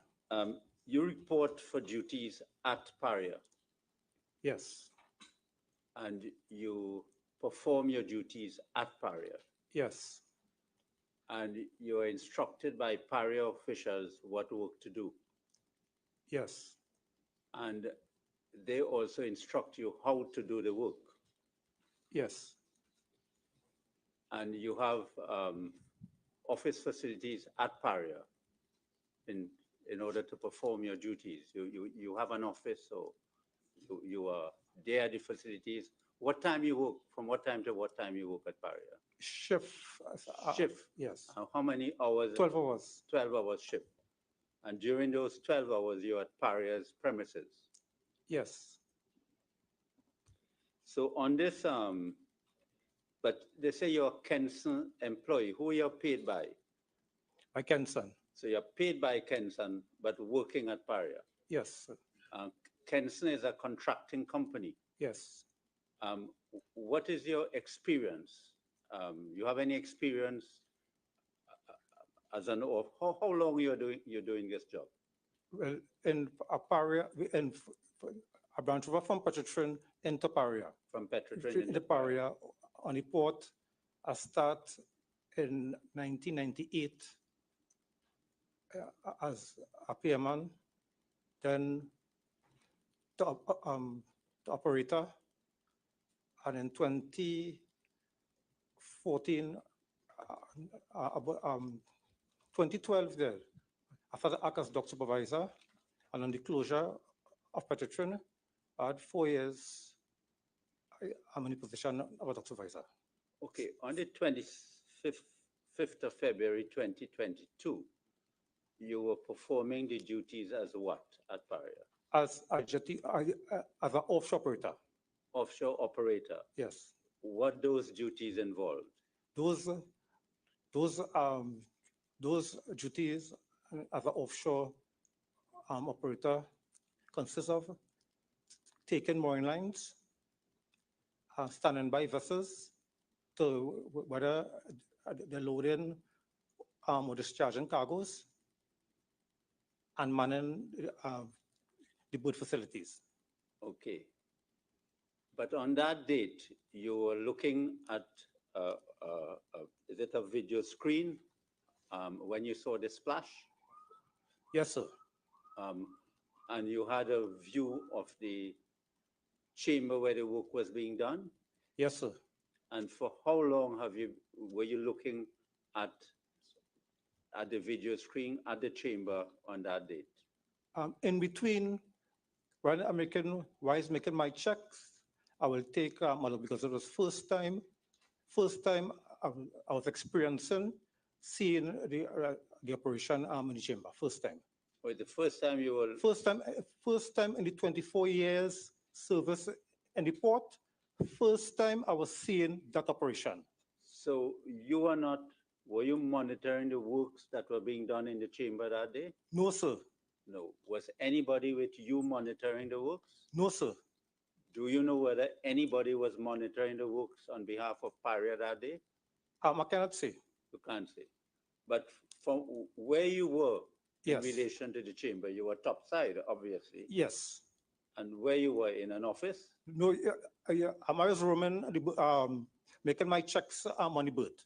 But during the course of the day, different people pass, partly everybody who was on the boat, who passed on the boat, take a look at the monitor screen. But could you explain to us how you could have seen this flash? Where were you when you saw this flash? The splash, I went to check our monitor plane over the monitoring area because the rain was falling and stopping. So after checking the top plane, after I will take a little look at the screen, at the screen before I make my wrongs again. And my eyes glanced on the screen and I saw the splash. And from what you're telling us accurate information. This is the first time you were looking at the chamber. When? On the 25th of February. On the 25th of February was the first time in my life I was seen inside of the chamber. Okay. First time. From on the monitoring screen. So that's the first time you were First time in my life. And the only time, well, when you looked before you saw the splash, yes, what did you see in the chamber? I saw the personnel in the chamber at various times doing various things. Did you see them but you saw the pipe they were working on? I saw the top of the pipe where the flange was. Right. And you could have seen that they were doing some work at the top of the pipe? Yes. Taking out something from the pipe? Yes. What you saw they were taking out? First, I saw they was working, moving some bolts from on the blank. Right, and during another period, because every time I pass, or take a look, I saw personnel operating a chain block and turning something. And turning something. If you see, I wonder if you could show the, I wonder if the witness can be seen in that mechanical plug on the screen. I want to show you on the screen something and you'll tell me if you recognize it, okay? Yes.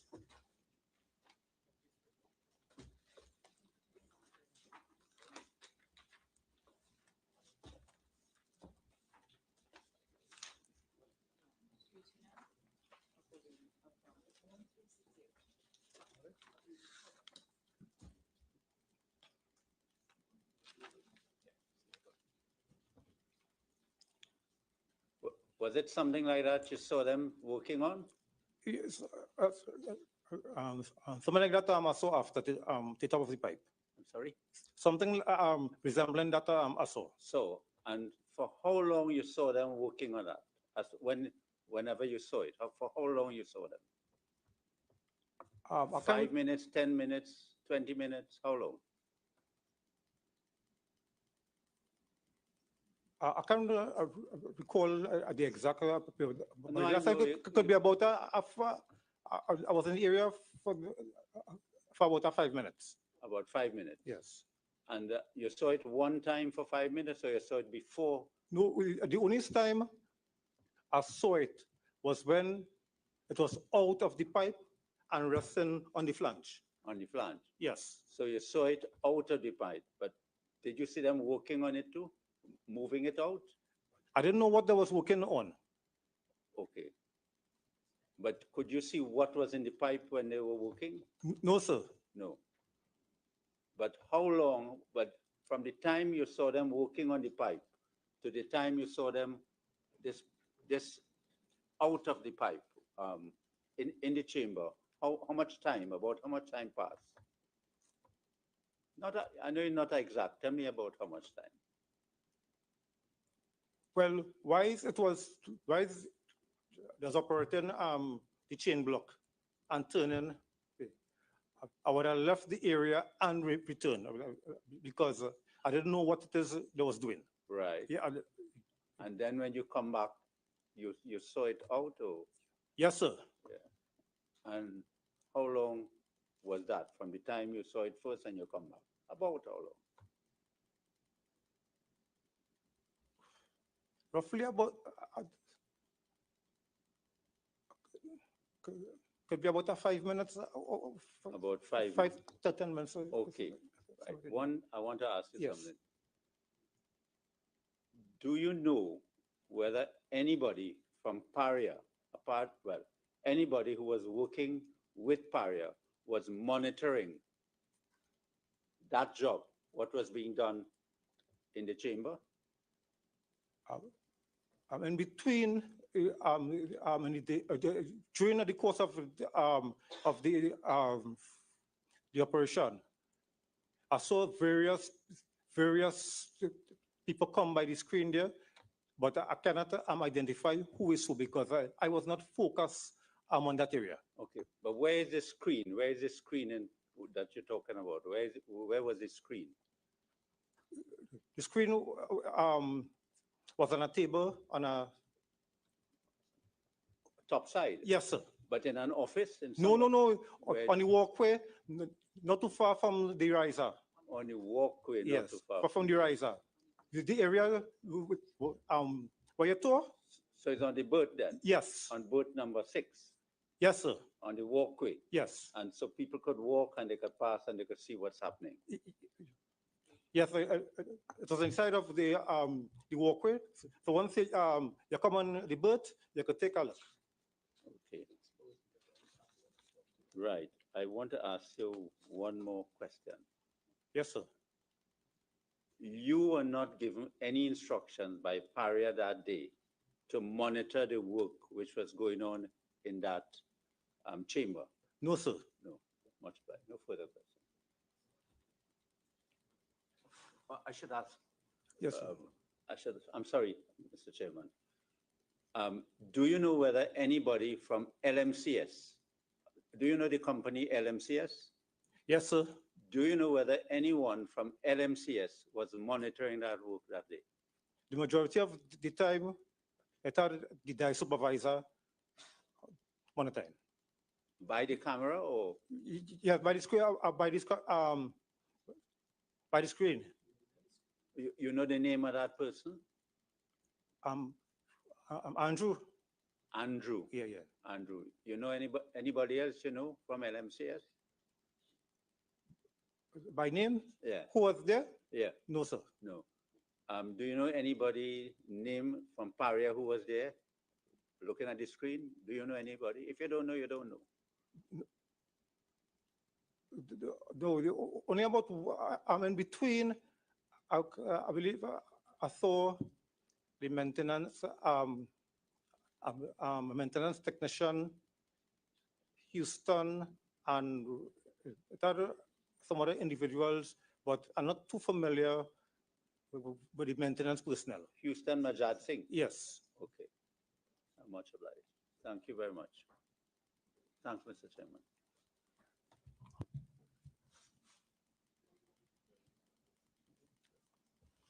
Mr. Scott, good afternoon. Afternoon, sir. You said after you saw the splash on the screen, you had to raise your voice when you were trying to get persons to respond to what you had seen on the screen. You remember saying that? Yes, sir. Because you realized something went wrong in the chamber.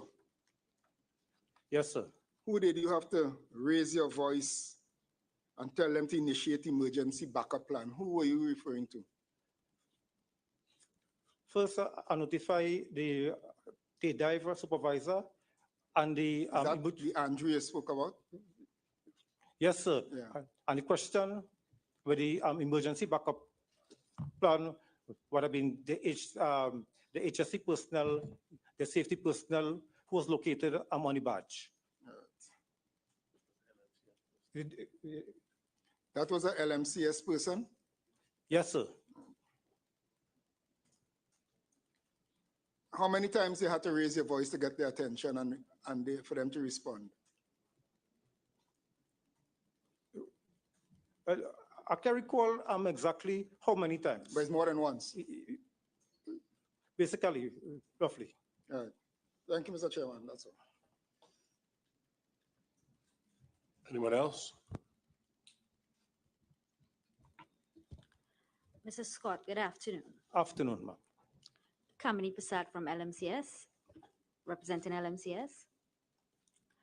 You said you had to raise your voice, but then at paragraph 7, you said shortly after, about 5 minutes, the dive supervisor returned to barge. I immediately demanded the feedback, but then you later said,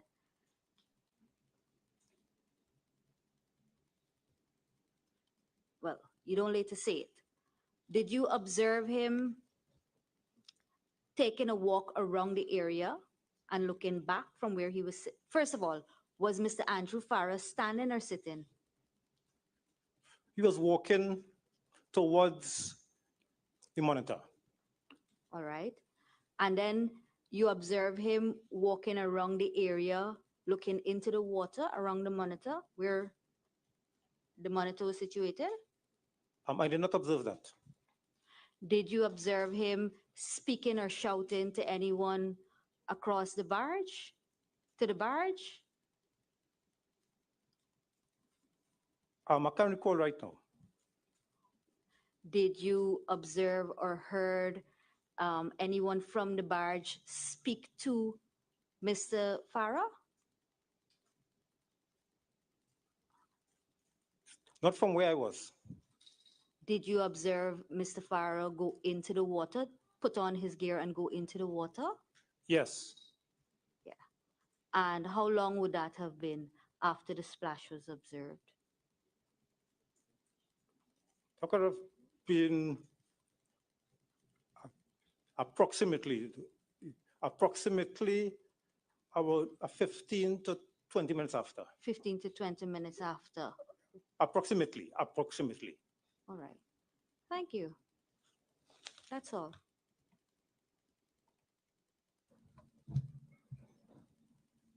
Well, you had a long day just for a relatively short contribution, but I'm grateful nonetheless. Thank you very much for coming. Thanks. All right, you are free to go. Thank God. I think you're not the only one who's going to say that tonight. All right, thank you. Please go. Yes, you can go out this way. Come. That's it.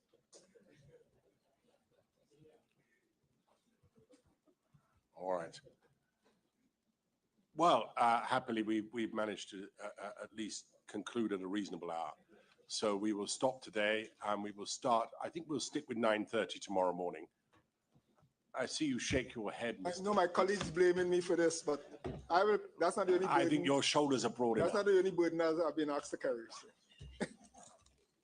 Well, it's at your suggestion we're at 9:30. Otherwise, it might be 9. Yes. All right. All right. 9:30, please, tomorrow morning. Thank you very much indeed. Please feel free to go. I'm going to collect my papers myself.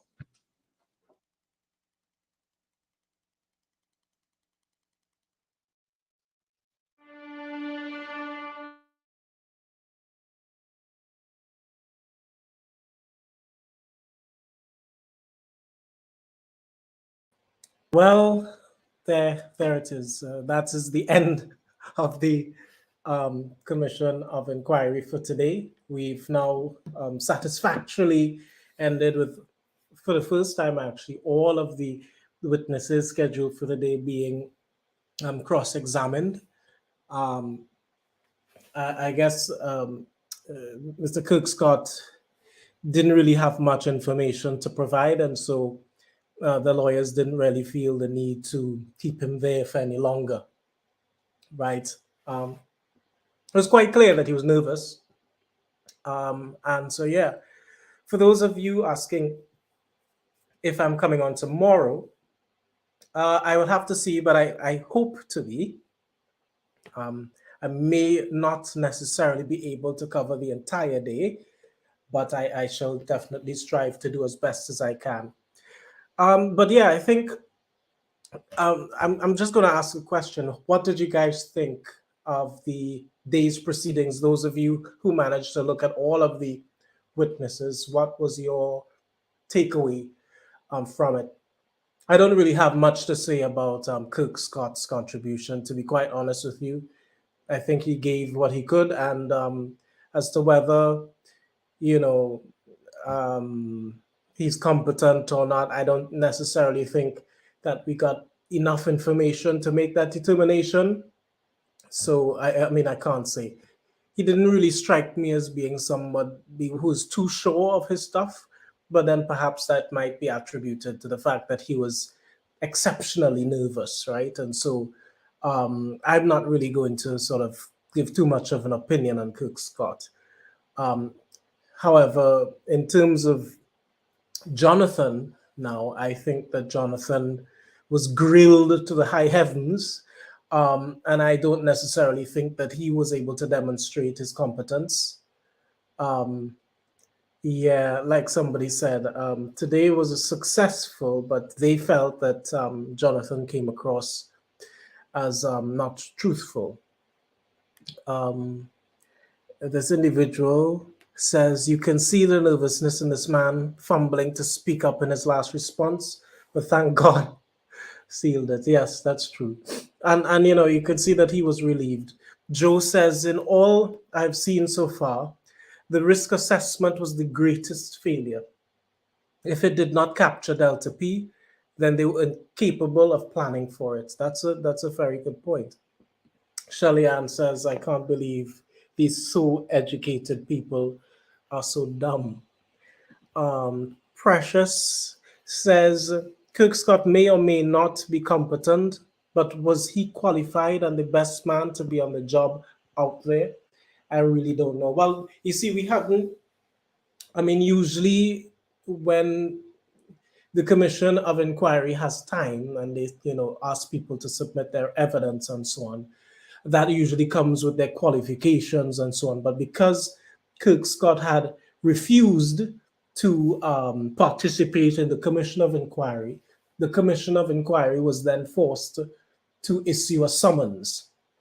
And as a result of that summons, if you don't comply with the summons, you know, there are repercussions. Repercussions could actually be anywhere from fines and so on to, you know, criminal this, that, and the other, right? So you don't really want to get into all of that. And so he was forced to participate. As a result of his late participation, his statement only came on December 2nd, so a few days ago. Therefore, it didn't really come with all the backups. And so we weren't really able to see what qualifications he has for the job. And so we can't really comment on that. Yeah, that's true. Someone says, these people, Marina says, these people's intellectual ability to run their high positions has displayed too many incompetencies. Again, I'm just reading through some comments here from some people. Okay, somebody says that, fun fact, referring to Kirk Scott, that they seems to be the only honest person that was on the stand so far. Okay. Chick Henry says, this is getting me so upset. So many UE people who have engineering degrees and catching their tail to get work. I'm sure this comment goes on, but I can't see what the rest of the comment says, unfortunately. But I get the gist that basically there are a lot of people who are in positions of authority who really, in some respects, don't necessarily have the qualifications or the know-how or even the background and experience to be in those positions. And so it's frustrating to see that these are the people who perhaps, you know, have gotten job because of quote unquote nepotism or favoritism or whatever. And ultimately, you know, they screw things up. Dana Amila Lachman says, I don't know what the outcome would be, but one thing this Commission of Inquiry highlights is the very apparent incompetence by many people holding big job titles. A possible cause could be nepotism and friending when deciding who gets a job. I think that is a theme now that we are hearing from a lot of you commenting. Andre Lochin says, all you better get ready to shell out money. That's not the government, that's public money. Accident happened and Paria did nothing to rescue lives. Anil Vishnu Ramlal says, I keep hearing that anyone could have stopped the job if they saw something being done that caused problems. Apparently, LMCS did not see a problem, and maybe they should have been someone from the company or someone apart from LMCS overseeing the job for that purpose. It's a case of the police policing the police. Even we can't see our own mistakes sometimes, and this is even of greater importance in a job of this nature. There was a flaw in the system that needs to be fixed for future when, unfortunately, I can't see the rest of that comment, even though I would really like to see it. And they should really fix the system so I can get all the comments and see it properly, so we can have a fuller conversation. Zakia Gill says Prakash is just a very passionate attorney, and again, everyone is different and delivers different. So I see nothing wrong in how he gets his point across, unlike Peterson. Great. So someone doesn't agree. Someone says that Prakash, on the other hand, is operating like a bush lawyer. He looks so bad as a lawyer in front of Ramesh, who shows so much maturity. But Prakash sings for his supper. Waste of time. So there's a very different view here from you guys on Prakash Ramana's style. People like it or they hate it, but in some respects, we do get a certain angle that is needed, right? Okay, let's quickly go through some of the comments. I'm seeing some comments from YouTube here, but I'm not really understanding it, so I won't be able to comment on it. Okay, somebody asked, how could a junior person have that authority?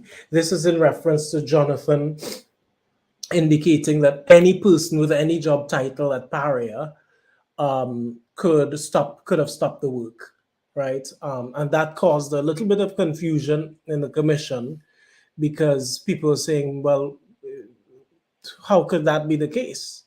And he, as site manager, is almost coming across as though he's shirking his own personal responsibility, and so on, right? David Ramroop says that I work for Petrotrin a long time, and you see here how nobody other than the people actually doing the job are completely sure of what's going on. This is the same for every project.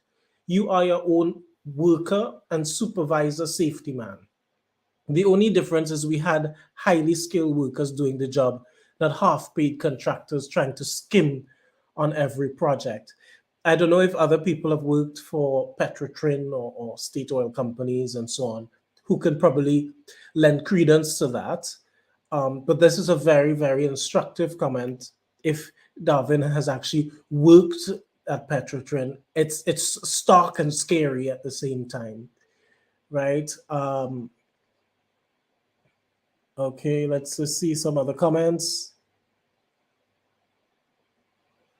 This is referring to, I believe, earlier on with Jonathan. He had to admit that the company doesn't have proper safety protocols. They're accustomed to a system that works for them. All right, so that's just me scrolling up to earlier comments. Let's see this one. Someone says that it appears that a lot of shortcuts were made due to lazy employees. Plus, everyone is passing the buck on accountability. They hold these big job titles that I'm sure comes with big salaries, but seems so incompetent. Again, all of these statements kind of really, resemble each other about cutting corners. Nolly Andel says, Paria lawyers trying to turn this whole thing around wrong to make it look like it's LMCS's fault. Even if it had to do with LMCS, fault with the plug. Oh gosh, man, if you all did allow the men to go save their divers, it would have never reached this far. Take liability for your part, Paria. Even if the divers came out alive, everyone would have felt better. Okay. Trinidad Margot says, it is revealing that work practices that are done is not totally safe on both sides. But the fact remains, when the incident happened, what was the response to save lives? This is the whole problem. Things happen and we learn, but when they do, a plan should be in place for a response to save lives, and that plan should have been used and documented. In this case, total rescue failure. All right, okay, so let's go streamline all the way to the most recent comments now.